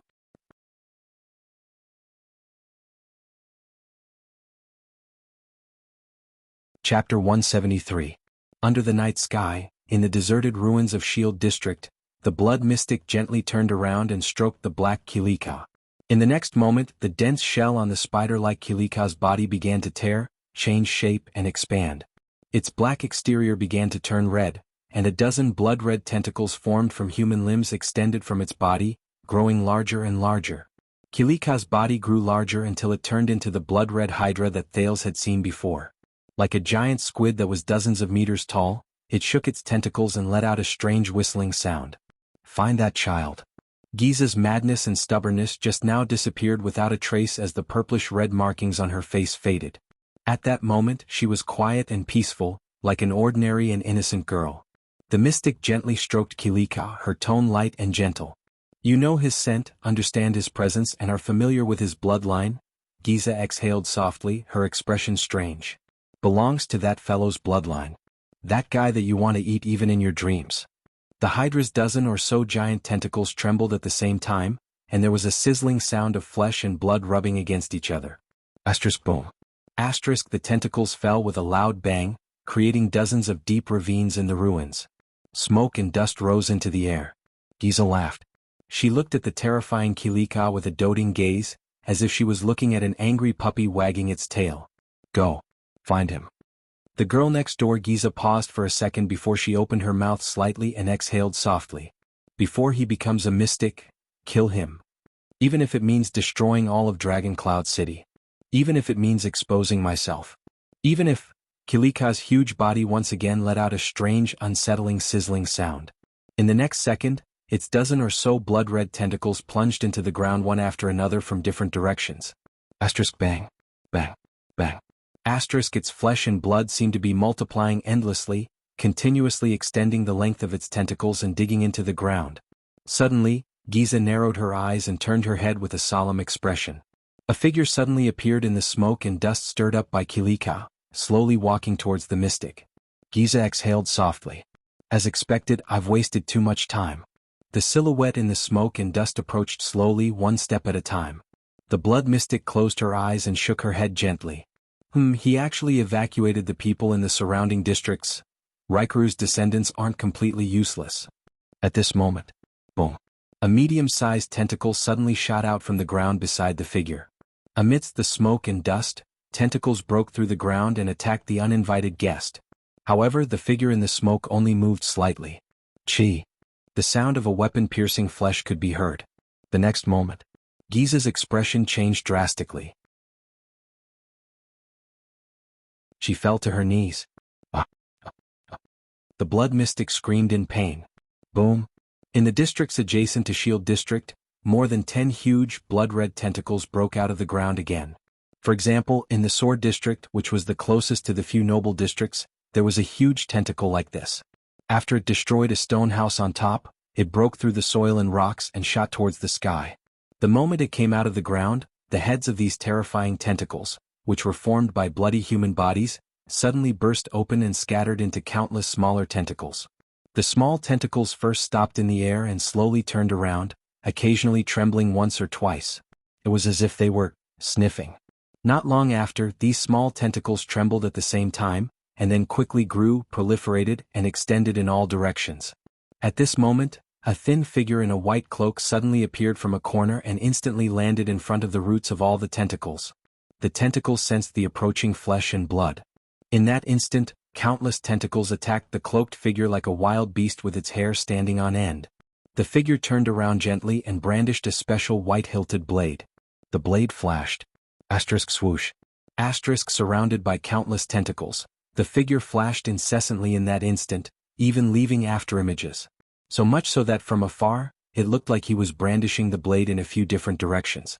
The blade grazed almost every tentacle, leaving a wound. But it was far more than that.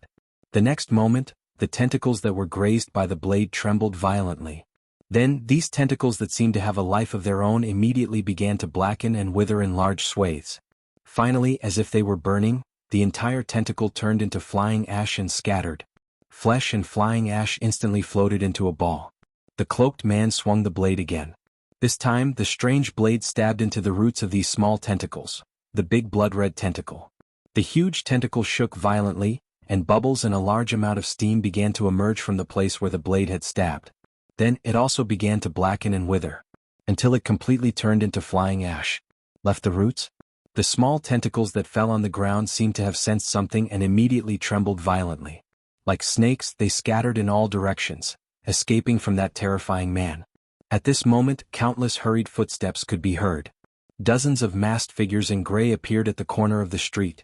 They wore special equipment, arm shields, light crossbows, and streamlined long blades with white hilts. They stepped swiftly and skillfully, blocking almost every tentacle that tried to escape. Their movements were swift, their bodies agile, and their minds calm. Then they raised their hands and swung their blades. Xing. Xing.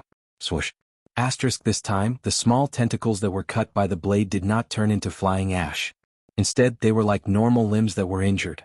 Bright red blood gushed out of them, but their vitality was obviously not as strong as their roots. After a large amount of blood flowed out of the severed tentacles, they immediately fell to the ground and slowly shrunk. The man who first appeared, the star killer Nicholas, flung his cloak off. With a stern expression, he ignored his subordinates who were busy clearing out the tentacles and walked towards the corner of the street. There, even more white blade guards clustered around an old but dignified man. According to Madame Calshan's information, there are at least a dozen of these things in Shield District and its surrounding areas. Fortunately, we evacuated the residents in time, or else they would have become food for those things, Your Majesty. The Star Killer reported solemnly. Nuven VII furrowed his brows and looked at a trembling tentacle in the distance. A white blade guard stepped on it and chopped it off. Bright red blood flowed out of it. Nicholas noticed the king's gaze. He swung the strange blade in his hand and said slowly, "We've tested it. Normal anti-mystic equipment can only ensure that they can maintain their basic mobility under the siege of these things. Only a legendary anti-mystic equipment like the Severing Soul's blade can protect themselves and get rid of these disgusting things at the same time." The king nodded. His expression was terrifying. Gleeward has already set off with the Soul Slayer pike. That calamity won't be jumping around for long. Behind the king, a bureaucrat who looked like a disciplinary officer said worriedly, "But these things are still expanding, trying to find more people to feed on. Now they've even appeared here. Sooner or later, they will extend out of Shield District and catch up to the residents we arranged to evacuate to other districts, and even to those outside the city. It's one thing for it to continue growing by absorbing, but if this goes on, the entire Dragon Cloud City." King Nuven raised his hand abruptly and stopped his subordinate from reporting. His eyes flashed with anger and determination. The tentacles in this area were quickly cleaned up. King Nuven clenched his fists and raised his head to look at the warriors around him. He shouted loudly, "White Blade Guards." Yes. All the White Blade Guards, including Nicholas, turned their heads in unison and shouted angrily. They stared back at the Northland King with sharp gazes. King Nuven took a heavy step forward. He glared at each of his personal guards, the elite White Blade Guards, the Dragon's Imperial Guards, the most valiant existence in Extet. The sound of earth and rocks collapsing came from afar again. King Nuven took a deep breath. The flames in his eyes burned brighter. "Tell me, boys. When Extet needs your protection?" The old king's old and powerful voice rang in everyone's ears.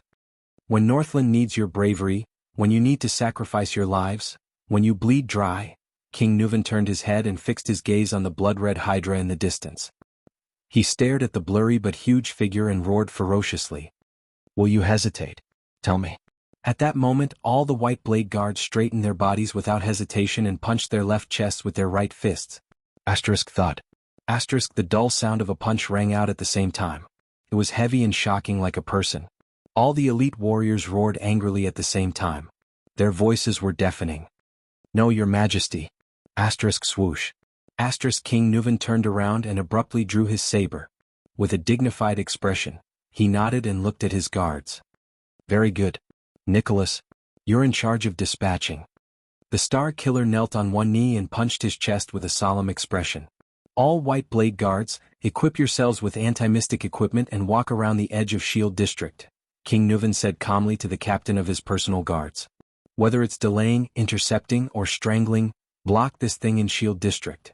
It can forget about touching a single Northlander." Nicholas nodded fiercely and stood up to give his orders. "Everyone split into 8 teams. Each team has at least 30 people. Check the anti-mystic equipment and bring signal arrows. Send messages according to wartime standards." The Star Killer looked at his subordinates and said coldly, "Form a circular formation of 5 people each. Focus on dealing with these little things. Slashing and slicing are the most effective methods. Pay attention to your footsteps, don't get entangled by more than one enemy. If you run into such a big fellow. Nicholas kicked the large tentacle that had already withered into black dried limbs and shook his severing soul's blade. Send a message to inform me. King Nuvan sighed. Kalshan said that the more people that Calamity faces, the stronger it will become. So you won't have any backup. The king extended his right hand and pressed firmly on Nicholas' right shoulder. He stared straight ahead. Whether it's the patrols or the recruits, they don't have anti-mystic equipment. They will only die in vain. Our hope lies with Gleeward and you, the Soul Slayer Pike and the Severing Soul's Blade. Gleeward has already gone to find that Calamity. The Soul Slayer Pike is the best way to deal with it. What you need to do now, King Nuvan's eyes flashed, is to trap a rat in a cage. Completely cut off that thing's strength and escape route. Nicholas and the king exchanged a deep glance. Then he nodded firmly and respectfully. We have no problem, Your Majesty. Please wait for the news of our triumphant return in the palace. But King Nuvan shook his head. I'll go with you. In that second, Nicholas widened his eyes. Your Majesty, it's not safe ahead. King Nuvan raised his hand sternly and stopped him from speaking. Most of the White Blade Guards are here. Heroic Spirit Palace may not be as safe as here. And I have never doubted that the place where the White Blade Guards are located is the safest place in the world. King Nuvan's eyes were filled with unquestionable majesty. Do you have any objections to this statement? Nicholas shuddered violently. In that instant, Nicholas said nothing. He only gritted his teeth and nodded solemnly. King Nuvan let go of his shoulder and laughed boldly. Come, my brave warriors. Today we will set foot on the land of our homeland and rush into a war between humans and non-humans. The old king raised his head and looked at the cliff of the sky, at the valiant statue holding a spear. Today we will follow in Raikaru's footsteps. To hunt the legendary Calamity. The White Blade Guard's expressions became solemn. Nicholas' pupils gradually narrowed. He slowly tightened his grip on the weapon in his hand. Nuvan VII turned to the Hydra in the distance. He took a deep breath and slowly exhaled. Take out those crazy criminals who have committed heinous blood debts in Northland 600 years ago and now. Take out those unreasonable freaks who have caused endless disasters for thousands of years. Take out those evil beings who take pleasure in killing and bloodshed. Take out those scum who see us as ants. King Nuvan clenched his fists. His gaze was fierce. Destroy them all. Giza suddenly collapsed to the ground. Her originally rosy and healthy face suddenly turned gray and shriveled. Moreover, this gloomy color continued to intensify on her face. Behind Giza, the Hydra Kilika sensed its master's condition and trembled madly. Following Kilika's movement, a few tentacles appeared around the figure again and attacked the uninvited guest. Asterisk swoosh. Asterisk asterisk rip. Asterisk two sharp sounds of flesh being pierced came from the smoke. Oh no. Kilika, that's. Giza screamed in pain. Her entire body trembled and her face became increasingly gray, as if she was enduring torture. Kilika suddenly writhed like a madman. Asterisk crack. Asterisk the ground between the mystic and the figure cracked open. A huge blood-red tentacle extended from Kilika's body, twisting madly as it struggled to break free from the ground. It trembled continuously, as if it was experiencing the most terrifying torture. The bright red tentacle formed by severed limbs started to blacken and wither at an extreme speed, starting from the figure in the smoke. Like a fine cloth dyed with ink, the blackening and withering of the tentacle spread all the way to its roots. It extended to Kilika and Giza. The blood mystic raised her black and withered face, gritted her teeth and roared, "Don't even think about it." In the next moment, before the blackening and withering tentacle reached Kilika with that terrifying momentum, it swelled up by itself from its roots and suddenly broke. Asterisk bang. Asterisk a large amount of blood burst out. At that moment, Giza Streelman cut a sorry figure and looked nervous. Like a gecko with its tail cut off, struggling to survive. If she was a moment late, she would be doomed eternally. The blackening and withering spread to the point where it broke off. Finally, it could not continue, and the huge tentacle was completely turned into a withered branch. Only Giza's panting could be heard in the air as she lay on the ground. Her face finally began to regain its rosy color. The mystic raised her head, gritted her teeth and stared straight ahead. She stared at the figure walking towards her from the smoke. The figure in the smoke approached her slowly. What followed was an unpleasant sound of friction. Asterisk crash. Giza stood up from the ground and frowned slightly. The figure was tall, but his pace was strange.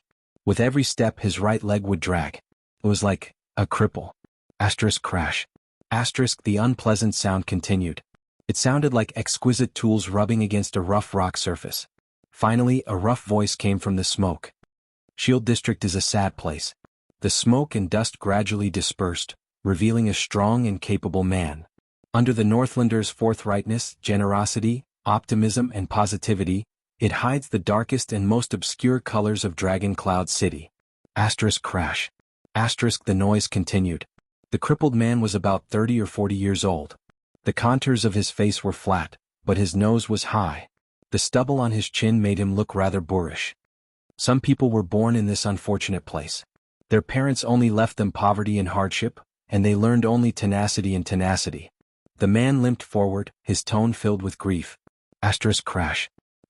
Giza's frown deepened. She found the source of the noise. The man was dragging a 2-meter-long metal spear behind him. The pitch-black spearhead was dragged on the ground, making an unpleasant sound of friction. The blood mystic's eyes were fixed on the spear. Her eyes were filled with a strange light. Some people came here for the sake of standing out. They used the most precious moment to exchange for the most unpredictable future, to preserve something memorable for themselves, for their families, and for their descendants. The cripple dragged the heavy spear with his right hand.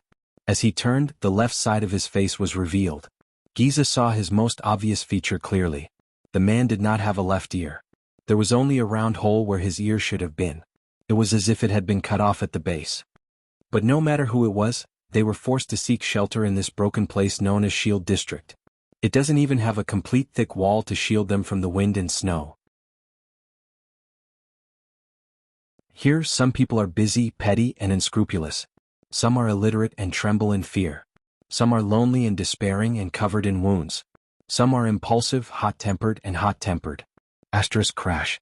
The man limped forward. His expression was sad and his voice was low. They are just ordinary people, but they are also pitiful people. But they are still living under the feet of the most powerful person in all of Extet. With the Northlanders' most contented attitude and the strongest smile, they do the lowliest of jobs. They receive the merest income, have the most pitiful hope, and live the most miserable lives. They do not have unparalleled power, no great achievements, no respectable honor, no noble titles, and no glorious bloodline. But they still clench their teeth, swallow their blood, hold back their tears, tighten every muscle, and struggle to survive. The man stopped limping and stood in front of Giza. He turned his head and glanced at a ruin. There a child's severed hand lay quietly. The man turned his head abruptly.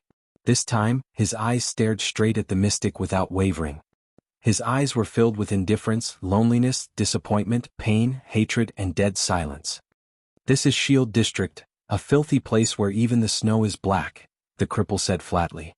"In the great Extet, in the majestic heroic spirit palace, under the dazzling glory of Northland." The man's gaze swept across the ruins around him, and there was a hint of pain in his eyes. "We struggle bitterly, struggling at death's door. We are more like Northlanders than the strongest Northlander." The crippled man with only one ear had a cold expression. He raised the spear in his hand and looked at Giza.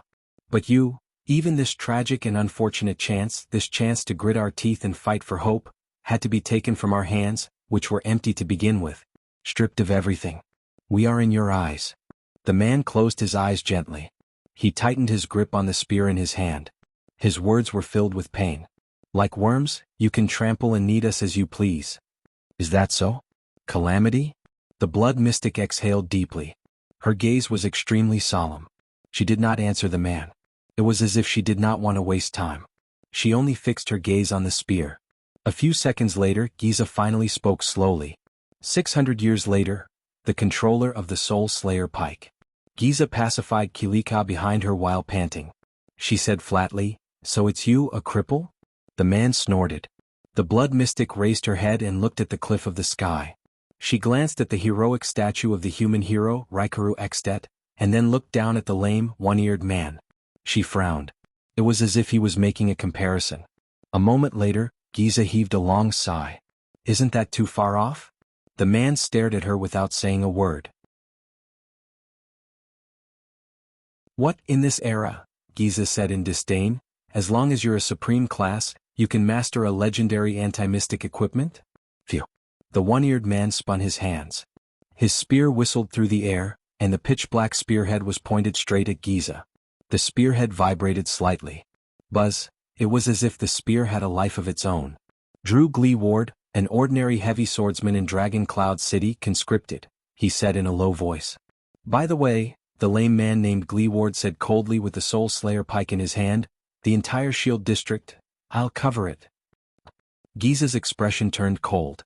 She gritted her teeth, but she did not show a smile, which was a rare sight. Then you'll have to thank me. She looked around at the ruins on the streets around them and shook her head. You're home. It's so clean. Gleeward was not angered by her words. The man only dragged his lame leg and took a light step forward. I was just greeting you just now. You should also know the origins of this weapon, right? Gleeward tapped the ferocious-looking spear in his hand and said quietly, when I received it 10 years ago, Merc almost nagged me until my other ear fell off. The man's gaze became pure. The Soul Slayer pike, King Raikaru's great weapon. All life in this world, from great dragons to ants, demons to flowers and plants. Once pierced by this pike. Gleeward stared at the tip of the pike, his eyes sparkling. All life in one's body will be drained. At that moment, the one-eared lame man's aura began to change. It was as if he had arrived at the most horrifying battlefield. All life. Every part of your body. Giza did not speak. The touch of death, Gleeward raised his head and emphasized coldly, only requires a light touch. The girl, who had always smiled gently, now stared at the pike without any emotion. Her gaze did not shift for a long time. It was as if she was recalling something. This is the unparalleled ability of the legendary anti-mystic equipment, the Soul Slayer pike, the heavily injured heavy swordsman said through gritted teeth. Extermination. This is a legendary anti-mystic equipment forged especially for you, a guy who can't be sealed normally. Gleeward exhaled gently at the pike. Blood calamity. Enemy of life. In the next moment, a cold glare shone in Gleeward's eyes. Asterisk boom. Asterisk his uninjured left leg stomped on the ground with a loud bang. His strong but injured body shot up in a shocking manner. He charged towards Giza, who had an unpleasant expression on her face. The ferocious Soul Slayer pike thrust forward with an invincible momentum, as if it was charging on a battlefield. Asterisk buzz. Asterisk in the air, the pitch-black pike released a joyful vibration. It was as if it was longing for something.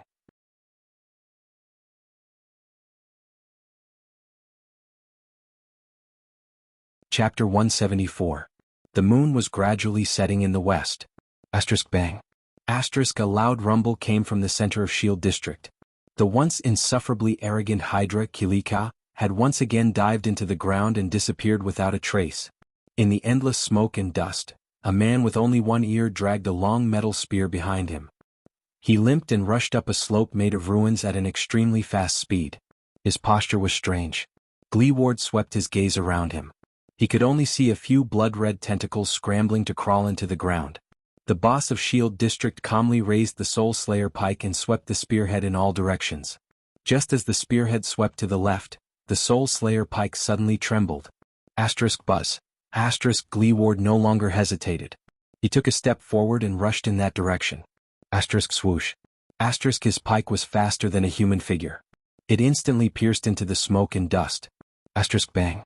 Asterisk one of the ruins exploded. A disheveled girl revealed herself in the blasted ruins. She avoided the pike by a hair's breadth and flew out. Gleeward did not stop.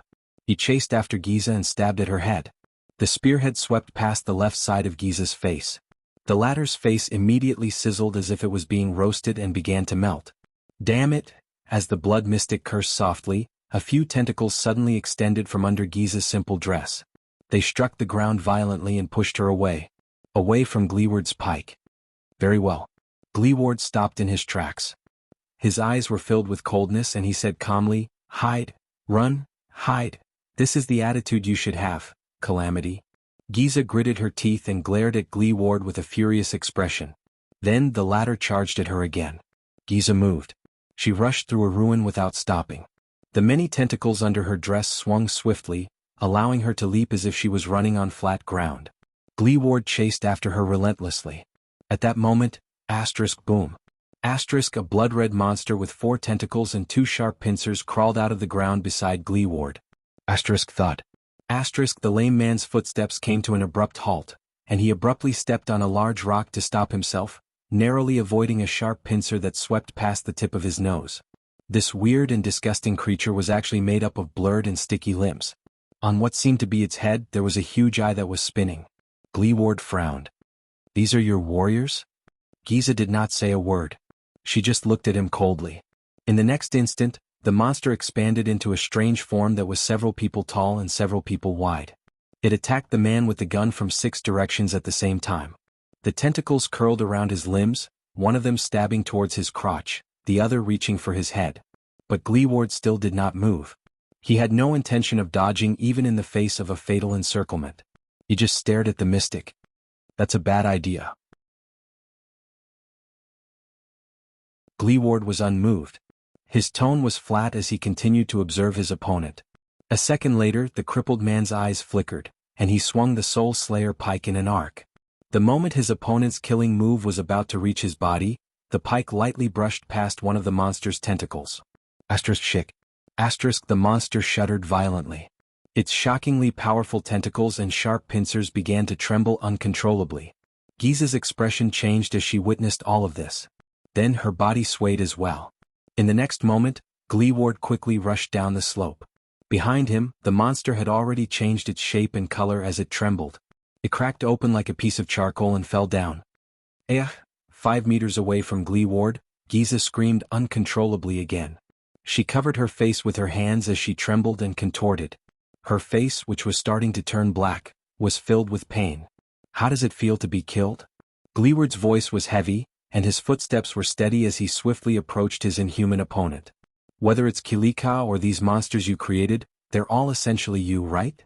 In pain, the blood mystic raised her left hand with great difficulty and extended it towards the dying monster. She gritted her teeth in hatred. Before it completely turned into black ash, the monster that was stabbed by the Soul Slayer pike exploded into pieces. Blood splattered everywhere. As the monster sacrificed itself, Giza's pained expression lessened as well. However, in the next moment, Gleeward, whose expression did not change but whose killing intent was hidden, had already rushed in front of her. He thrust the pike mercilessly. Giza's expression was ferocious. She screamed and quickly retreated. But it was too late. The power of eradication in Gleeward's body surged freely. His pike suddenly sped up. Whoosh. The wind howled. In the next moment, the Soul Slayer pike's black pike twisted in the air in a bizarre manner as if it had a life of its own. The body of the pike bent in a terrifying arc. It stabbed Giza's left hand. The blood mystic screamed in pain. This time her screams were far louder than before. A visible blackness spread from her left arm to her entire body. Gleeward rotated the pike with ease. He knew that extermination had taken effect. The moment she was stabbed by the Soul Slayer pike, Giza did not hesitate.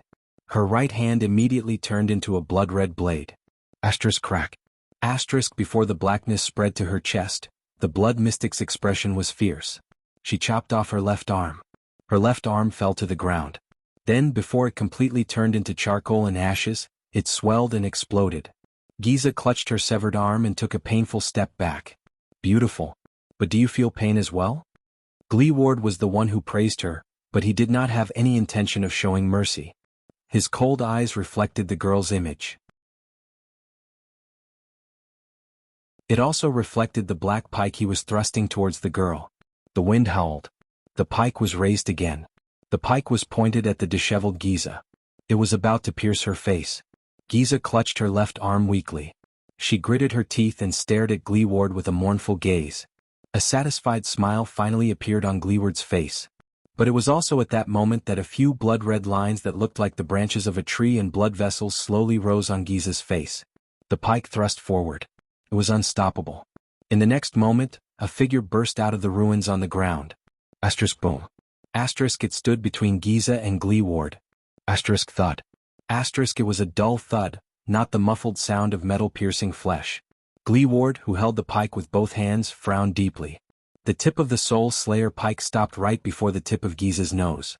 It was only half a second away. The Soul Slayer pike that the crippled man used to take the mystic's weapon was currently held by a short and muscular figure who was using both arms to hold the pike. even though the latter's hands were already bleeding from the friction of his grip on the pike. The weak Giza panted. The blood-red lines on her face trembled slightly.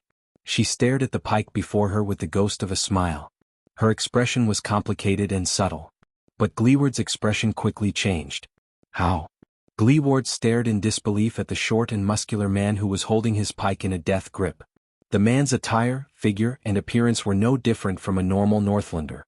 How could it be you? You are. Gleeward stared at the man in front of him, whose face was filled with despair. He called out his nickname in shock and bewilderment. Glacier Sentinels? Big leather belt? Giza revealed a long-lost smile when she saw Gleeward's expression. At the edge of Shield District, Nicholas turned a gigantic tentacle into ashes with a smooth slash. Behind him, the shadows of countless swords and blades could be heard. The elite warriors of the White Blade Guards were carrying out their duty to kill even more smaller tentacles. The Star Killer frowned and walked down the battlefield. In the distance, King Nuven, who was tightly surrounded by a dozen guards, narrowed his eyes and looked at the captain of his personal guards. Your Majesty. The sound of horse hooves came from afar, along with the loud reports of the cavaliers on the horses. The secret room has sent news. Kilika has disappeared. Very good. King Nuven's expression changed. He nodded and said to a noble behind him, "This proves that our strategy is effective. That calamity, it does not dare to face the Soul Slayer pike head-on." Nicholas, who had just gotten rid of a tentacle, came forward. We used the best strategy against the Blood Calamity. On one hand, we used a small number of elites and legendary anti-mystic equipment to attack its vital points. On the other hand, we divided and surrounded it to cut off its source of power, Your Majesty. The Star Killer's expression became solemn and his eyes shone. We suppressed it. King Nuven nodded heavily. Behind the king, a few Northland soldiers rode over on horseback. They brought along a few noble bureaucrats who were in charge of delivering the news. They continued to deliver the news. Also, Your Majesty, we still do not have any news about the Prince of Constellation and your granddaughter. King Nuven's expression did not change, as if he did not care about his granddaughter's life or death. Also, the nobles and the residents of the other districts are talking about it, especially the residents you evacuated. Many of them saw that monster. There are all sorts of comments about the invasion of the Calamity. Many of the militias who have been enlisted have asked to immediately change their equipment and join the battle. The situation is a little chaotic and the patrols are a little overwhelmed. Reply to Madame Kalshan. Continue to monitor that thing and keep the news flowing. King Nuven turned around and frowned slightly. He thought carefully and then decisively ordered, "Also inform the chief garrison officer to disperse the patrols and pacify the civilians one by one. In the name of the king, this place will be solved very quickly. Ordinary troops without anti-mystic equipment will not be of any use. No one is allowed to recruit or gather troops for any reason." The officials nodded and continued to report the situation. The outskirts of the city are very close. We also received news when we evacuated the residents. Your 6 counts and their vassals have already sent fast horses and messenger crows 3 times, requesting to bring their troops into the city to provide support. Bringing thousands of people to feed that calamity? The king rudely interrupted them. Reply to them that the Waltons have seen their loyalty, but this is no ordinary battlefield. A large number of troops will only make the situation worse. A clerk quickly recorded the king's words, while another worriedly said, "In addition, the 4 archdukes have requested your majesty that for your own safety, you should immediately return to Heroic Spirit Palace and explain." King Nuven nodded and nonchalantly waved them off. "Let Lispan deal with the nobles, including the archdukes. Tell them that the king is hunting at the front line. Under such circumstances, it is best for them to shut up." After issuing the order, the heralds rode away on their horses. They actually have a point. "You should stay in Heroic Spirit Palace, Your Majesty," the Star Killer said calmly. The king shook his head. "Almost all the White Blade Guards have been mobilized and we can't summon troops into the city. Staying in the empty Heroic Spirit Palace with 4 archdukes and their personal guards with ulterior motives?" King Nuven snorted coldly. "Your king just killed an archduke not long ago. I think I know which option is safer." Nicholas nodded and shook off the blood on the severing soul's blade. At this moment, "Your Majesty, boss, look." A White Blade Guard pointed at the sky and shouted. In the night sky, a spark flew high into the sky above Shield District.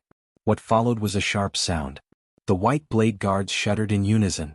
A signal arrow. This means? Nicholas' gaze flickered. It's the first group from the east. They found a big guy that's hard to deal with. We have to immediately. At the same time, a similar spark bloomed in the sky from another direction. At the same time there was a sharp whistle. King Nuven frowned. 2 places? But in the next second, a third signal arrow rose from afar. At the same time? That's not right. King Nuven stared at the spark and frowned. We've strictly assigned the routes. We split them into 2 directions, east and west, and gradually surrounded them from the edge of Shield District.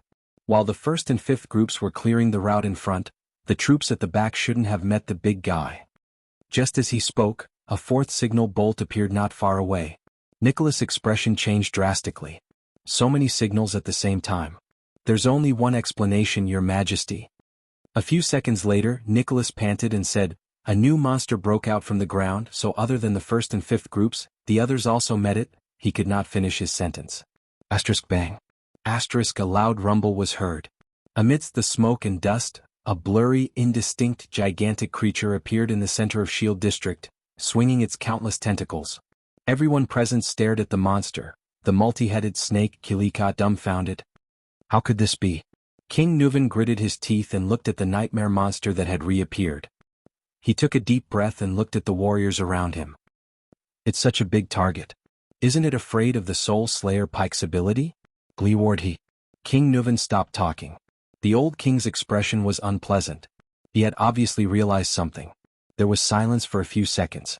Then, Nicholas put the Severing Soul's blade into the scabbard on his back and slowly crouched down. He tightened the straps on his legs and nodded solemnly. Your Majesty, I request that we depart immediately. The Star Killer regained his extreme calmness. He said softly, we must slow down the work of clearing these tentacles. I think I need to bring the Severing Soul's blade as soon as possible, to save Gleeward. On the other side of Shield District. Dodge. Black Sword's furious roar was heard. Thales looked at the blood-red tentacle that was charging at them. He gritted his teeth and dragged Little Rascal backwards. But they were far from fast enough. The tentacle slithered on the ground as fast as the wind and instantly slid before their eyes. Then it suddenly bounced up and shot towards Thales with the sound of the wind. It was as tall as a person. Asterisk whoosh. Asterisk, damn it. Thales cursed in his heart as he watched the tentacle lunge at the tip of his nose. I can't dodge it. Little Rascal cried out in surprise. At that moment, that strange fluctuation surged through Thales' body again. Thales felt time slowing down again. In this time that seemed to be playing in slow motion, he could clearly see that the tentacle lunging at him was made up of countless bloody human tissues, from skin to muscles, from blood vessels to bones. In the air, it began to fork from the tip, revealing a section of sharp teeth. It was like a large, abnormally shaped snake lunging at its prey. A wave of nausea surged in Thales' heart. What the hell is this? At the same time, a new surge of strength was born in his body. Thales felt the new strength in his body and calculated where the tentacle would land. The next moment he pushed Little Rascal away. Then he pounced on the other side. The tentacle brushed past Thales' right hand and Little Rascal's glasses. The 2 children rolled to the sides and fell to the ground. Asterisk thud. Asterisk the blood-red tentacle missed its target and crashed into a wooden plank in the ruins. It no longer had a chance. Because in the next moment, a small red sword pierced through the air and spun towards it. Asterisk thud. Asterisk the blade was powerful and accurate, nailing the tentacle to the wooden plank. It was unable to move. The hilt of the small red sword was still trembling. Although the tentacle struggled continuously, it was nailed by the blade and could not break free. Thales fell to the ground. He seemed to have overexerted himself. His right hand was sore and he was panting in shock. He turned his head and looked at Black Sword, who was lying on the ground covered in wounds. The latter's right hand was suspended in the air, maintaining the posture of throwing the flying sword. Only then did Little Rascal let out a startled cry. She quickly stepped on her legs and crawled backward. She did not even dare to look at the disgusting tentacle. Thales sat up from the ground and stared blankly at the tentacle struggling weakly by his feet. Well done, little one. Black Sword exhaled weakly and his head fell back to the ground. Your reaction. But Black Sword did not finish his sentence. The part of the tentacle that was nailed to the ground suddenly split open from where the blade had pierced through. Then it slapped the ground and the tentacle broke free from the blade. Thales shuddered. *T, be careful, Black Sword yelled. But this time Thales could not react in time. The tentacle pounced on him and wrapped itself tightly around him. From his left leg to his waist, from his chest to his head. Thales' eyes were also tightly wrapped, and he immediately lost his vision. "No!" Little rascal screamed. Thales only felt a shiver run down his spine. It was sticky, greasy, warm, quivering, and occasionally contracting. And a little dizzy? That was what Thales vaguely felt in his daze. It seems quite comfortable? Until he felt a greasy, wet, and warm ball slide across the left side of his face and stop at the bridge of his nose. The ball began to tremble continuously as if massaging his face. This feeling, Thales thought in his daze, is like pressing my palm on my eyelid and feeling my eye tremble in my palm. When he thought of this, Thales shuddered violently. He knew what the greasy, wet, and warm ball that kept massaging the bridge of his nose was. It was someone's eyeball. F***ck. F***ck. F***ck. F***ck. An unprecedented disgust engulfed Thales, immediately waking him up from his hallucination. In extreme panic and nausea, Thales desperately shook his right arm, the only part of his body that was not covered by the tentacle, trying to pull that disgusting thing off. But the tentacle only tightened its grip. Thales clawed at the tentacle in vain, but he only felt that breathing was getting harder and his consciousness was fading. Little Rascal and Black Sword's anxious voices rang in his ears, but he could not hear them clearly. And the eyeball that was quivering even faster? F***ck. His heart beat faster and the blood vessels in his ears surged more rapidly. Thales, who was suffocating, felt increasingly uncomfortable. Soon he began to see stars. What should I do? A thought flashed through his mind. Right. I still have. He let go of his right arm and reached behind his waist, wanting to touch the JC dagger that Jayla gave him. The dagger. The dagger. But when he touched his waist, he only felt something greasy and warm. The tentacle had also tightly wrapped around his waist. Thales felt as if he had fallen into an ice cave. At that moment, despair overwhelmed him. *T, what should I do? His right hand flailed about behind his waist. But he could not catch anything. What should I do? Then a hard object brushed past Thales' right hand while he was flailing about. The pain brought Thales, who was on the verge of fainting, some clarity. He mustered the last of his strength and grabbed the long foreign object firmly. He pulled it out. Then he reached for his head. But the accident happened just like that. The moment Thales lifted the foreign object, a wave of heat from the inside out, from his heart to his right hand, suddenly erupted. It was like the most terrifying flame roasting his entire body in that instant. Pain, scorching heat, and spasms, these three sensations reached his entire body at the same time. Inside and out, every corner, every tissue and every cell. Illusory sounds appeared in his ears. At first it sounded like the increasingly loud sound of blood vessels surging. But soon these sounds changed. Some sounded like waves sweeping across, some sounded like volcanic eruptions, and some sounded like the howling of a storm. Thales opened his mouth but nothing came out. The only thing that entered his mouth was the fishy, salty taste of the tentacle. And the disgusting organs that slid past his tongue, pieced together from an unknown person. But at that moment he no longer paid attention to the disgusting tentacle and the restraint. There was only a burning sensation left in his senses. But in the next moment, Thales felt his entire body tremble. Then he relaxed and his vision reappeared. His breathing began to become smoother. His chest was no longer heavy, and the restraint on his face slowly loosened. The tentacle let go of him. Then it slid down silently. At that moment, the burning sensation from the bottom of his heart to his right hand gradually disappeared. Thales panted hurriedly. He struggled to sit up from the ground, gasping for air after surviving a disaster. Then he saw two pairs of shocked eyes. Black Sword and Little Rascal stared at him in a daze. It was as if they had seen something incredible. Thales was shocked. Then he realized that they were not looking at him. He lowered his head and looked at his right hand. Then he could not help but narrow his eyes. At some point in time, Thales' right hand had firmly grasped the weapon Black Sword threw at him. It was the small red sword. But at that moment the dark red blade of the small red sword was actually emitting a dazzling red light. This is... Thales stared at the small red sword dumbfounded. He watched as the blade, which was originally dark red and lusterless, gradually became lighter and brighter, becoming a color similar to the blade. It was as if it had just been sharpened. That was not the only abnormality. The disgusting tentacle began to change from the point it approached the small red sword. Thales had seen this change before. It was in the birch tree forest, when the fortress flower was facing the blood mystic. The entire tentacle, which hung limply on Thales' body, began to dissolve, wither, and turn black. Then it turned into ashes and dissipated in the air. It was as if it had met its natural enemy. All that was left on Thales' body was black ashes. "What did you do?" Black Sword frowned. He stared at the sword in Thales' hand and murmured, "Could it really be a legend, a legend?" Little rascal blinked. She did not understand. At that moment, before Thales could react, he heard the sound of a raging tide, which resembled the surging of blood vessels. Whoosh, it seemed to be surging from afar. But the raging tide soon changed, turning into a low murmur of a human. "I." Thales shuddered and jumped in fright. He raised his head and looked at Black Sword and Little Rascal, but both of them only stared at him in a daze. Black Sword's gaze kept shifting back and forth between Thales' face and the sword in his hand.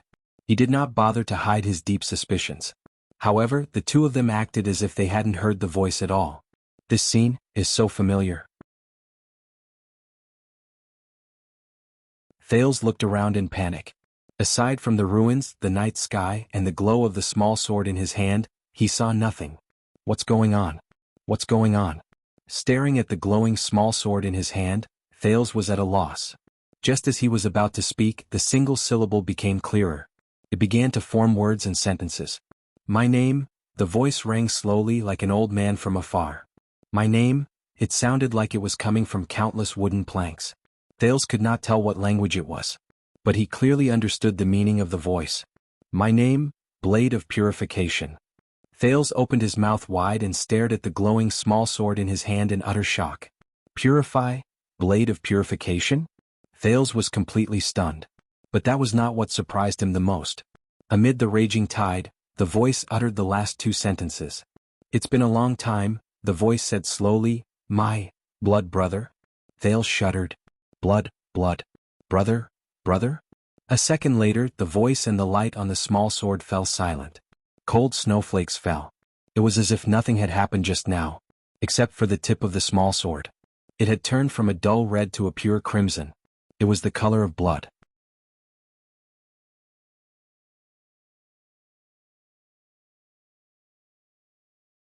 Chapter 175. Dragon Cloud City, the border between Armor District and Shield District. A series of loud roars came from the direction of Shield District, as well as faint tremors. "We should evacuate together with the residents." A valiant swordswoman with black hair, light armor and thick black gloves stood on a roof. She frowned as she stared at the tall figure in front of her. "It's not our duty to be nosy, and it's not in line with our principles to look for trouble." But the figure just stared at the sky of Shield District in the distance, taking in the crazily rampaging, unusual giant blood-red monster. "Is this the reason Raphael asked us to leave?" Cohen pursed his lips with a worried expression, his eyebrows constantly moving. "This is what the Secret Intelligence Department wants to do? Did you hear what the residents said? That's the legendary Hydra Kilika." Cohen clenched his fists tightly, displeasure flashed in his eyes. "It's those calamities, the mystics, those legends that we can only read about in family records and dossiers. Raphael?" Cohen looked at the ruins of Shield District, his breathing quickened. "Did you do this? Is this your plan?" Miranda frowned and looked at her colleague with a complicated expression. "The disciplinary officers didn't evacuate the area for no reason. This is not something you should worry about. Dragon Cloud City definitely knows how to deal with calamities." Miranda looked at the Hydra flinging out another giant tentacle in the distance, sighed and shook her head. "And no matter what Raphael did or what he wants to do, it's not something we can interfere with." Cohen was still staring at the Hydra. His golden hair was covered in snowflakes, but he did not notice it at all. "That Shield District big leather belt lives there. We even sat in his house before. Do you remember the man who fought against the orcs in the Glacial Sentinel?" Listening to the sounds of destruction, Cohen's eyes were filled with sorrow. "Him and his daughter." Miranda did not say anything, only lowered her eyelids slightly. After a while she said quietly, "We can't do anything." Cohen was silent. In the distance, as the Hydra Kilika's movements intensified, the tremors grew stronger. "Do you know what's the most ironic thing?" A few seconds later, Cohen said to Miranda behind him with an expressionless face, "On the day we, you, me and Raphael became seeds, what Master Shao said to the 8 of us on the night Colossus."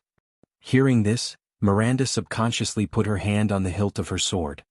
The mission of the Tower of Eradication is to preserve the last, purest and most transcendent spark for mankind.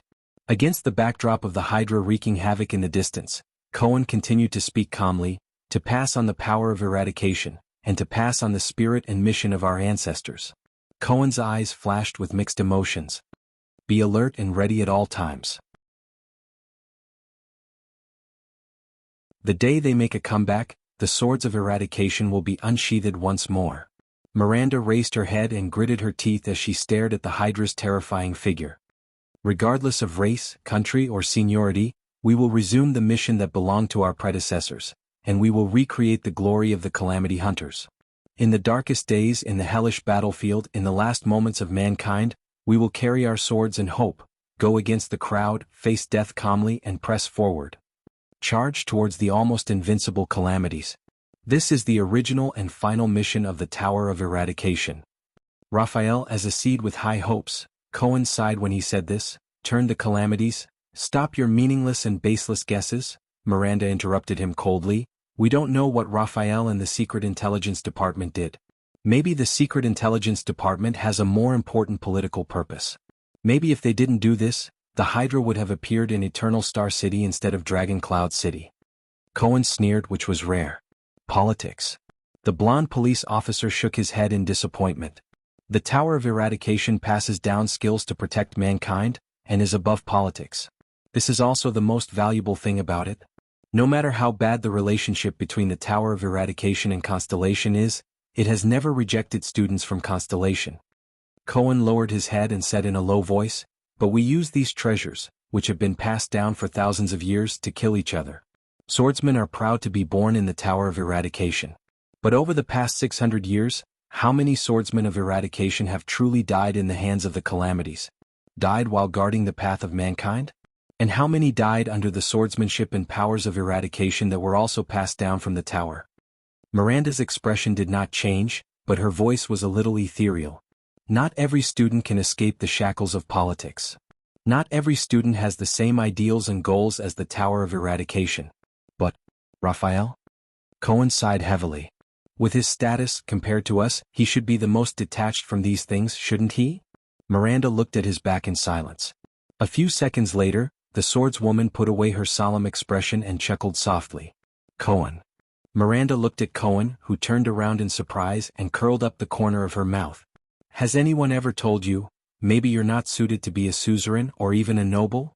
The swordswoman flashed a thought-provoking smile and asked meaningfully, "The ideal and kind heir to the Count of Walla Hill." Hearing that, Cohen was stunned and stared at Miranda in a daze. He tilted his head and stared at the roof under his feet. Desolation and loneliness flashed in his eyes. This time, Cohen was silent for a longer time than he had ever been. Finally, the police officer's voice rang out absent-mindedly. I know. From the first day I could remember things. I knew it." Cohen's voice was calm, but it made Miranda's heart darken for no reason. "I can't be a good suzerain. I can't." Miranda did not speak. At this moment, the two of them looked up as if they had sensed something. In the next second, the two swordsmen jumped off the roof at the same time and hid behind the wall with agility. A minute later, two figures flitted past the streets that had already been evacuated. One of the strange footsteps was light, as if he was walking on the ground. The other's footsteps were more normal, and his steps were steady. In terms of movement, Miranda, who was hiding in the dark, thought, both of them seemed to be good fighters. However, both of them seemed to be injured and their bodies were unstable. "I think we should go into Shield District to look for someone, even if that thing is there." One of them sounded very young and impatient, as if he was not satisfied with his companion beside him. "I say, can't you say something?" "Oh, okay, I remember now. Can't you give me some reaction?" "God, don't make those gestures that I don't understand." "Wait." Miranda's pupils constricted when she saw the two figures. In the next second, Cohen watched in shock as Miranda stood up, left her hiding place and blocked the two people who passed by. The two uninvited guests stopped in their tracks warily and adjusted their postures so that they could attack easily. but their hostility was quickly broken. "You are," at that time beside Lady Cecile, Thale's attendant, Wyacasso, held his saber and stared at the swordswoman. His eyes widened in shock. "Broken Dragon Fortress. Lady Miranda. Why are you here?" Waya asked in astonishment. "It's a long story. What about you?" Miranda frowned. "What are you looking for? Is it related to that calamity? This?"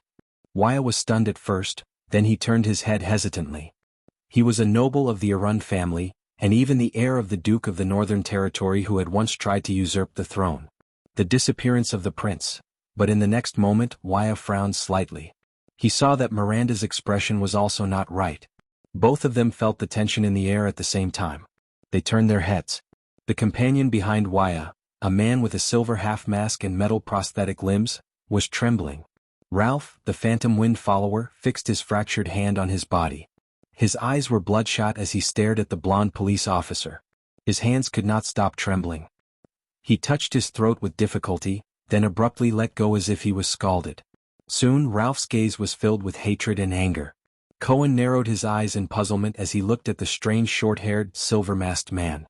His gaze swept across the man's lower body, which was covered by clothes, but he could still hear the prosthetic limbs. He scratched his head. "Why are you looking at me like that? Do we have a grudge?"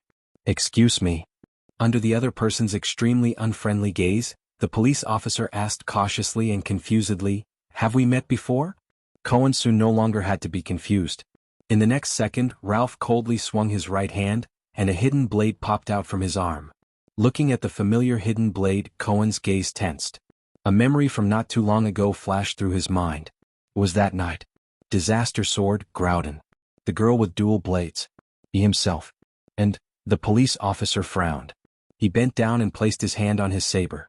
Miranda and Waya were both stunned. They looked at the two people who were about to fight, puzzled.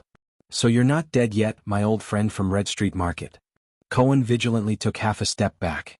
His gaze was as sharp as a sword and his tone was cold. "Scum of Blood Bottle Gang."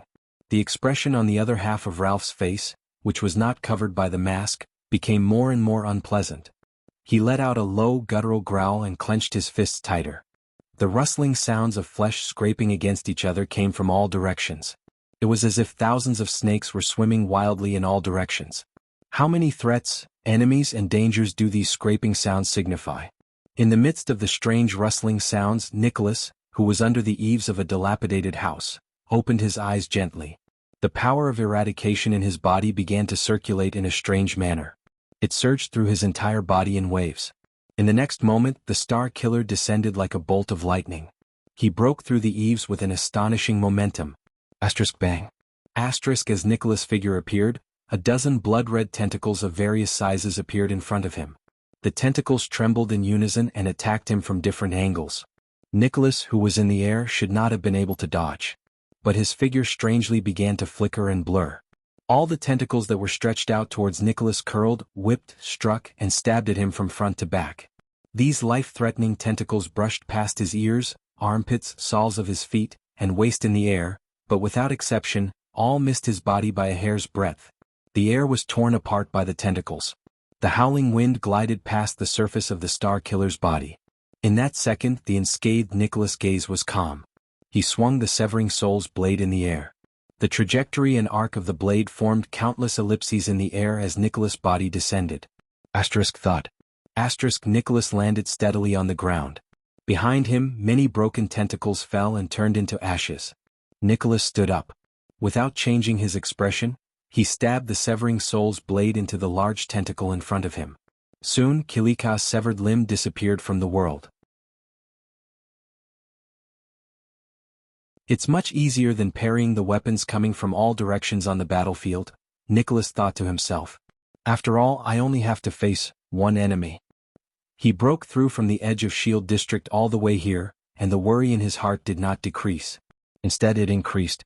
The number of enemies on the road was getting denser, and the Hydra's figure was also getting bigger. Clearly he was already close to Glee Ward. Hopefully nothing will happen to him.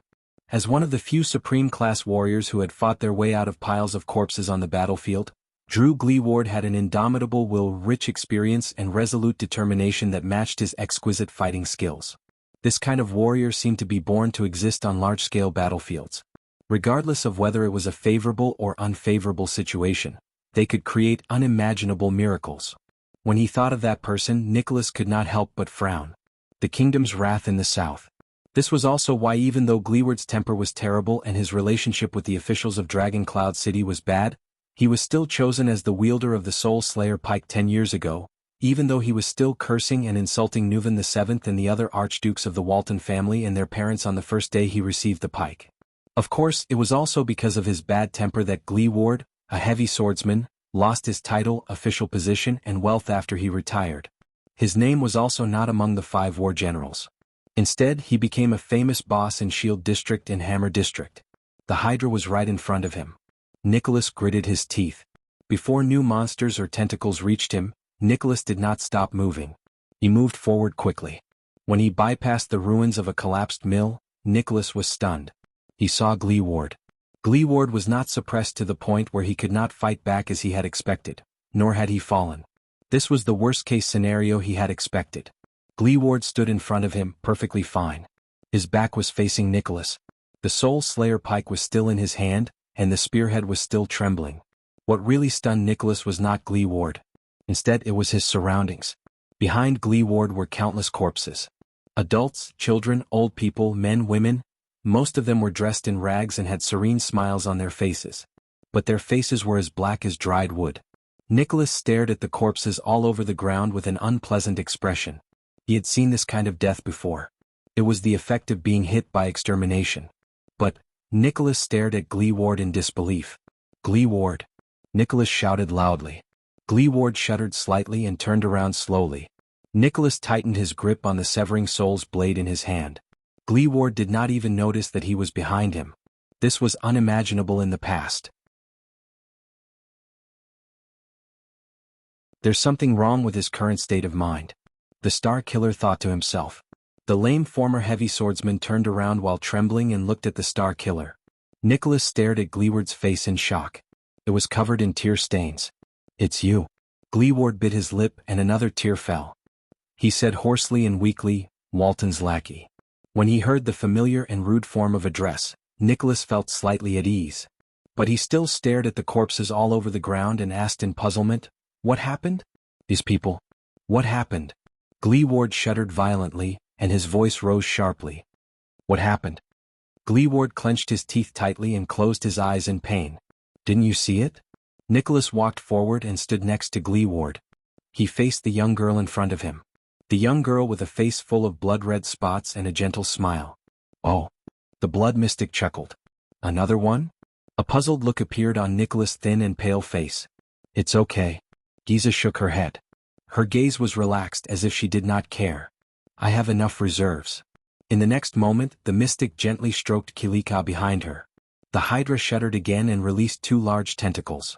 The tentacles trembled continuously on the ground, then slowly tore apart, creating 2 openings that were as tall as a few people. Nicholas' pupils shrank. From the 2 openings, 1, 2, 3 people slowly walked out. There were dozens of people. The person who walked toward them was an old woman with a face that looked like she had gone through the vicissitudes of life. She was puzzled at first, then confused, and then terrified as she looked at her own body. There were dozens of people of all sizes, men, women, the elderly, and the young. After their initial bewilderment, they became astonished. Then, they all walked towards Gleeward at the same time. Nicholas turned his head abruptly and looked at Gleeward. "Could it be?" Gleeward shook his head laboriously. His eyes were filled with tears of grief, indignation, and desolation. "Gleeward?" The old woman who led the group opened her fearful eyes. She seemed to know Gleeward. "Good child, what is going on? I remember that just now." "Ah." The old woman lowered her head in surprise. She looked at her thin and shriveled legs, one in front of the other, as she dragged her body forward. "How did I stand up? My legs are healed?" "Granny Davall." Gleeward looked at the old woman's figure and closed his eyes in grief. He stabbed his spear into the ground. "Bastard, no." The old woman immediately realized something. She said in panic, my body, why can't I move? Why am I walking?" Granny Davall was not the only one who reacted this way. Among the dozens of people, almost everyone had the same reaction. Panic, fear, and shock appeared behind the crowd. What's going on? My hand? Ah. I can't walk so fast, I'm too old, I'll fall. Oh my God, look, it's a monster.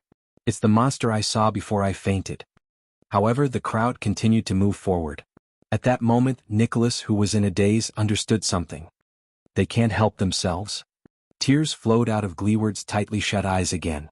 His voice was intermittent. These civilians of Shield District, after they were eaten by that monster, that bitch, I don't know what she did. Now she's controlling their bodies. Nicholas watched the crowd move forward towards them in disbelief. He watched as they continued to quarrel, question, argue, and even cry, shout, and roar. Just like the most ordinary residents of Shield District. I didn't eat them. They are perfect, independent individuals. The blood mystic sighed. Every single one of them is a life. Nicholas looked at the corpses on the ground beside Gleeward and completely understood. He took a step forward and his palm unconsciously twisted due to anger. The Soul Slayer Pike? Gleeward swallowed hard and shook his head in pain. She's different from the other tentacle monsters. The crippled, one-eared man suppressed his grief. Extinction can't hurt her directly. It can only kill these people themselves. The blood mystic smiled like a flower. That's right. Didn't you say that you're in charge of this district? At that moment, the demon-like maiden smiled. The blood-red stripes on her face were especially strange and terrifying. Then let me see your determination. I have thousands of people. The terrified crowd quickened their pace and blocked the path between the two supreme-class warriors and the mystic. Gleeward let out a furious roar. Nicholas took a deep breath and calmed down. They're just ordinary civilians. Or we can break through them without stopping, regardless of the cost. The Star Killer swung the Severing Soul's blade in his hand and said coldly, "Go straight for that monster." Under the Star Killer's gaze, Gleeward still shook his head laboriously. Nicholas frowned. He suddenly noticed that Gleeward had many wounds all over his body. The mystic answered his doubts. Ordinary civilians? Giza smiled softly. No, there are thousands of them. Their thoughts are clear, their minds are clear, and they can even speak on their own. But they're not afraid of death, they're not afraid of pain, they don't cower, they don't stop, they don't hold back, they don't hesitate. The blood mystic tilted her head, swiped her finger across her lips, and smiled charmingly. Flesh and blood dolls. As she finished speaking, Granny Davol, who was leading the group, suddenly cried out in surprise. The next moment, the old woman suddenly lowered her body and got down on all fours. The crowd behind her instantly burst into an uproar. As she cried out in surprise, Granny Davol used her hands and feet like a feline.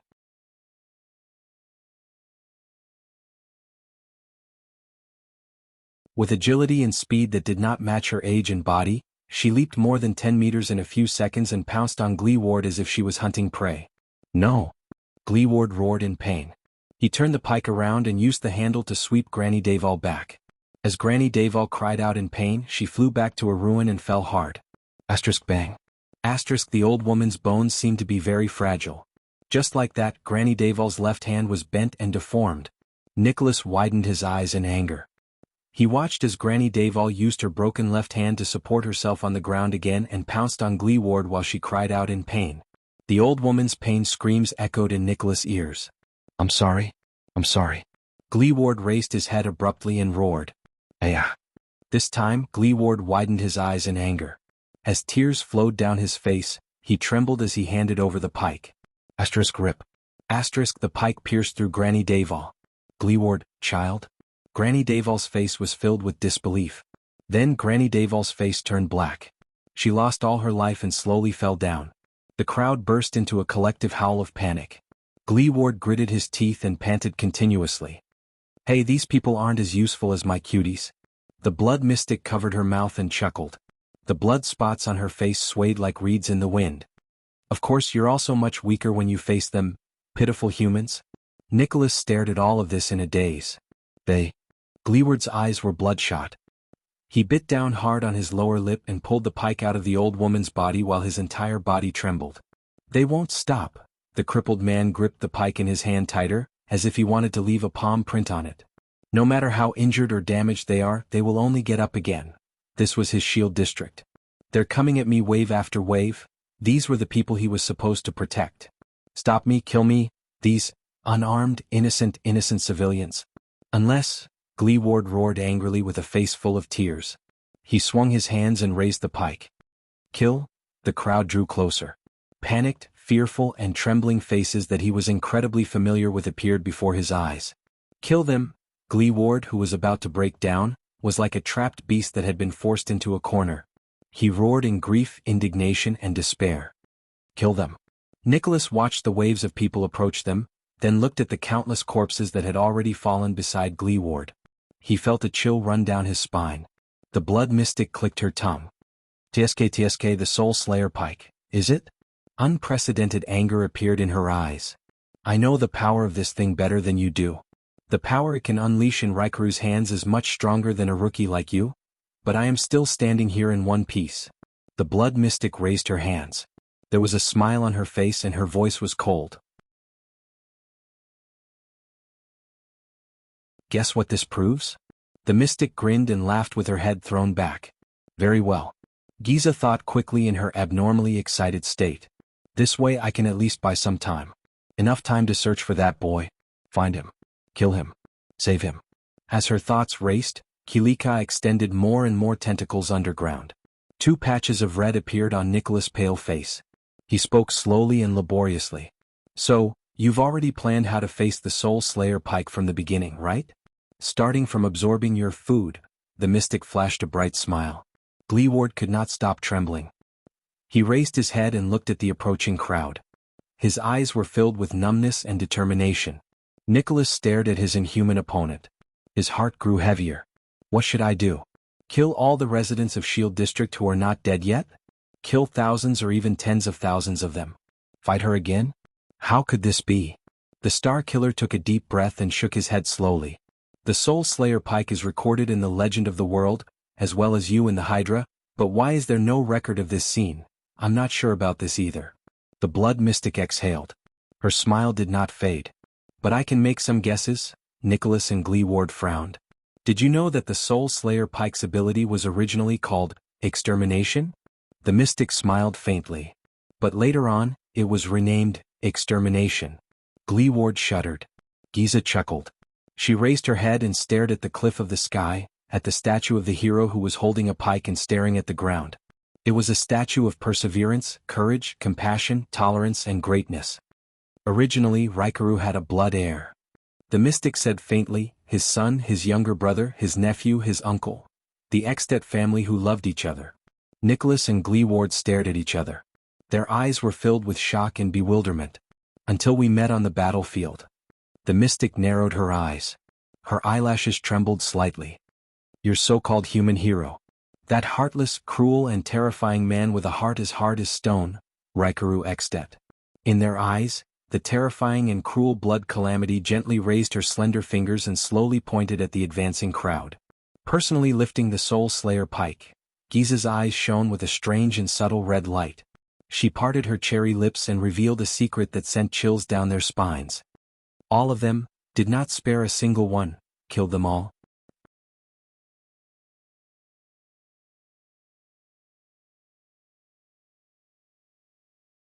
Chapter 176. Thales stared at the small red sword in his hand absent-mindedly. He did not even notice when little rascal shuddered and moved closer to him. She pulled him up from the ground with all her might. The Blade of Purification. Is that its name? Even under the dim moonlight, the blood-red edge of the sword was extremely bright. Thales tried his best to sort out the thoughts in his mind. He even forgot about the environment he was in. Is this sword a living thing? If it is, why didn't it move in Black Sword's hand? If it isn't, then what is that voice? That voice that came from my ear. No, it's more like it came from the bottom of my heart. Why is it so similar to what happened when the High Priestess of Bright Moon Temple prayed? The moment he touched it, the burning sensation that seeped out of his body reminded him of the scene when his mystic energy went out of control. Is there a connection between the two? It said, my blood brother. What does that mean? It also said, it's been a long time. Have I seen this thing, the legendary anti-mystic equipment, before? More and more questions popped up in Thales' mind, but none of them had an answer. It only made him more confused and confused. What did you do? Black Sword's voice rang in his ear, stern and fierce. Thales was startled. He snapped out of his daze and unconsciously loosened his right hand. Asterisk clang. Asterisk the small red sword in his hand fell to the ground. Black Sword struggled to lift his upper body with his weak body. He did not know whether it was because of the shock or his injuries, but his expression was very unpleasant. A pair of sharp eyes locked on Thales' face. Why did it suddenly become effective? Thales only reacted then. He looked at the small sword on the ground, took a deep breath and looked up at Black Sword. About that. The second prince forced an awkward smile. I don't know. Black Sword's frown deepened. Little rascal let out a, ha. The girl pointed at the ground, her voice filled with surprise. Change back. Black Sword and Thales were shocked. Their gazes were once again attracted by the small sword on the ground. The small sword that once shone with a red glow in Thales' hand began to change color. The bright blood-like blade on the ground faded once more, turning into the same dull and dark red color as before, as if all its blood had been sucked out. Thales blinked in bewilderment. He was not the only one who reacted this way.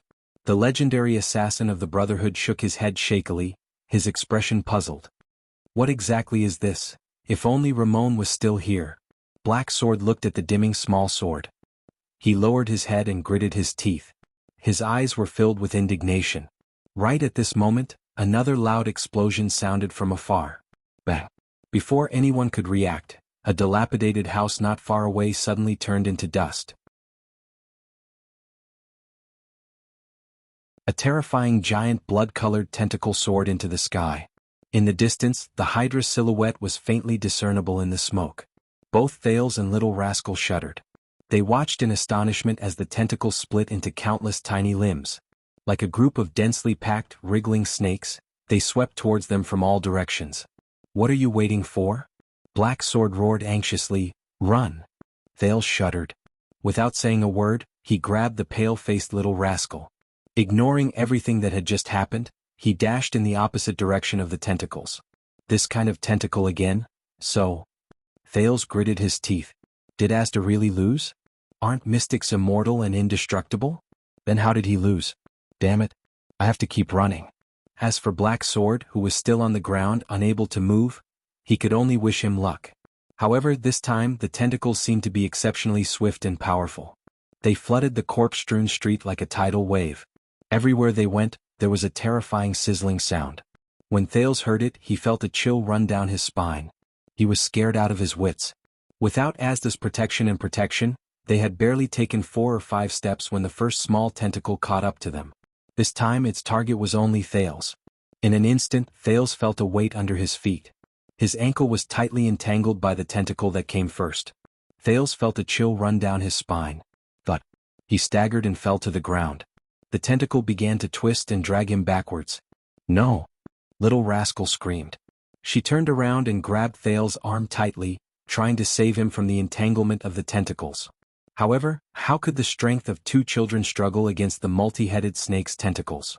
They were dragged towards the snake-like tentacles. Damn it! Thales felt his scalp tingle as he watched his ankle being entangled tighter and tighter. He glanced behind them and saw other tentacles getting closer and closer. In just a few seconds they were right in front of him. The melted, broken, and stuck limbs of the tentacles were clearly visible before his eyes. Thales shuddered. He quickly turned around and yelled, "Run!" However, Little Rascal only bit her lower lip and refused to let go of his arm. She shook her head violently. They were dragged a few meters back. Sizzling, the terrifying sound of flesh rubbing against each other came closer. Thales felt a chill run down his spine. *T, it's too late. Soon, countless tentacles blotted out the sky and the moon. Like a raging wave they swept over slowly. The first tentacle wrapped around Little Rascal's left arm. The second covered Thales' back. The third, the fourth, and the fifth, from his limbs to his body, these tentacles bound him and Little Rascal tightly. No. The sticky, warm, yet nauseating tentacles covered Thales' eyes as he roared, blocking Little Rascal's tear-stained face from his line of sight. Little Rascal screamed and let go of Thales' hand as he was pulled. Thales' eyes were about to pop out of their sobs as he watched Little Rascal's sorrowful face disappear before his eyes. No. Thales desperately reached for JC's dagger as the tentacles pulled on him all over his body. At the juncture of life and death, he no longer cared about secrets or side effects. He had to use mystic energy, or what he thought was mystic energy. However, just as the second prince was about to stab himself with the dagger, another tentacle came from behind and bound his right arm. Then it dragged him backward. He could not touch the dagger. Thales gritted his teeth in indignation. No, he was like a prey hunted by a spider, trapped in a spider's web and unable to move. He could only close his eyes and wait for death. But at this moment, Black Sword's low growl suddenly rang in his ears. Then, the sound of flesh being torn apart could be heard one after another. Asterisk swoosh. Asterisk Thales shuddered. He felt the momentum of his being dragged suddenly lessen. In the next moment, the tentacles wrapped around his head and face were suddenly released. Blood splattered everywhere. Black Sword, who was covered in wounds, appeared in Thales' sight. Thales was instantly invigorated. Before he could speak, Black Sword roared and swung the red small sword in his hand amidst the surging group of tentacles. Asterisk whoosh. Asterisk the wind howled, flesh and blood splattered everywhere. The blade of the sword drew circles and circles on the flesh and blood of the tentacles. It cut and severed the tentacles one after another. The tentacles trembled and like a pot of boiling oil, they madly attacked Black Sword. With a body riddled with wounds, Black Sword displayed a speed that did not match his physical condition. His body sometimes trembled to break free from the entanglement, and sometimes he turned to dodge the attacks. He fought with all his might in the group of tentacles that surrounded him from all directions. Black Sword dodged a tentacle that reached for his left shoulder. His right arm trembled and with a strange rhythm, he shook off a tentacle that was resting on it. Then he roared and cut off a tentacle that was binding Thales' left leg. Black Sword's expression was unpleasant. He stepped on the ground full of tentacles. His legs had been unknowingly entangled, but he was still oblivious.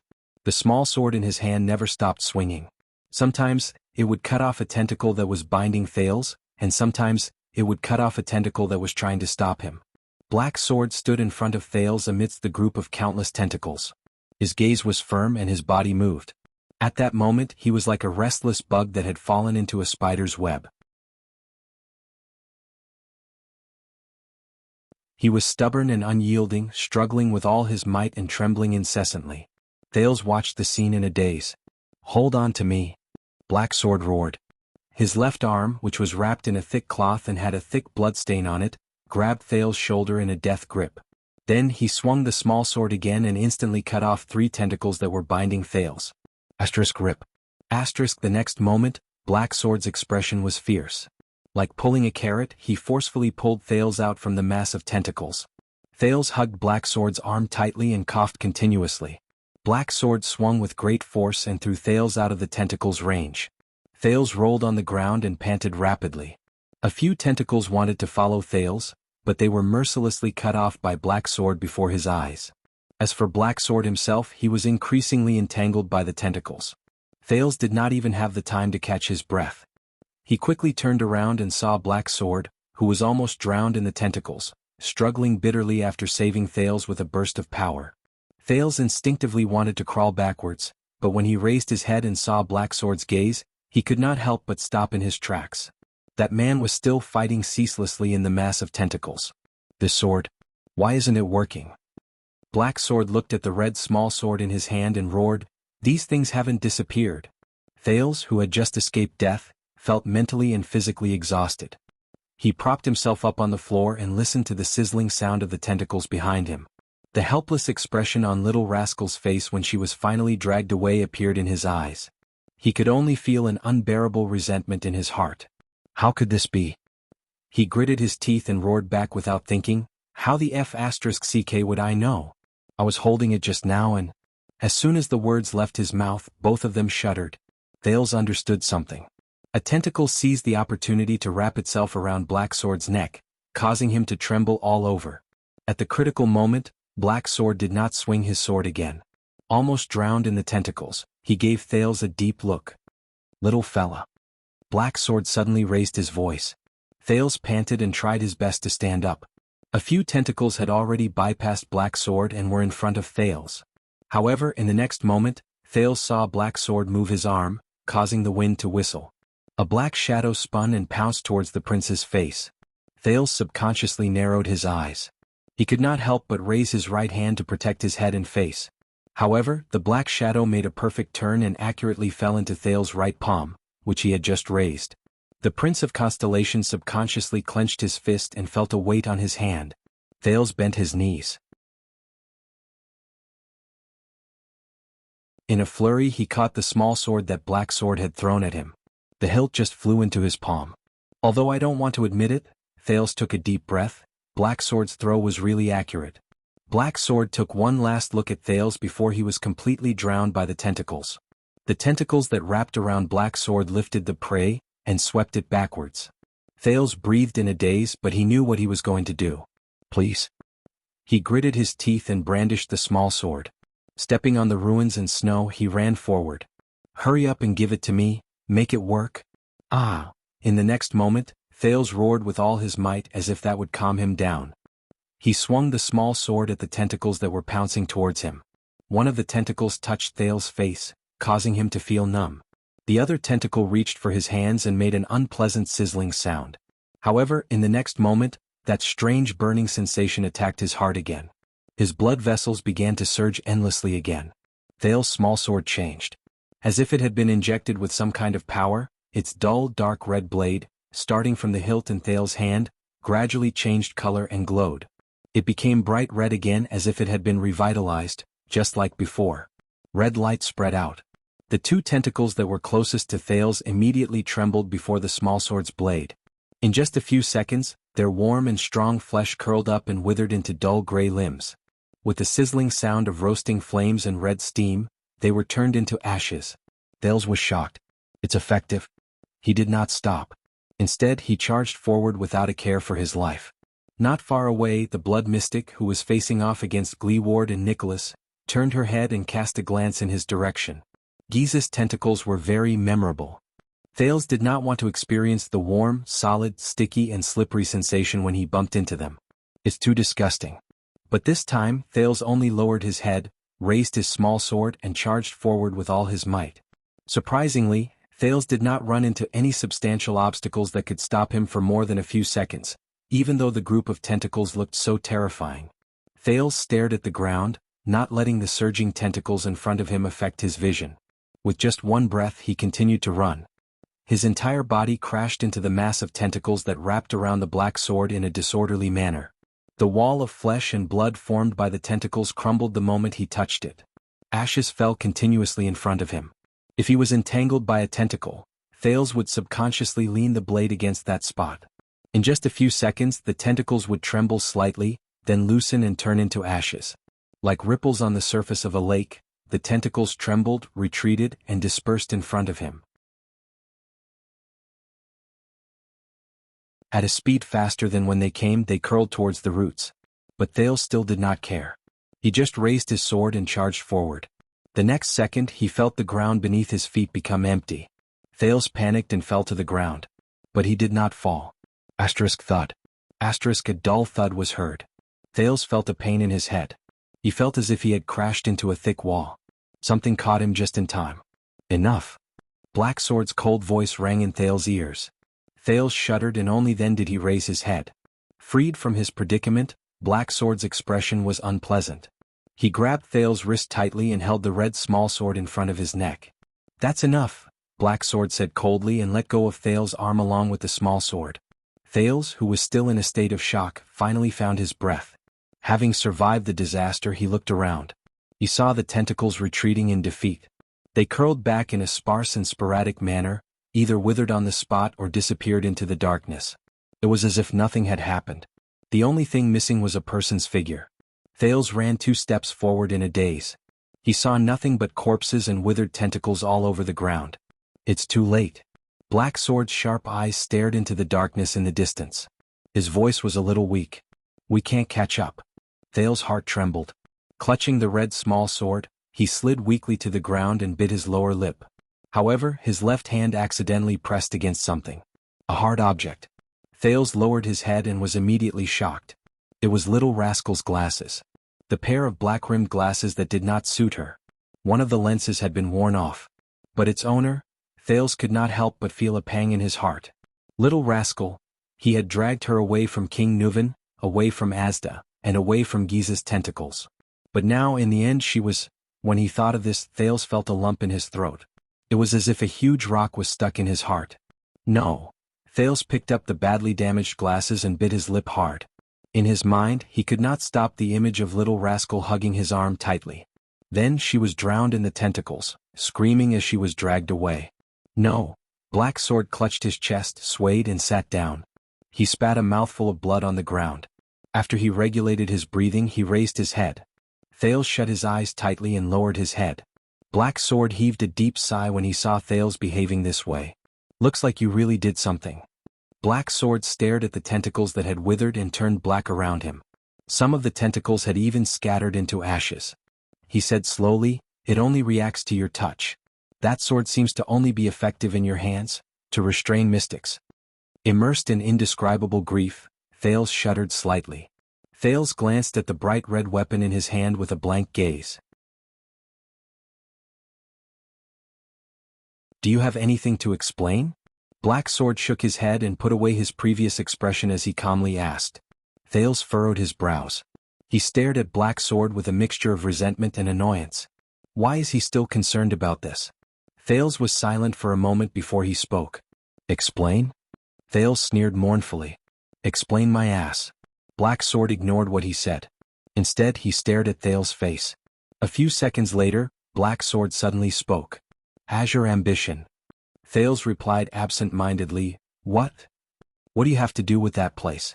Black Sword asked seriously. At that moment, Thales felt a surge of resentment in his chest. He had no intention of paying any attention to Black Sword.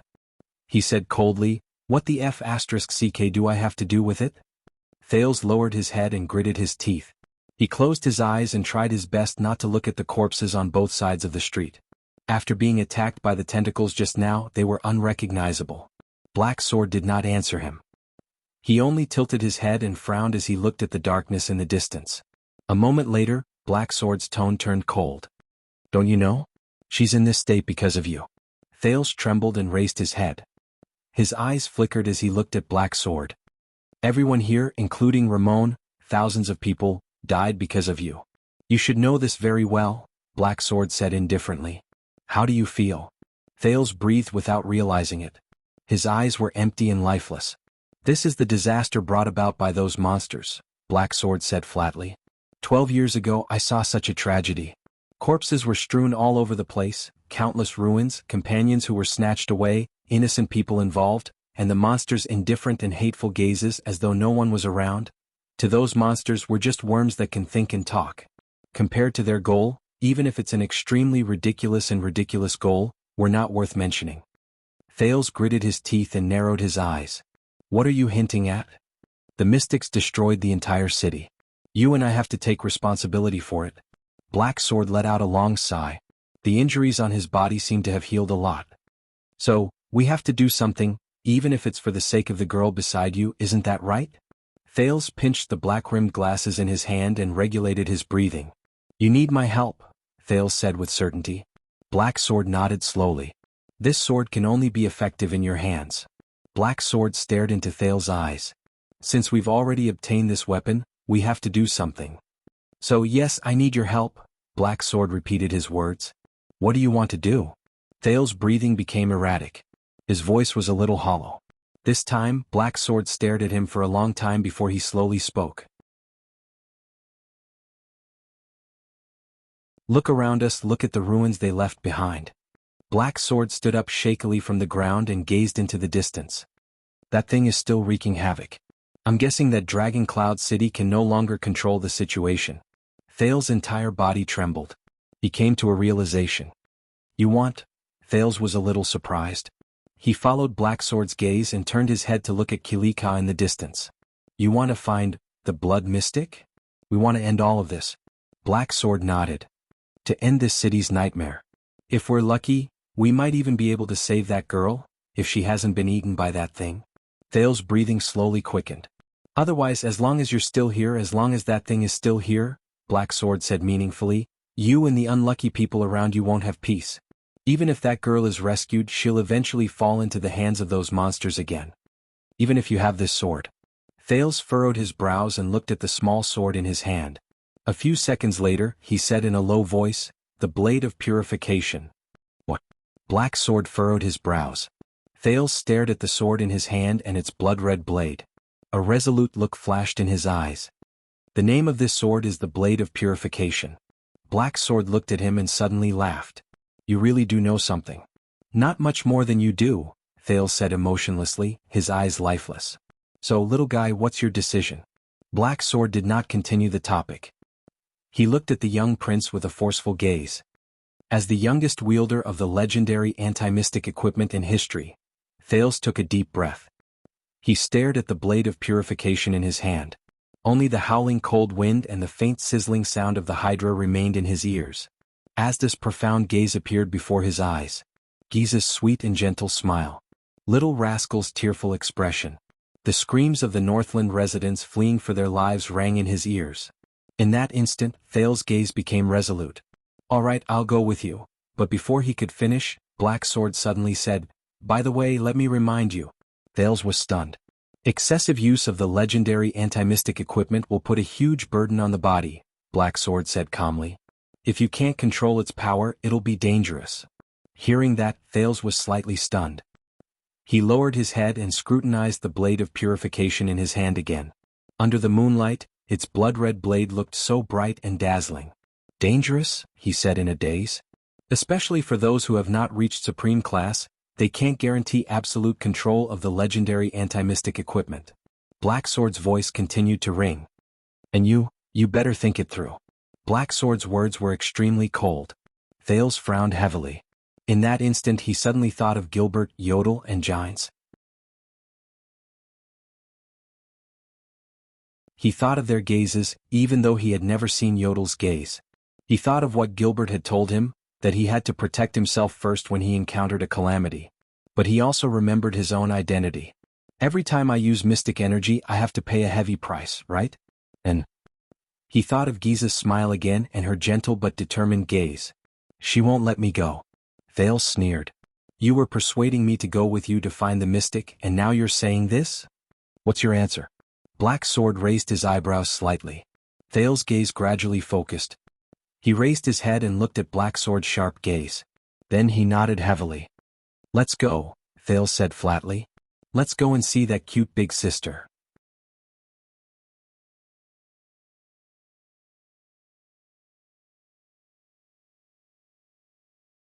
Chapter 177. Black Sword stared at Thales' determined face for a very long time. Not bad. Finally, Black Sword nodded slowly and flashed a very ordinary smile. You are indeed a Jade Star. At that moment, Thales was shocked and his eyes widened. He tightened his grip on the Blade of Purification in his hand. You, Black Sword shook his head with a faint smile. If I still can't guess your identity at this moment, how can I talk about finding a mystic? Prince Thales. The next moment, Black Sword picked him up with his right arm. Hold your sword, Black Sword said coldly. He quickly jumped onto a half-collapsed roof in Kilika's direction and leaped away. In his astonishment, Thales felt the wind whistling past his ears. He knew his identity. Thales could not help but recall King Nuven and Asda's words. The mercenary leader's skills are strange. Carrying a strange long sword? The map of Renaissance Palace? You're the assassin who killed the crown prince, aren't you? Thales' heart pounded. What would he do? But there was no turning back. An earth-shattering explosion came from afar. It was as if Kilika was angry. What should we do? Thales only reacted after a long while. He forcefully suppressed the nervousness and shock in his heart and asked with a trembling voice. What should we do? Black Sword held him in his arms with his uninjured right arm. His feet did not stop and he continued to advance with his weakened body. The blood mystic. The second prince frowned. That person. I saw it with my own eyes. She can't be sealed by the legendary anti-mystic equipment.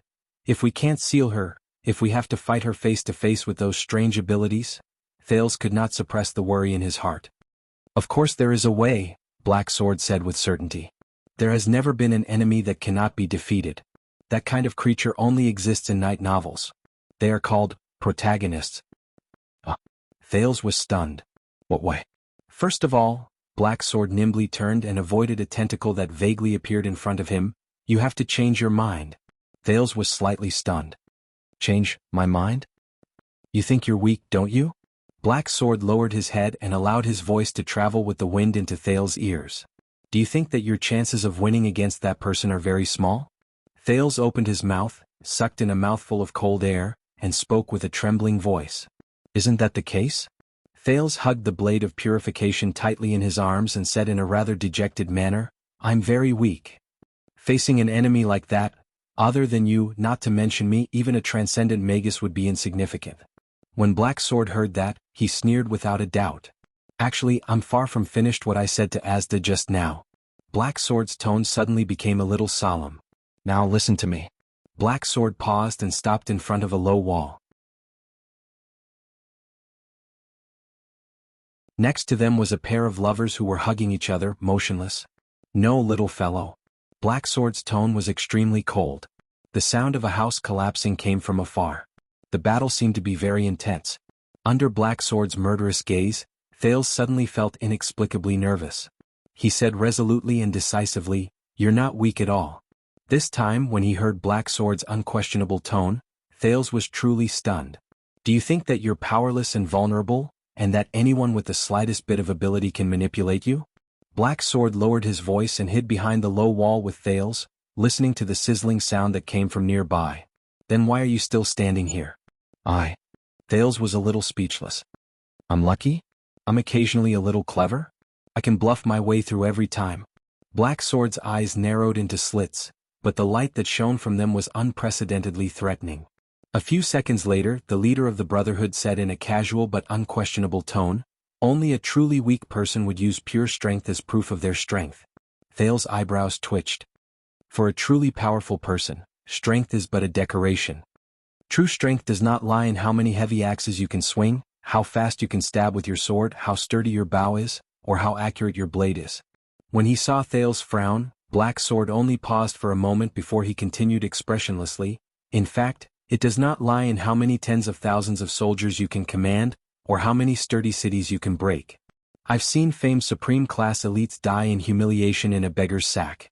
I've also seen powerful suzerains fall hopelessly under their servants' axes. Black Sword's pupils narrowed, and his words were cold and threatening. I've also seen an insufferably arrogant mystic being frightened by a frail and sickly girl, panicking and at a loss for what to do. Thales took a deep breath and raised his head. His eyebrows were tightly furrowed as he whispered, Supreme-class suzerains and even mystics. Those are just coincidences. Under very rare circumstances, coupled with some impossible luck, they only have the chance to die in the hands of the weak. However, as Thales spoke, his voice slowly became weaker. He stared at Black Sword, who was shaking his head slowly. You're right. The ordinary-looking man exhaled. Coincidences, circumstances, luck, opportunities, and so on. When all of these are added together, they are the key to determining the difference between the strong and the weak, the superior and inferior, and the difference between victory and defeat. Thales widened his eyes, slightly startled. You mean? The corners of Black Sword's lips curled up slightly as though he was looking at a mischievous student. A truly powerful person views all the factors that determine victory and defeat as their own strength. The sizzling sound disappeared beside his ears. In the next moment, Black Sword's figure rose from the ground again. Thales shut his eyes tightly, feeling the frost and snow blowing against his face. But Black Sword's words still reached his ears without missing a single word. They were clear and unmistakable. A truly powerful person turns disadvantages into advantages, disadvantages into advantages, death into opportunities, and absolutes into uncertainties. They turn their enemy's strength into their weakness, and infinitely magnify their own strength. They seek hope in a hopeless situation, fight for a turnaround in a loss, sublimate a favorable situation into a sure-win situation, and turn unforeseen circumstances and accidents into their own aid. Black Sword stepped over a man who had fallen to the ground. The dead man's face still showed signs of suffocation. They turned into an alley that was missing half of its entrance. The sounds of intense battle ahead were getting closer. As the cold wind blew against his face, Thales could not help but say, But Black Sword did not allow him to interrupt. Instead he continued. They unfold a chessboard in the vast world, using all living beings as chess pieces and everything in the world as chess pieces. They turn a seemingly simple duel into a supreme game of chess to determine the outcome of the battle. Black Sword took a deep breath and looked up at the sky. These people turn what the enemy relies on into what they own, and regard factors including the enemy, themselves, the situation, and luck as bargaining chips. These people who grasp everything in their hands take the world into their hearts and see the entire situation. Only they are qualified to be called. Black Sword lowered his head. The profound meaning in his eyes made Thales subconsciously freeze, and he quietly listened to him finish. The true powerhouse. Kilika's sizzling sound could be heard clearly, and it was even getting closer. There was a moment of silence between the two of them. Only the snow that scraped against their faces reminded them of their situation. Thales slowly opened his mouth. After gritting his teeth and hesitating for a while, he finally spoke. But Thales revealed a bitter smile which made him look rather haggard. For a mystic who breaks the rules, no matter what kind of scheme or how many factors are considered, their effects are limited. You're wrong again, Black Sword said with a cold expression. Black Sword made a sharp turn and held Thales in his arms. With a slide shovel he slid across a dry and frozen ditch. The action was a little rushed and Thales only felt dizzy. Even those who seem to have unparalleled power, who can destroy cities and countries with a wave of their hands, who are invincible in the world and who are even immortal. At this point, Black Sword seemed to intentionally look around at the ruins around him. But Thales could only squint and try his best to reduce the impact of Black Sword's movement on his sense of balance. Black Sword slammed his left palm on the ground and leaped up. He raised his head and snorted softly. If you can't do this, then you're still a weakling, at best a relatively strong weakling. The Hydra in the distance was already right in front of them. It was clearly visible. Didn't it notice us? Thales was a little nervous. I have my ways. Black Sword glanced at him indifferently. How do you think I survived the Blood Mystic's attack? They stopped again. Black Sword extended his hand and touched a spot on the ground. He closed his eyes slightly. It was as if he was feeling something. But his words rang out again. In short, in the eyes of the truly powerful, even those calamities, even their seemingly unstoppable power, are nothing more than a slightly larger chess piece on the chessboard.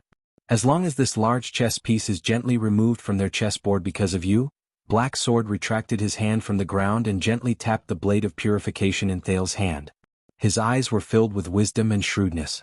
These so-called invincibility will be useless and even laughable and despicable. Thales lowered his head thoughtfully. Black Sword took a deep breath. His gaze was unfocused and profound, as if he was immersed in his past memories. He spoke in an ethereal tone. Have you ever seen a supreme-class swordsman who lost both his arms break down in tears after waking up? Thales was slightly taken aback. Black Sword continued. Have you ever seen an elite scout who can travel thousands of miles in a day get drunk and depressed after his leg bones are completely shattered? Have you ever seen a high-ranking official who lost his power and status spend his days in the countryside and go crazy every night?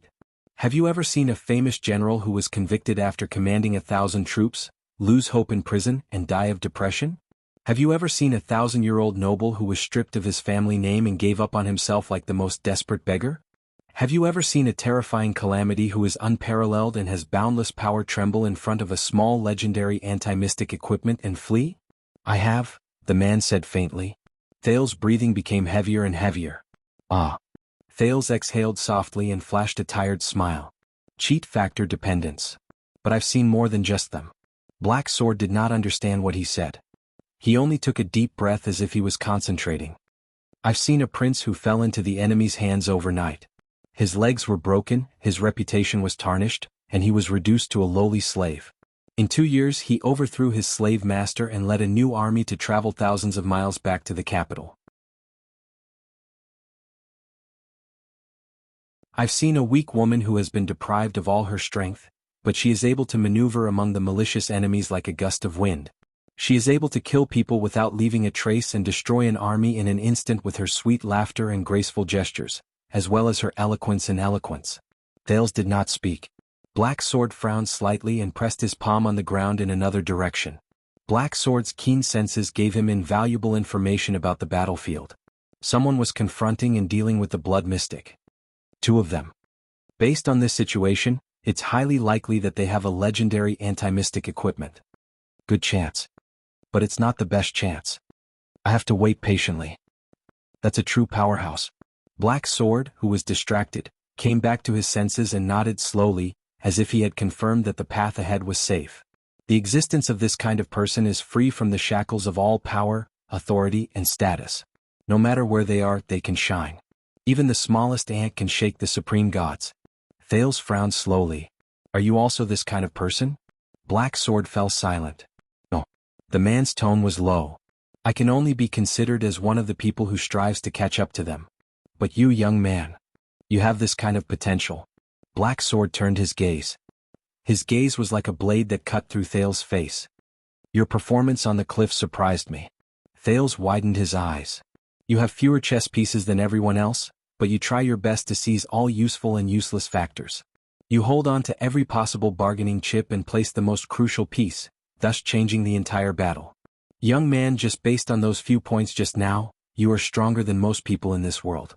Black Sword observed the scene in the distance. Kilika's figure was already right in front of him. You're a powerful person. You were able to find a way to escape from that adversity just now and stand firm. This is something that many so-called supreme-class powerhouses can't do, Black Sword said in a low voice. Then you have to believe in this even more. You have to uphold the attitude of a true powerhouse. Thales revealed a doubtful expression.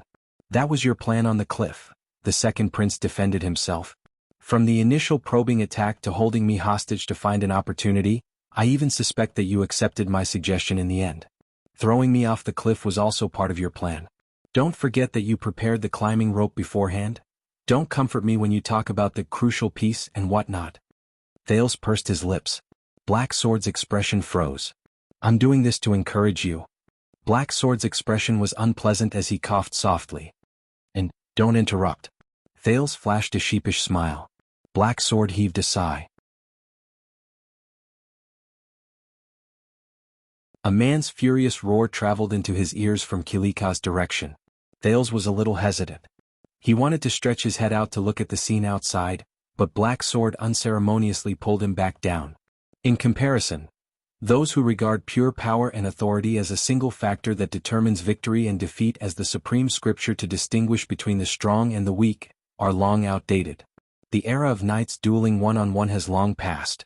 Sadly, in this era where crossbows can pierce through armor, horses' hooves can crush flesh, catapults can break city walls, and mystic guns can roar, most people still think of the ridiculous era of knights. They see battles as comical shows where two people arm wrestle on a table.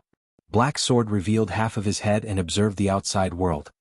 His eyes shone with a brilliant light.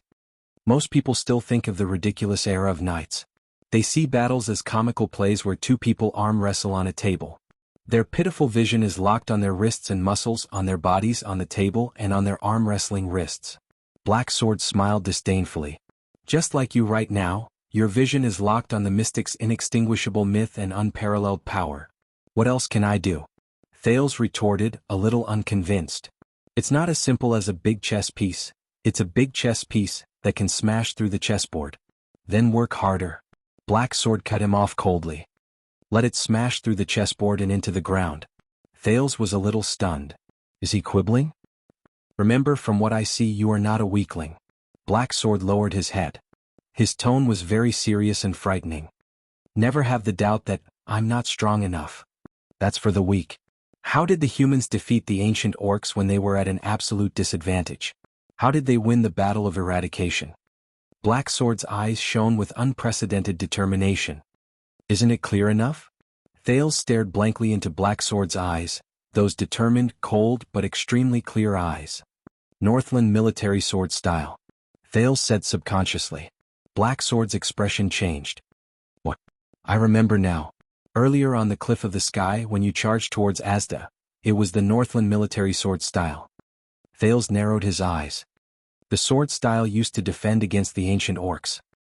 He quickly raised his head and looked at Black Sword. Why are you telling me this? Black Sword stared at him. The corners of his mouth slowly curled into an ugly smile. First of all, I won't bring along a burden, Black Sword said flatly. Especially a burden who has the potential to be powerful, but is full of the awareness of a weakling, and only knows how to try his luck at a critical moment.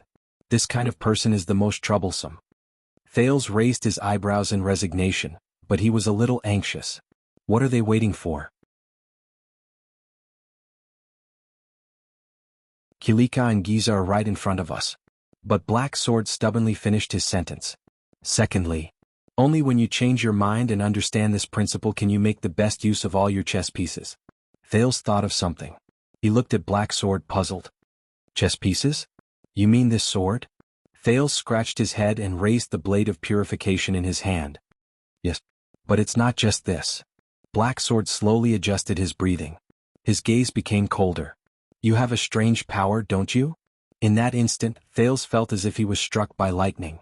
No way? Strange power? Don't tell me he's talking about my mystic. However, Black Sword's next words stirred up waves in his already shocked heart. It's that power that allowed you to see Asda's air wall, see through its essence and even warn me? Black Sword's words were like a heavy hammer, pounding on Thales' heart. It even allows you to see further, run faster, have more strength and have more acute reflexes. Power? Thales stared at Black Sword in a daze. Not mystic energy? Wait a minute, it's that fluctuation? How did he know? It's because of that power that you were able to dodge that tentacle just now, Black Sword said coldly. Thales opened his mouth wide and could not close it for a long time. The silence lasted for a few seconds. You mean? Thales could hear his heart beating faster and his blood surging. He could not help but frown. That power? That's the power of eradication. Black Sword answered his doubts straightforwardly. It's an extremely rare power of eradication. The sin of Hell's River. Thales widened his eyes. His pupils kept shifting between focusing and unfocused. Power of eradication? Hell's River? Hell's River.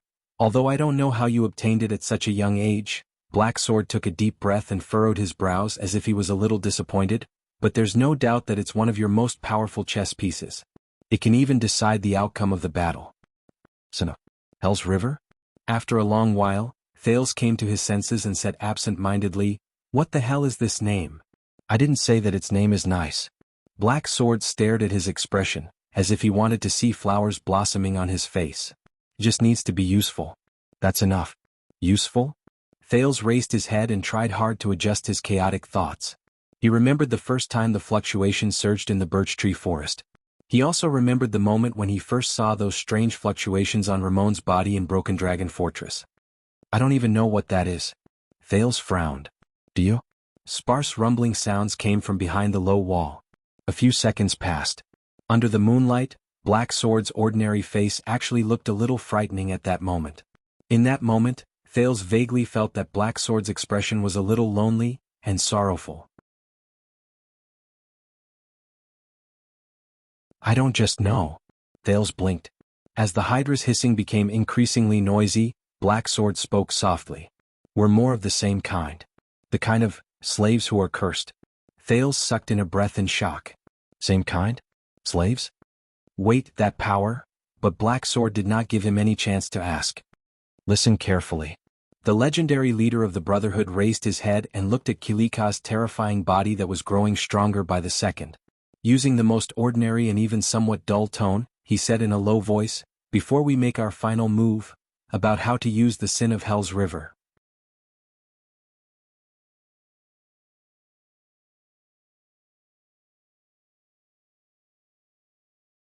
Chapter 178. At 6 in the morning in the center of Shield District in Dragon Cloud City, the moon had already set in the west. The darkest hour of the day was about to arrive. The Hydra Kilika seemed to be very excited. Its gigantic body emitted a chilling sound of flesh rubbing against each other. It could not help but make people think of the scene of someone grinding pork with a millstone. It waved its limbs and tentacles in a frenzy, continuously releasing wave after wave of people to surround Nicholas and Gleeward. The two Supreme-class elites, who held legendary anti-mystic equipment, fought with all their might in the crowd controlled by the mystic and advanced with all their might. With great willpower, the two of them endured the cries and screams of the residents as they killed their way through a layer of the crowd. With great difficulty they managed to get closer to the mystic. However, the girl with a bright smile only shook her head slightly. A gigantic tentacle reached out from behind her and sent her 20 meters away. More people who were controlled walked out of the tentacle in confusion and surrounded the two Supreme-class humans. They could not help but block the space that the tentacle had vacated. Just a dozen meters away, under an inconspicuous low wall, Thales listened attentively to Black Sword's explanation with shock and astonishment. The power of eradication originates from the untapped potential in the human body. We use special methods such as specific martial arts and sword styles, to guide it into usable power. Black Sword's words seemed to carry a faint sense of authority, causing people to unconsciously perk up their ears to listen. It can more or less increase a person's abilities for a short or long period of time, or adapt to certain battles. He stared at Thales sternly and fiercely. The forms of existence of the power of eradication vary from person to person. There are many types of power of eradication. Some will form visible light, some will fuse with organs and tissues, some will even circulate around the body day and night, some will be used on special parts, and some will permeate the entire body. Even if it's the same type of power of eradication when used by different people, there are often great differences. Thales frowned. If there are great differences, how should I teach him? Black Sword seemed to have heard his thoughts. As the Hydra roared from its flesh, he said calmly, but they still have something in common that can be used as a reference. Most of the powers of eradication have a specific form and function at the moment of awakening. Black Sword exhaled. His muscles trembled as though he was doing his final warm-up. He said, for example, the glory of the stars, which greatly increases nerve excitement and human endurance. The thawing of glaciers, which continuously increases one's resistance to pressure and senses. The Pegasus music, which maximizes the resonance with the external environment. And the death of the sword, which instantly breaks the human body's self-protection mechanism. The people who awaken these powers of eradication will naturally form biases and habits based on the specific forms of their powers of eradication. When Thales blinked, Black Sword changed the topic. But the sin of Hell's River is different. Black Sword's expression turned cold. It is one of the least recorded powers of eradication. Based on my and some of my predecessors' experiences, it comes from the most unbelievable potential of life, Black Sword said slowly. Survival. Thales' heart tightened. He remembered the encounter in the birch tree forest. Serena strangled him in midair. So, the sin of Hell's River exists to prolong a dying life. Black Sword inhaled slowly and adjusted his breathing. It is a final struggle at all costs. He gave the prince a profound look. This is also the prerequisite for us to awaken the sin of Hell's River. It awakens at the moment of death and it will stimulate all the essence of life. Because of this, it is different from most powers of eradication. The sin of Hell's River does not have a specific form. In other words, it can exist in any form, and be effective. Thales' pupils shrank. Any form of existence for the powers of eradication? Thales' pupils shrank. Any form? He somewhat understood what Black Sword meant. That's right. Black Sword smiled and nodded. He looked at Kilika in the distance. That's right. The sin of Hell's River? Black Sword narrowed his eyes. It's the omnipotent powers of eradication. While the two of them spoke, Nicholas and Gleeward were struggling to hold on. We can't go on like this. With a cold expression, Nicholas chopped off a woman's head with the severing soul's blade. Her terrified gaze before she died made the battle-hardened warrior's chest feel heavy. Then he faced the next old man with a dazed expression. With the legendary anti-mystic equipment, we won't have to worry about protecting ourselves. Nicholas gently swung his slightly sore arm. He glanced at the corpses around them and could not help but frown. But in the end, we will be exhausted to death.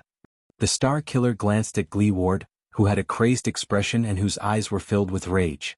Or Gleeward will have a mental breakdown after he reaches his limit. Gleeward roared and brandished his spear. The spearhead slashed through 3 people, but his left arm was scratched by a little girl who attacked him from behind. The civilians of Shield District who were scratched by the spear died under the effect of extermination. Gleeward tried his best not to look at their expressions before they died, but his entire body was trembling violently. Do you have any way to break through? Gleeward gritted his teeth and took a step back. He was very agitated. Don't tell me that you're actually the kingdom's wrath. We can't break through. Nicholas stared at the girl standing in front of the Hydra and drew a blade. But we can make it so that she can't retreat. Gleeward's expression changed. In the next moment, the Star Killer's aura changed. 2 patches of red appeared on Nicholas' pale face. He retracted his arm and stopped attacking the densely packed crowd in front of him. He stroked the Severing Soul's blade with his finger. In an instant, with a loud crack, the Severing Soul's blade, which had 2 curved sections, broke into 2 halves from the protruding part of the blade's spine. The Blood Mystic raised her eyebrows as she watched all of this. She instinctively felt that something was wrong, and the blood-red stripes on her face shuddered. The cut on the blade seemed to be very regular. The Star Killer held the broken blade in one hand and the remaining half of the Severing Soul's blade in the other.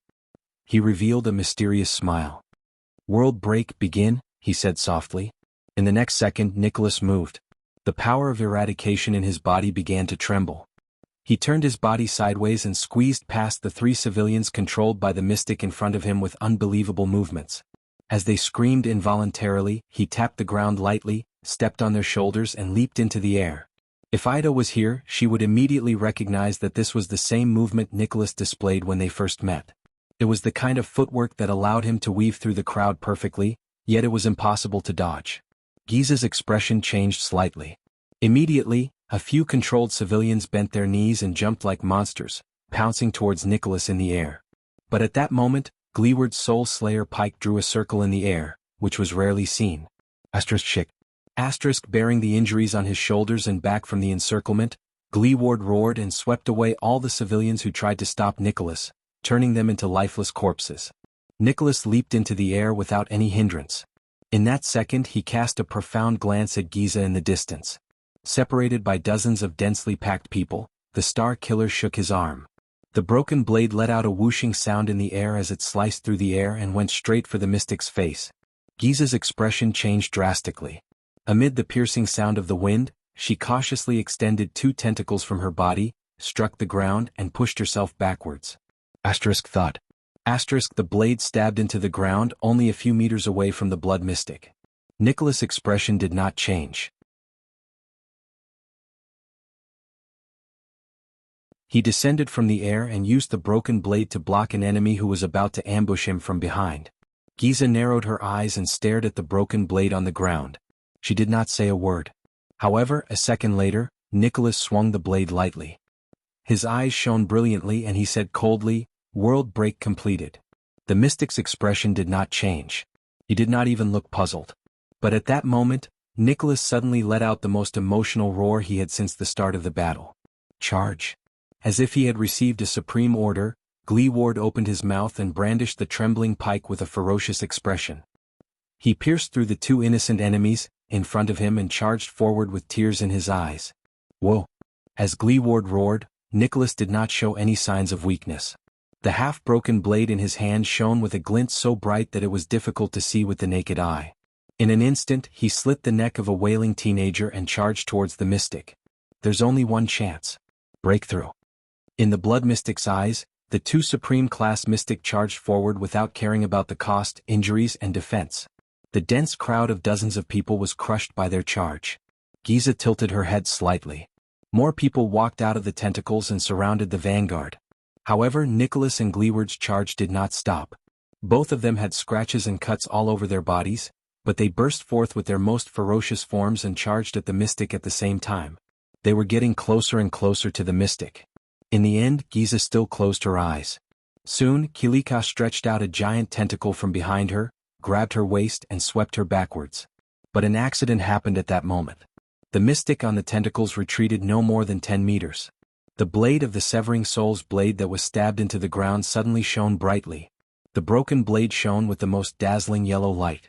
The tentacles that protected Giza continued to drag her backwards, but a yellow light that was identical to the one on the blade suddenly appeared behind Giza. Giza's expression changed.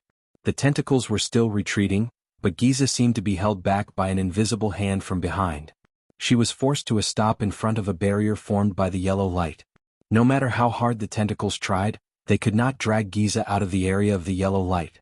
It was as if it had been stuck by something. Giza raised her head abruptly and looked at the broken blade of the Severing Soul's blade on the ground in front of her. "It's that broken blade. There's something wrong with it." Giza did not have much time to think because in an instant, the 2 supreme-class elites broke through the densely packed crowd. Covered in blood, they charged fiercely towards the mystic, who could not retreat even a single inch. 10 meters, 5 meters, 4 meters, 3 meters, the distance between the 2 of them and Giza was getting closer. "Attack!" Nicholas roared and elbowed an enemy to his left. Then he turned around and swung his blade decisively.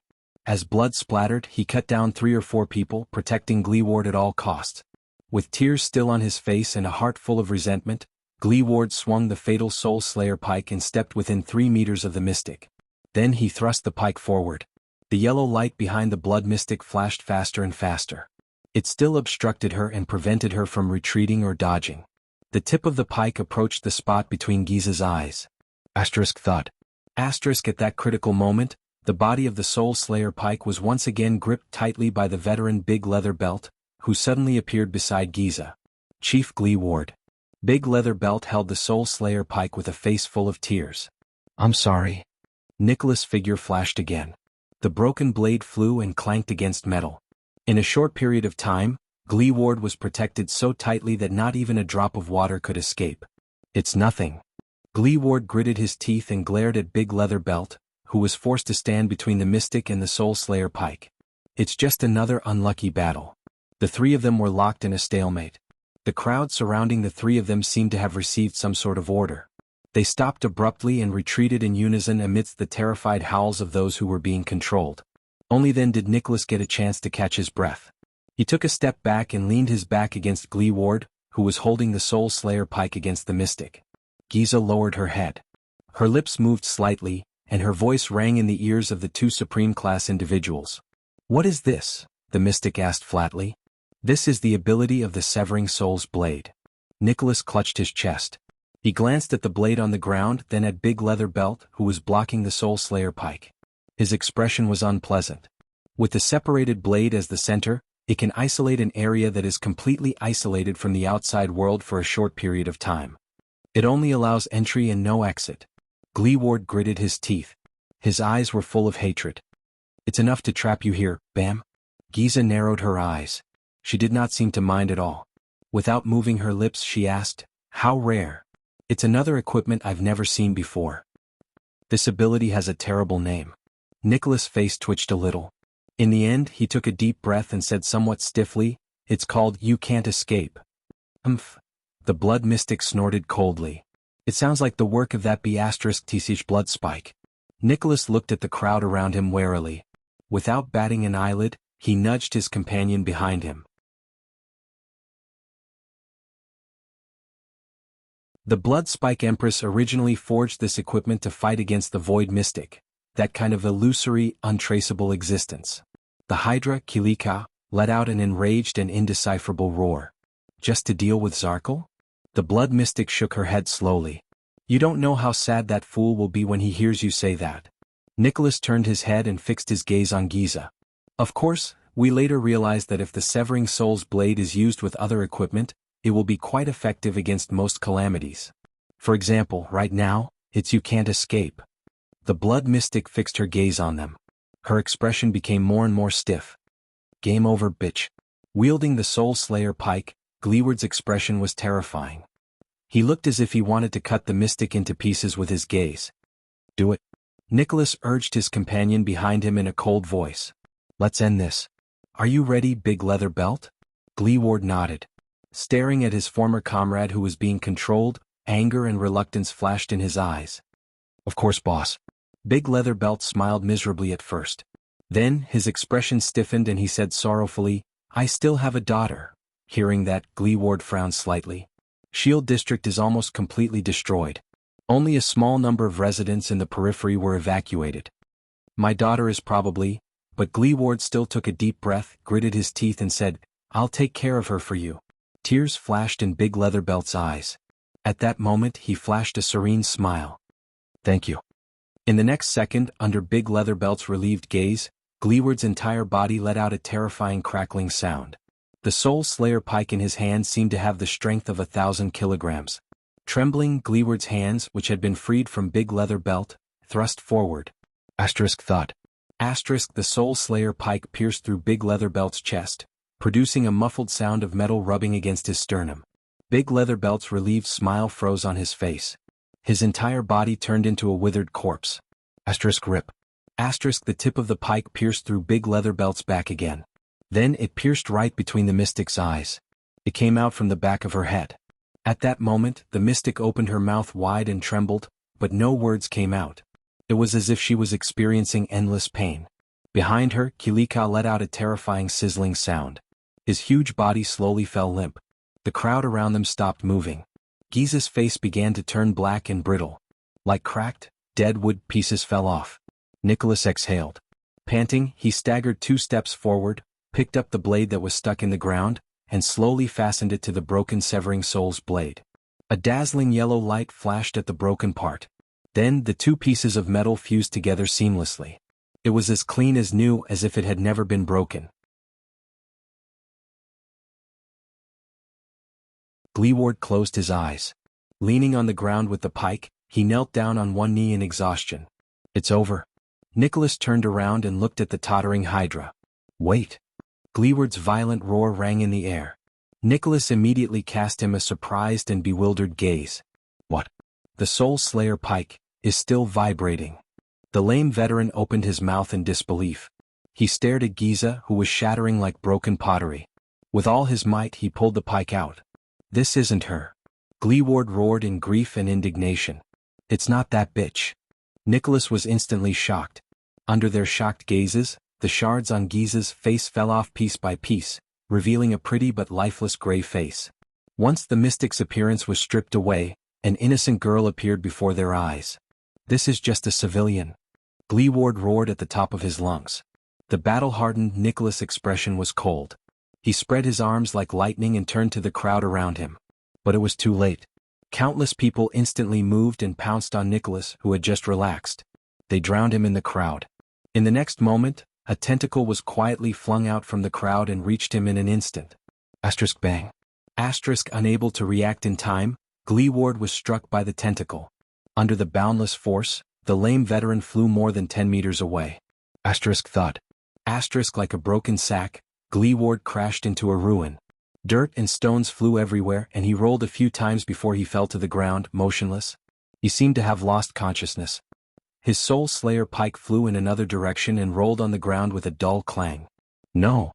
Nicholas' sorrowful and indignant roar pierced through the crowd.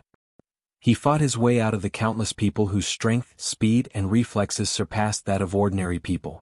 He was covered in wounds. Blood splattered everywhere. The Star Killer rolled a few meters away. With one hand on the ground, he lifted his head weakly and looked at Gleeward, whose fate was unknown. The multi-headed snake, Kilika, who was on the verge of collapse, became active again. It sent out a tentacle and split it open. A gentle and beautiful girl, the real blood mystic, appeared in the tentacle with a pleasant smile on her face.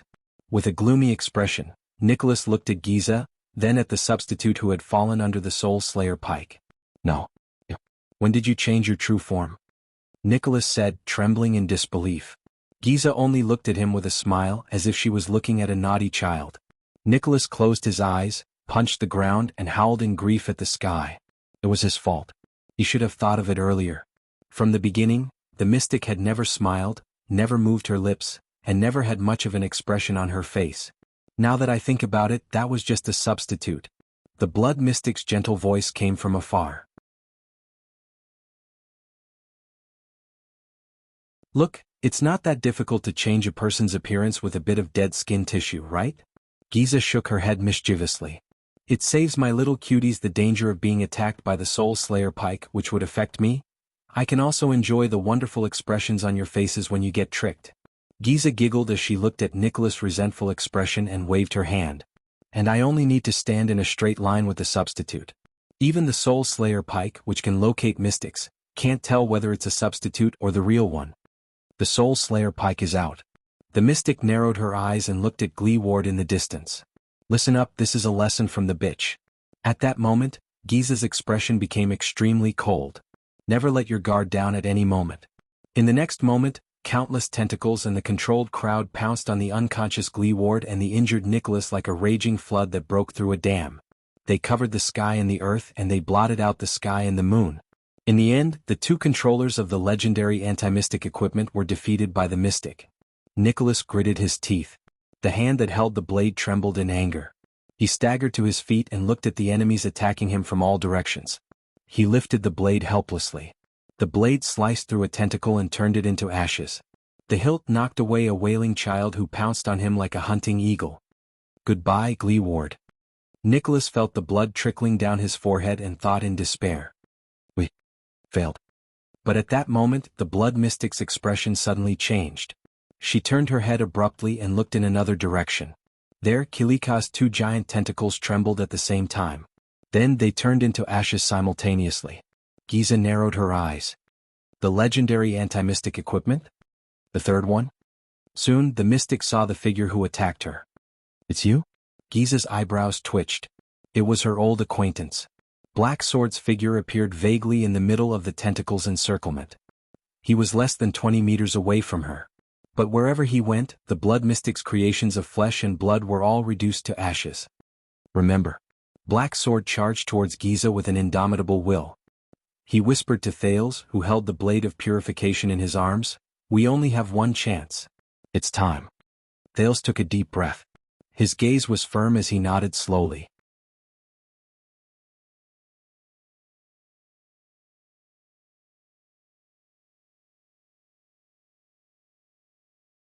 Chapter 179. The battle later will be very intense. If you feel nervous, afraid, and your limbs are stiff, it's very normal. Recruits are like that. When that time comes, you only need to do one thing. Repeatedly think about what I'm saying now to focus. Black Sword charged through countless obstacles and rushed towards the blood mystic at an astonishing speed. The shadow of the Northland military sword style could be vaguely seen in his movements. Thales was held in Black Sword's embrace with one arm. He tried his best to look up as the air whistled past his ears. He held the strange blade of purification tightly in his hand. Following Black Sword, he charged forward at high speed. Those two men, even if they are rare supreme-class elites, even if they both have powerful legendary anti-mystic equipment, I still have a feeling that they will lose in the end. The Blood Calamity, that seemingly harmless little girl, is an extremely terrifying opponent. Over the past 12 years, she is the only existence that can make me feel fear and anxiety at the same time. In the howling cold wind that was so piercing that he could not open his eyes, the second prince opened his mouth and struggled to suck in the air that drifted past his mouth to maintain his breathing. He could not help but recall Black Sword's last words before they charged forward. Her fearsomeness doesn't lie in her uncanny power or her infinite power. Instead, it lies in the fact that she truly possesses the heart of the strong. Even as powerful as she is, she remains calm, cautious, decisive, and resolute. She seizes every opportunity and never underestimates any opponent. She reacts quickly and adapts in a timely manner. Even if she occasionally shows madness, it does not affect her attitude and instincts towards battle. That monster has a deep understanding of battle, a perfect understanding and rich experience. I've only seen it in a few people. When Black Sword took the first step forward with Thales in tow, the prince's mind was blank. It was as if he had returned to the cliff of the sky and was rapidly falling to the bottom of the cliff hundreds of meters below. Until the first Hydra's tentacle appeared before his eyes, he heard the terrifying sizzling sound of flesh and blood rubbing against each other. Black Sword calmly grabbed his hand and swung the blade of purification. Asterisk. The tentacle turned into ashes flew past his eyes. Thales finally regained his breath. A variety of emotions instantly surged into his heart. Nervousness, fear, apprehension, and a little excitement and agitation. We need to understand one thing first. That monster, the Blood Calamity, has never faced us in her true form. Thales thought of this and gritted his teeth. He recalled Black Sword's words over and over again in his mind, digesting the shock and surprise he felt just now. The her standing before us is a fake body created from flesh and blood.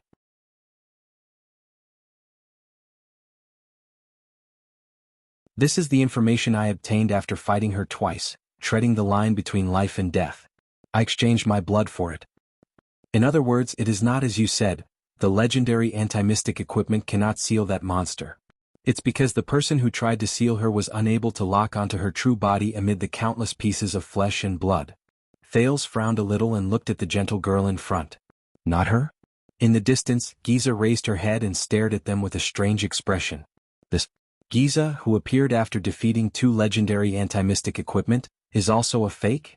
So, in the birch tree forest, when Sonia shattered her under the supreme shield, how could she appear unscathed? Asterisk swoosh. Asterisk a sharp whistle cut through the air.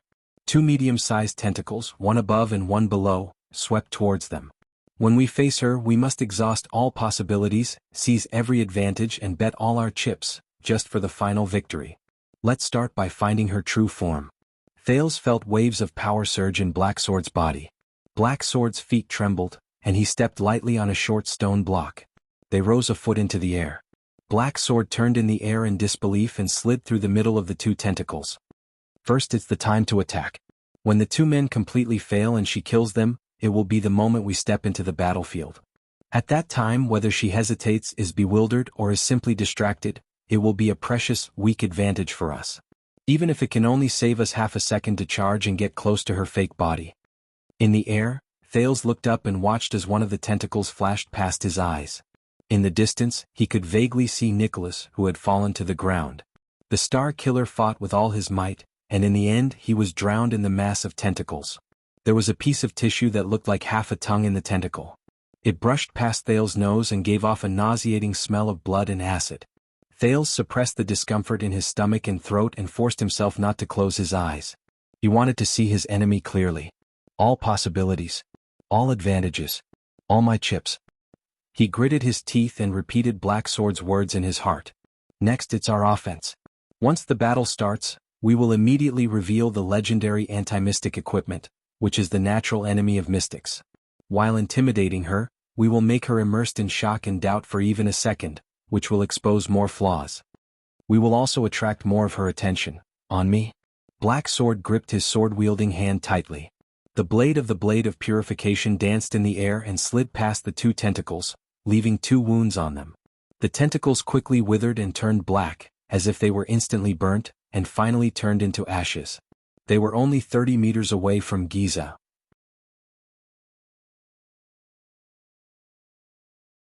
In the distance, the blood mystic who had been paying attention to them, let out a soft, "Ha." Giza inhaled slowly. The blood-colored patterns on her face began to tremble slightly. That's right. Aside from the Soul Slayer Pike and Severing Soul's Blade, the third legendary anti-mystic equipment. What a night full of surprises. The flying ashes stained Thales' face and mixed with the melted snow. In the next moment, Thales felt his entire body freeze. Black Sword landed on his feet. He supported himself with his left hand and regained his balance. He did not lose his momentum and continued to press forward. The oncoming cold wind quickly turned the melted snow on Thales' face into ice crystals. The little prince grimaced and the ice crystals slid down his almost frozen face. A huge tentacle attacked out of thin air. In an instant, it split into countless small tentacles and intercepted the Black Sword from all directions and angles. It looked as if it wanted to stop them at all costs. And they could not avoid it. Thales was already prepared. Black Sword was going to use his blade of purification to carve out a path of survival that would be filled with flesh and blood and ashes. Then, Black Sword lowered his body and faced the hundreds of terrifying tentacles that resembled snake tongues. The power in his body surged and he immediately spun around. In his shock and bewilderment, Thales suddenly felt dizzy. We must also carefully consider the direction of our breakthrough. Find a path filled with ruins and obstacles. It will provide us with the best field of vision and cover for our defense, even if it can only cover an inch of our bodies and block one attack. Black Sword chose a rocky road filled with obstacles. Houses that had collapsed due to the fierce battle between the two mystics could be seen everywhere. They turned into a low house that had been destroyed. A wall of earth stood between them and the countless small tentacles. The tentacles attacked in a large area, covering a far larger area than the wall of earth. The tentacles that were scattered all around quickly swept past the wall of earth. Bang. The tentacles that were concentrated in the center mercilessly exerted force and smashed the wall of earth. Soil and stones flew towards Thales' face. Black Sword raised his arm and blocked some of them. However, just as the wall of earth shattered and the momentum of the tentacles that smashed it weakened, Black Sword moved again. A strange power spread through his legs. With a calm expression, Black Sword instantly sped up. Swoosh. Black Sword charged head-on and broke through the cracked wall of earth. He squeezed into the weakest gap, allowing the flying soil and stones to graze the other parts of his body, leaving behind countless bloody marks. Thales shut his eyes tightly, feeling the dust and soil graze his face. Black Sword held Thales' hand tightly against the flying soil and stones.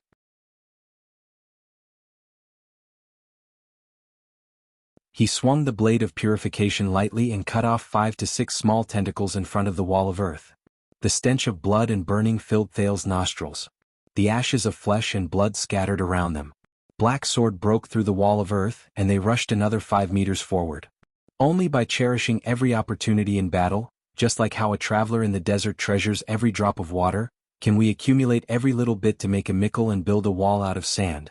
Victory and survival are built on the meticulous carving of every detail. Single quote. Especially when facing the blood calamity. With the strange and rare power of eradication, Black Sword dodged left and right under the Hydra's frenzied attack. Occasionally he would use the blade of purification to open a path. The path under their feet stirred up waves of dust. Under the contrast of the flying snow, it became even more hazy.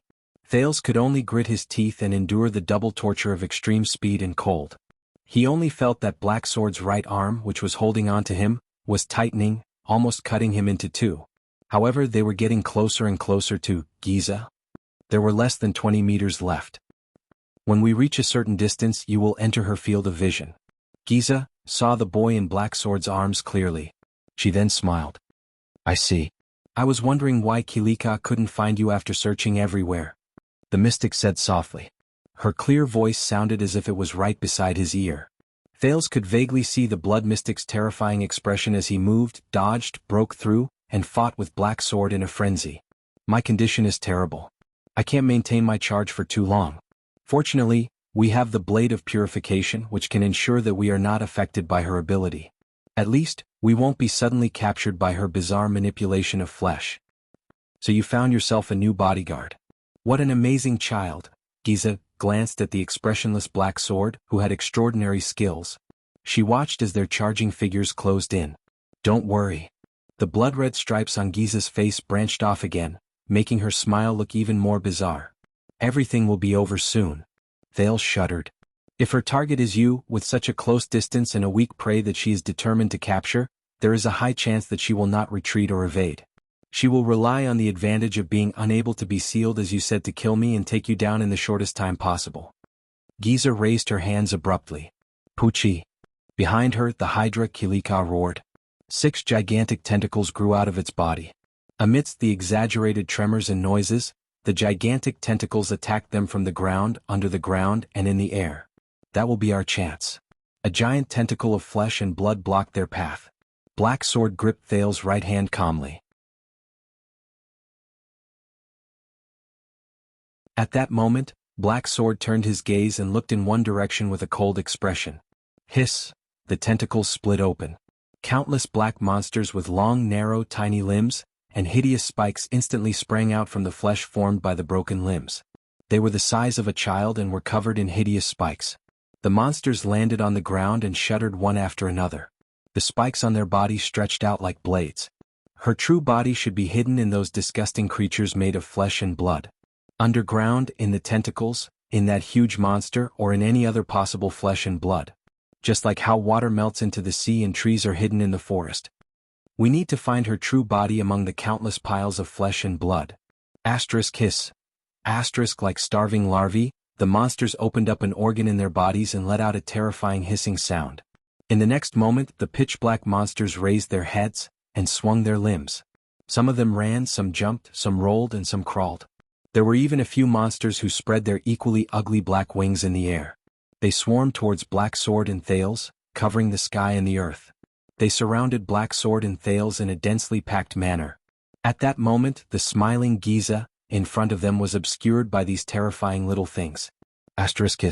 Hiss. Thales shuddered. He looked at the horrifying scene in front of him and felt his skin crawl.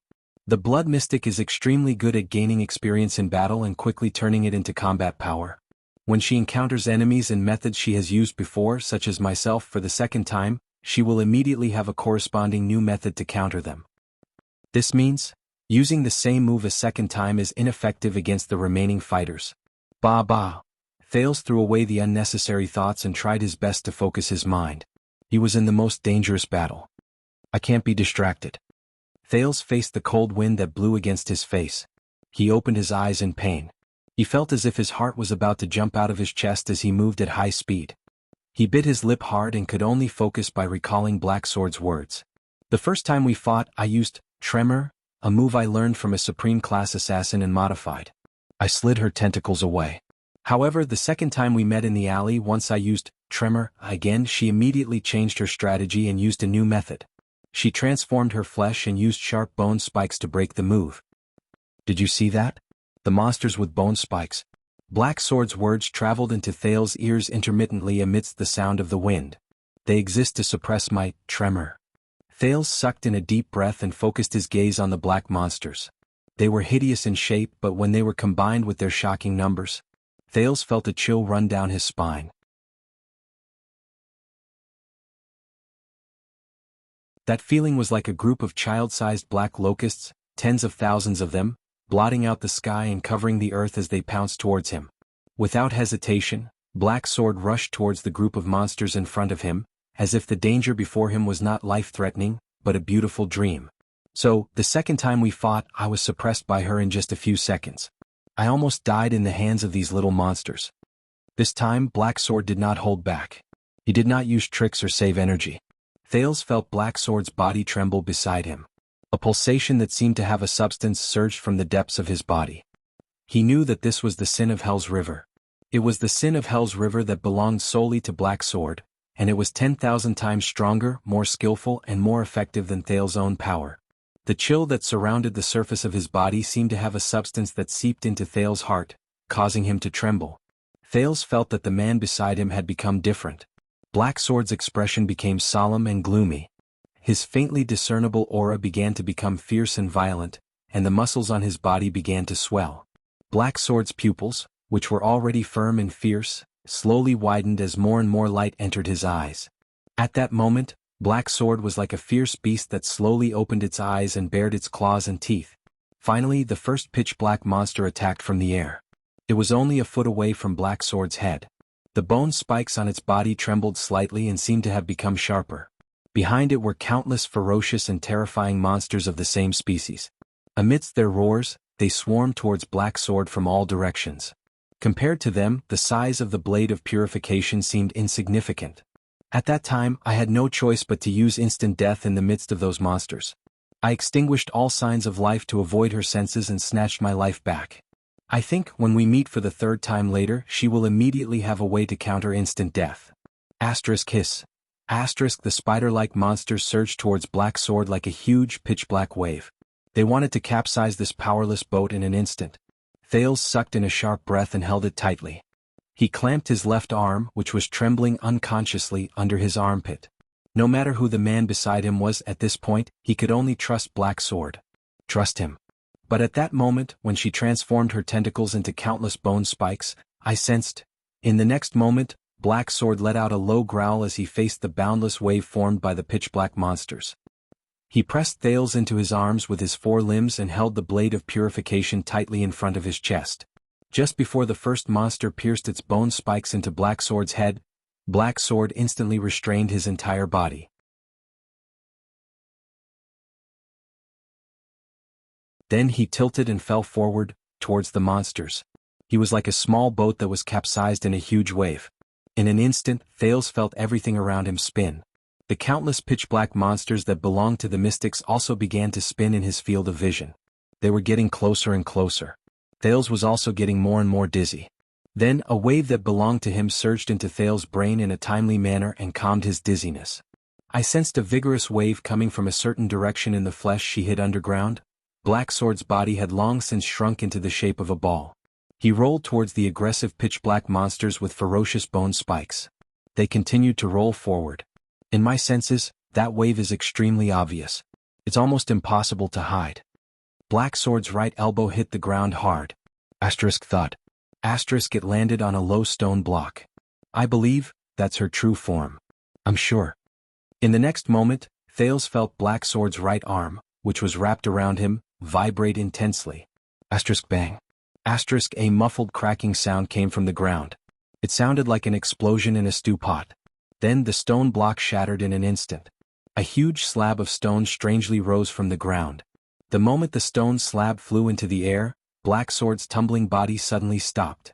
Thales felt nauseous. He saw stars and was about to vomit. Black Sword then stomped his feet on the ground. Using inertia, he formed a sharp angle with the ground and charged forward at an accelerated angle. Black Sword used his muscular right arm to block the huge stone slab. In an instant it was right in front of Black Sword and he pushed it forward. This reduced Black Sword's speed. However, it provided him with protection. This is our biggest bargaining chip, the ability to lock onto the monster's true form. However, that momentary sense can only give me a rough direction. If we attack recklessly, she will only notice it in advance and evade it. So, what we need to do next is to endure her attacks and charge a certain distance away. Then, we can force out that abnormal wave of hers for the second time. This way, the place where the two straight lines intersect in two directions will be where her true form is. In that second, Black Sword pushed against the thick stone slab and charged into the group of monsters. Everything around them darkened. The monsters that filled the sky and the ground blocked their entire vision. Hiss. Countless hisses filled Thale's ears, making him agitated and flustered. Will they succeed? Yes, I guess. The first monster's spike went straight for Black Sword's cheek. Black Sword lowered his head slightly and hid his face behind the stone slab. Shing. The monster's bone spike pierced the stone slab and created bright sparks. However, it could not even scratch a hair on Black Sword's body. It could only watch, as Black Sword rushed past its side.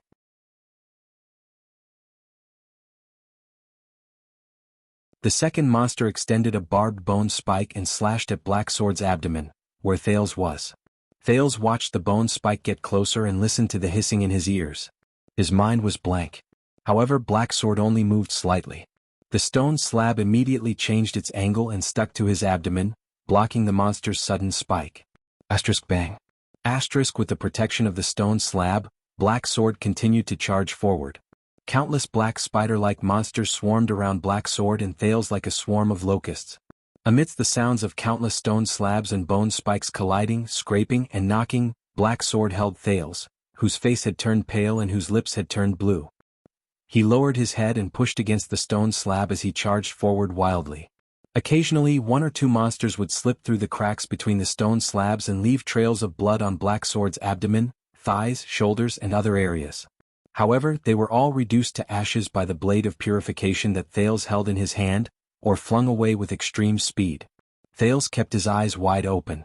In his field of vision, countless black bone spikes and appendages flashed past his eyes like flowing water. The second time we forced her to transform, force her to release fluctuations and reveal her true form, the protective stone slab shattered inch by inch under the countless impacts in just a few seconds. Gravel and blood fell from Black Sword's body at the same time. However, at the same time, Black Sword's body trembled. Shing. A black monster's spike grazed his shoulder, drawing out a streak of blood. Shing. Then the second one pierced his left thigh. The second time I fought her, I used instant death. However, Black Sword seemed to have lost his sense of smell. His face was ashen. Other than holding Thales tightly in his arms, he did not react to the increasing number of wounds on his body. It was as if he had lost his senses. He charged forward without feeling anything. A skill that extinguishes the vitality in the body for a short period of time, thus disappearing from the enemy's senses. In an instant, Thales felt the man's muscles stiffen. He continued moving, but the strength in his body seemed to have disappeared in an instant. His breathing stopped, his skin stiffened, his movements slowed, and even his eyes lost their luster. In an instant, Thales even felt that Black Sword's figure in his field of vision. He did not know if it was an illusion, slowly became blurry. Thales knew that Black Sword's instant death had been activated. He anxiously stared at the black monsters that were still charging towards them with hissing sounds. Soon, Thales no longer had to be anxious. Countless black monsters charged towards them in a frenzy. However, like headless flies, they surged past them.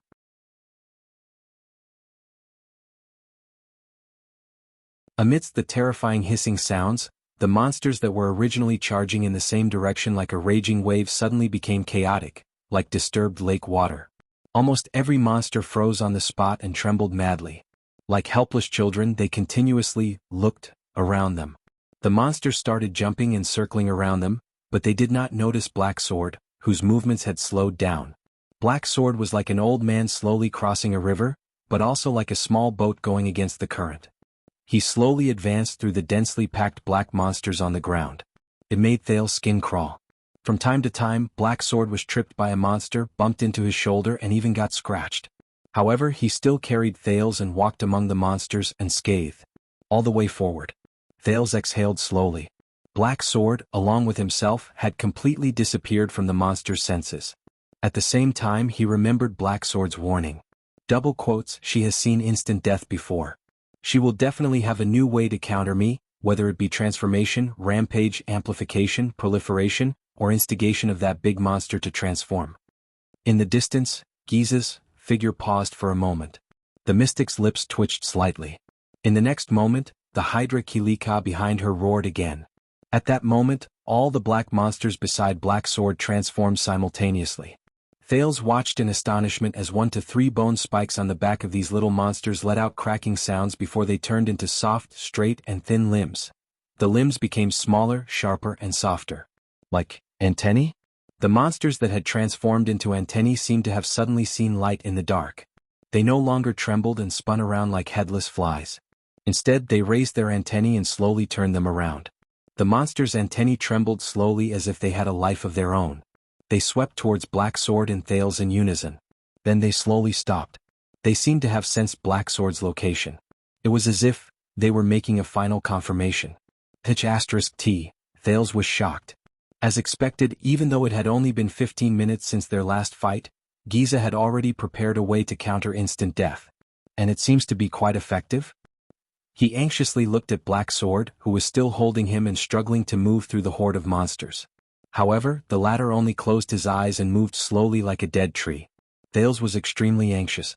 Giza has already moved, shape-shifting or some other method. So, Black Sword, isn't it time for you to wake up? When that time comes, I will be able to sense her true body's location for the second time, and completely lock onto her. Thales hugged the blade of purification in front of his chest and watched the little monsters gradually aim their antennae at Black Sword.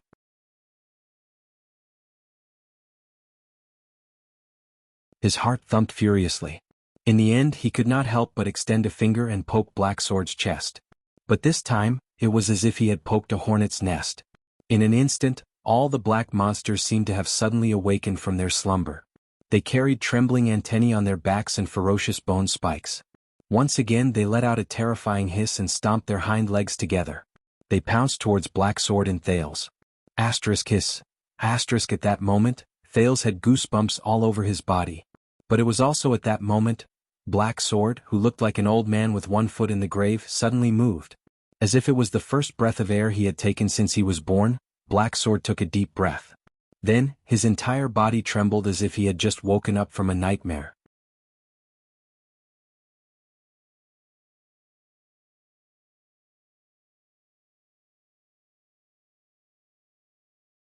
Chapter 180. Black Sword, who had just woken up from instant death, calmly looked around at the countless monsters that were pouncing on them. In a fraction of a second, Black Sword suddenly let go of Thales and crouched down. His right arm stretched heavily towards his feet and into the ruins of a pile of wooden planks. The next moment, Black Sword abruptly raised his right arm from the ruins. The worn-out wooden planks fell. Black Sword grabbed a strange black sword that Thales was very familiar with. It was the weapon that the Blood Mystic had seized in the battle just now. How did you find this? Thales was shocked. He suddenly realized that they were in the alleyway from before.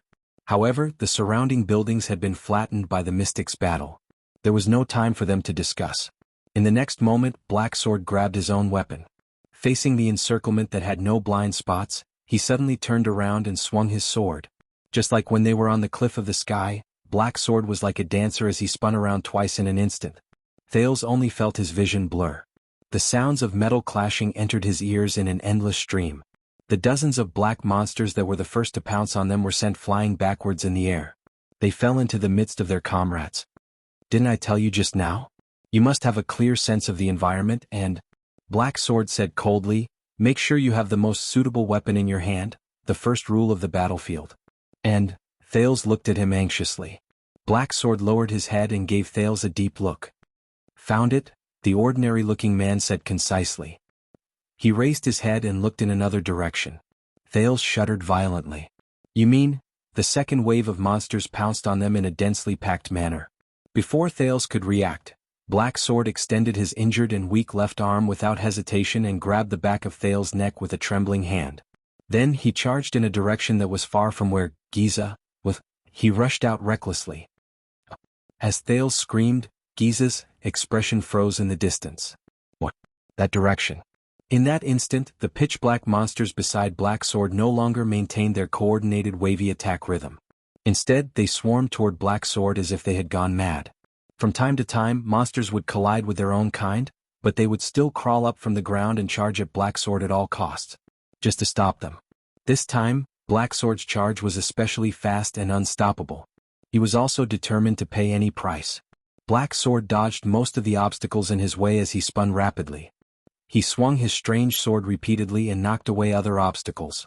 Even when he was occasionally injured by the monster's attacks and left a long trail of blood behind him, Black Sword did not stop. He continued to charge forward without a care.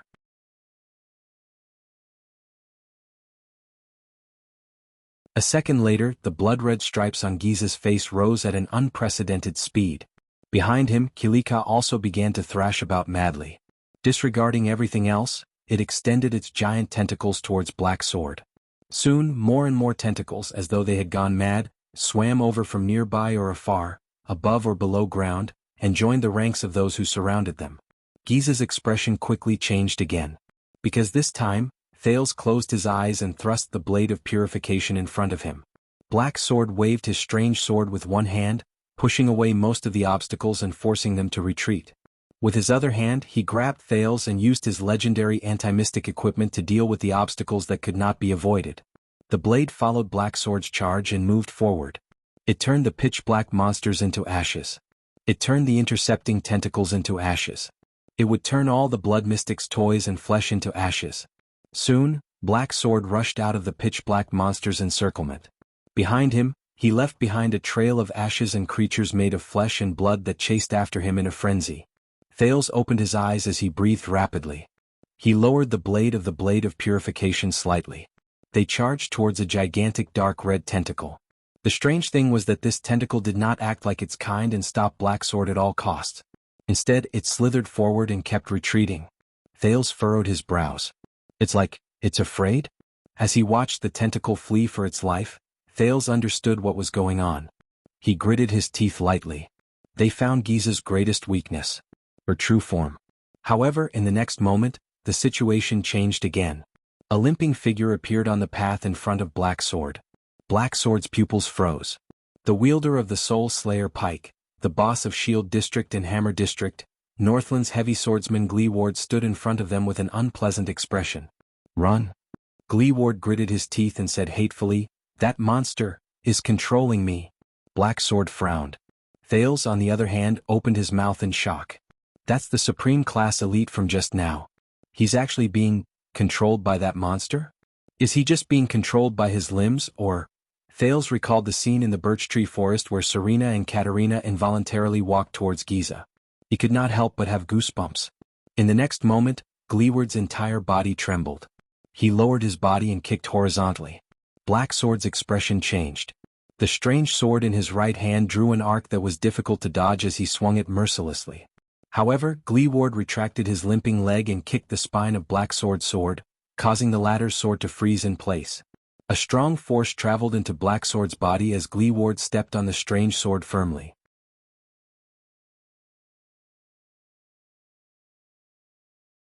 Then he followed up with a heavy punch. Black Sword had no choice but to put Thales down. He swung his weak left arm and withstood Gleeward's heavy punch.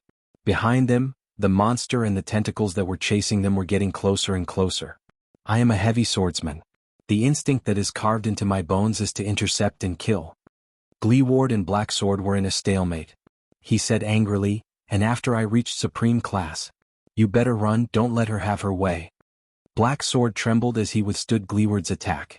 Sensing his opponent's great strength, a solemn expression appeared on his face. He looked at the enemies who were chasing them from afar and his breathing grew heavier. Humans controlled by the Calamity's ability? If I use the legendary anti-mystic equipment, I should be able to undo it? Black Sword took a deep breath and glanced at the pursuers, who were about to arrive behind him. Then he looked at the giant tentacle that was fleeing further and further away. He sighed. It's too late. In the next second, their figures intersected and they let go of each other. Thales felt a chill in his heart. Black Sword's words rang in his mind again. The most ideal situation would be for me to break away from instant death, as soon as I find her true body. Then, I'll bring you to attack her vitals and seal her true body before she can react and escape. But as I said before, the Blood Calamity is an expert in combat. She has an endless stream of strange tricks up her sleeves. Besides, I'm far from being in my best condition. Hence, there will definitely be accidents in my plan.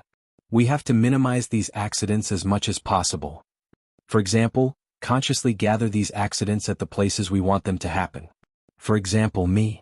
Thales's heart rate increased without him realizing it.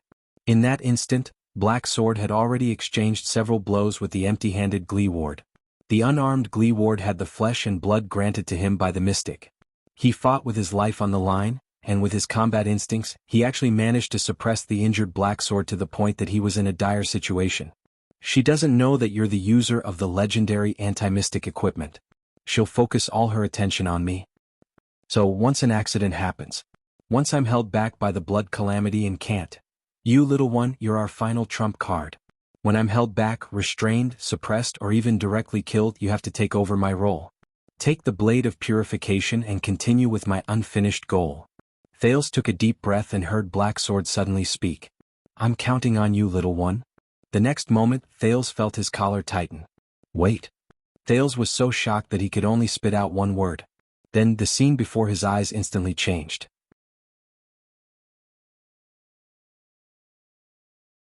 It was only when the whistling sound of wind brushed past his ears that Thales suddenly realized that he had been thrown out by Black Sword once again. Thales could only hold the blade of purification tightly in his bosom.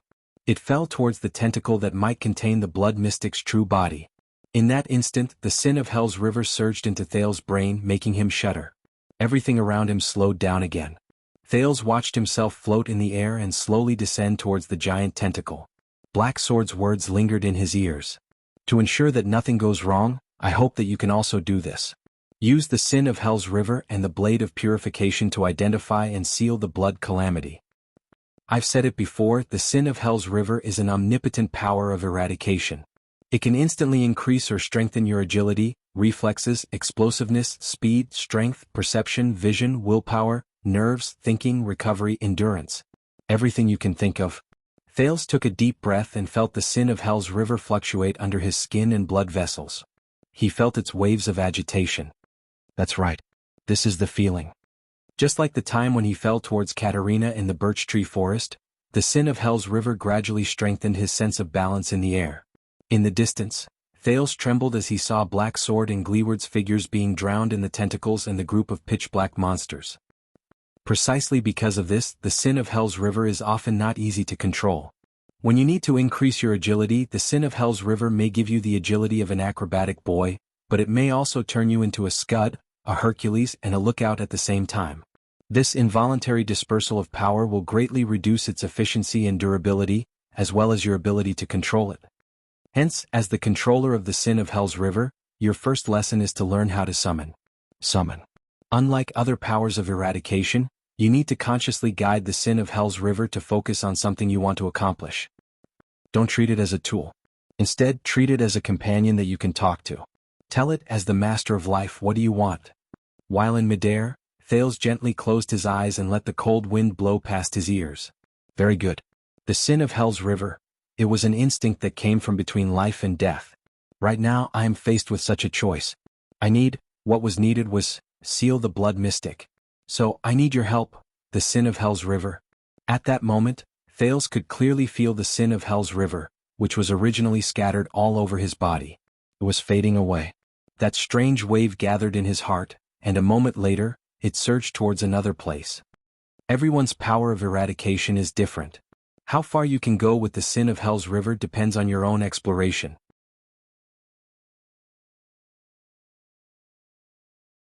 Tremor and instant death are the moves I completed while I was exploring. Everyone's power of eradication is different. Here, I will teach you my own experience and understanding of the sin of Hell's river. It is an extremely effective use. Perception. The perception I obtained from the sin of Hell's river originates from vibrations and waves. I named it feedback. Even the slightest breath will cause vibrations in the air, and they will be transmitted to the ground, walls, and even the pulsations in the human body. With feedback, I can sense even the slightest movement from 100 meters away. Thales inhaled one last time. He opened his eyes. His gray eyes were filled with the sin of Hell's river like never before. The moment the sin of Hell's river surged into his eyes, the effect of slowing down time suddenly disappeared. His originally agile limbs seemed to have suddenly become much slower. Thales fell hard on the top of the tentacle. His hand felt slippery. More small tentacles instantly burst out of the tentacle and bound Thales' legs tightly. Thales endured the nausea. He gritted his teeth and repeatedly thought about his mission. Little rascal's tears flashed before his eyes. And the countless corpses on the streets of Shield District. When he thought of this, Thales could not help but grit his teeth and roar to gather his spirit. Ark. But at that moment he noticed something unusual. Thales raised his head. He immediately felt that the scene before him was different. Thales was stunned. Unlike the feedback Black Sword received, which detected the waves and vibrations, the perception Thales received was in a different form. It was vision. His vision became clear again. This time, the sin of Hell's river gave him another world. It was colorful, but the details were vivid and full of life. This time, the sin of Hell's river's feedback gave him another world. It was colorful, but the details were vivid and it was full of life. It was as if the resolution had been increased by countless times. He could see every inch of flesh and blood in the huge tentacle before him clearly. Every pulse was clear to him.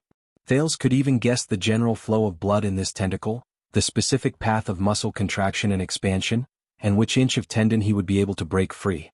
He stared at the new sensory world before him, and his eyes almost popped out of their sockets. But that was not all.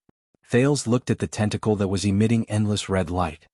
He suddenly realized that these lights were layered, and some were deep and some were shallow. As he confirmed his target, the sin of Hell's river gathered in his eyes and became denser. Soon, in the deepest part of the tentacle, a spot of light that was so red that it was almost purple was slowly shrinking and pulsing. So, that is, Thales felt a chill in his heart. The tentacle under his feet tightened. He did not hesitate anymore.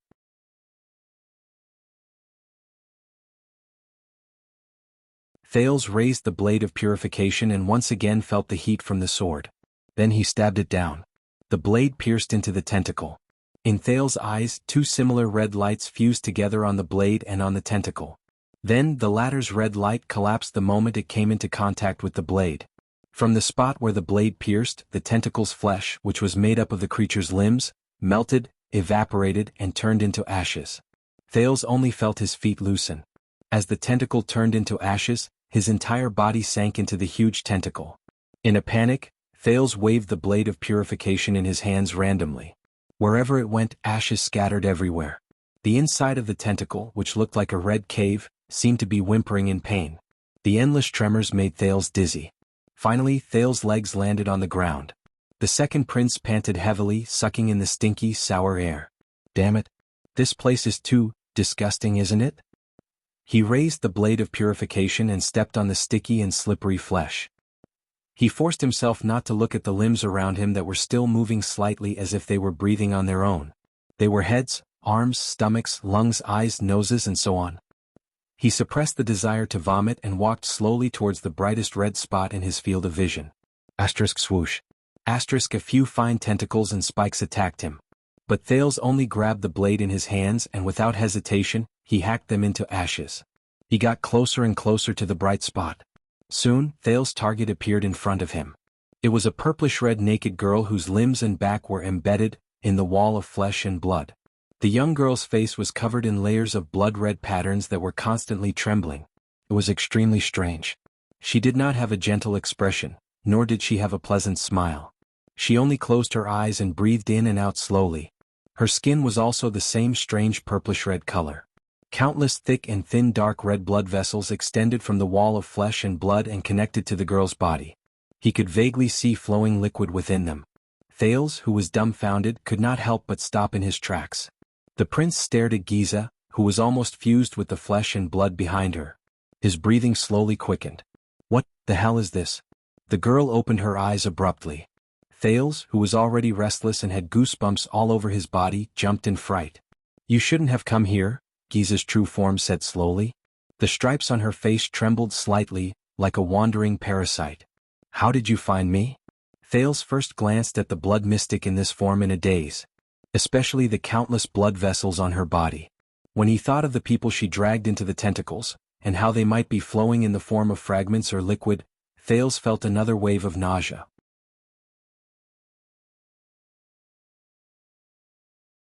A second later, Thales took a deep breath. Under Giza's cold and crazed gaze, he slowly walked up to her and said resentfully, About this, I can only say that you met a powerful person. Thales sighed. His gaze was firm. Well, I can only say that you met a powerful person. I'll remember this. Black Sword, a terrifying opponent. Giza slowly narrowed her eyes. I should have been vigilant when he disappeared from my senses again. How could an opponent like him use the same trick so easily? Thales slashed away 2 small tentacles that tried to stop him. He mustered his courage, ignored the disgusting limbs around him, and stood in front of Giza. And you, child, you will regret it. Giza fixed her gaze on the red blade. There was deep wariness in her eyes. Become a mystic, obtain power, be immortal, and be omniscient? No. It is not as good as you think. This is not a gift but a shackle. At that moment, Giza's eyes were filled with deep loneliness. A curse, and I? Giza revealed a subtle and profound expression. Her words contained an unprecedented emotion. I only want to free you. Thales furrowed his brows. He really could not understand what she said.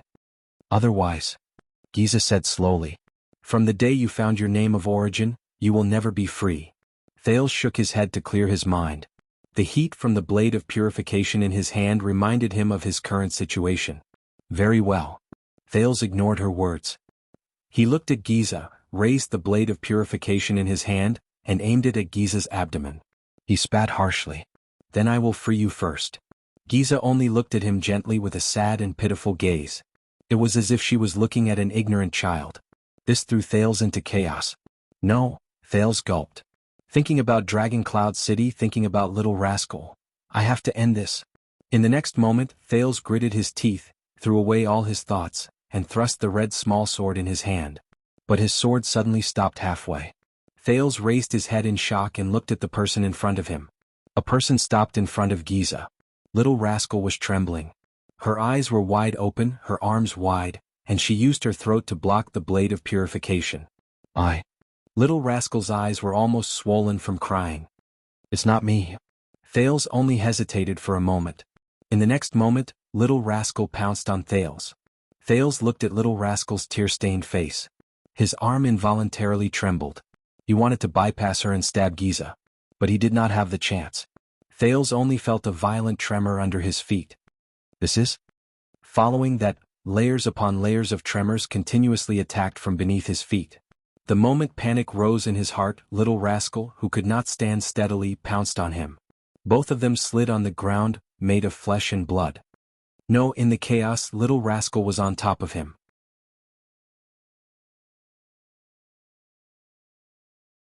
Trembling, she slapped the blade of purification in Thales' hand. Thales turned pale with fright. No. Slap. Thales felt a chill in his heart. The red small sword in his hand left his palm. It fell into another corner made of flesh and blood. It brought up countless ashes. Then, the blade of purification that had left his palm gradually dimmed. It could no longer be of use. In that second, Thales' mind went blank. Purification, blade of purification. Amidst Giza's maniacal laughter, the flesh on the tentacle squirmed and swallowed the blade of purification, which had lost its effectiveness. It disappeared without a trace. This is a move I learned from Black Sword. The blood mystic on the wall smiled coquettishly again. Unleash an extremely high-frequency tremor over a large area?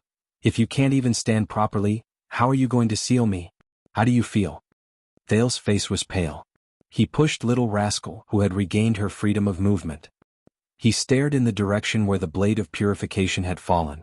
However, apart from the red light formed by flesh and blood, there was nothing else in front of him. The legendary anti-mystic equipment, the only thing he could rely on when he faced the mystic. Lost it? No. I don't have a chance anymore? Thales' heart was dead. He turned his head in a daze and looked at Giza. I failed? Beside him, Little Rascal hugged him tightly and kept sobbing. Giza inhaled slowly and narrowed her eyes. 2 tentacles extended from the inner wall of flesh. As Little Rascal screamed, they wrapped around Thales' arms and legs and pulled him up. Thales struggled with all his might, but like an insect caught in a spider's web, his efforts were futile. More tentacles grew from the inner wall. As Little Rascal covered her mouth to stifle her sobs, the tips slowly sharpened and hardened. They became ferocious, sharp, and deadly thorns. I'll give you a piece of advice. Giza stared at Thales, who was pulled before her. His face was ashen and he was in despair. She flashed a pleasant smile and enunciated her words like orchids. In battle, abandon unnecessary emotions. You saw it for yourself. You saw how badly it harmed you. Thales trembled all over as he stared at the blood mystic in a daze. This time there was no Sonia, no Asda, no Black Sword. He was the only one who could save himself. In that instant, Giza's face revealed tender love and pity. As I promised, you won't feel any pain, child? Thales gulped slowly. He could only feel the tentacles wrapped around his limbs getting tighter and tighter. The tentacles with their sharp thorns slowly moved to Thales. One of them even extended a sharp thorn and stopped a few inches away from his left eyeball. The fear of death instantly struck him. Thales could even hear his heart pounding violently. He could feel his blood vessels swelling and surging. His muscles trembled uncontrollably.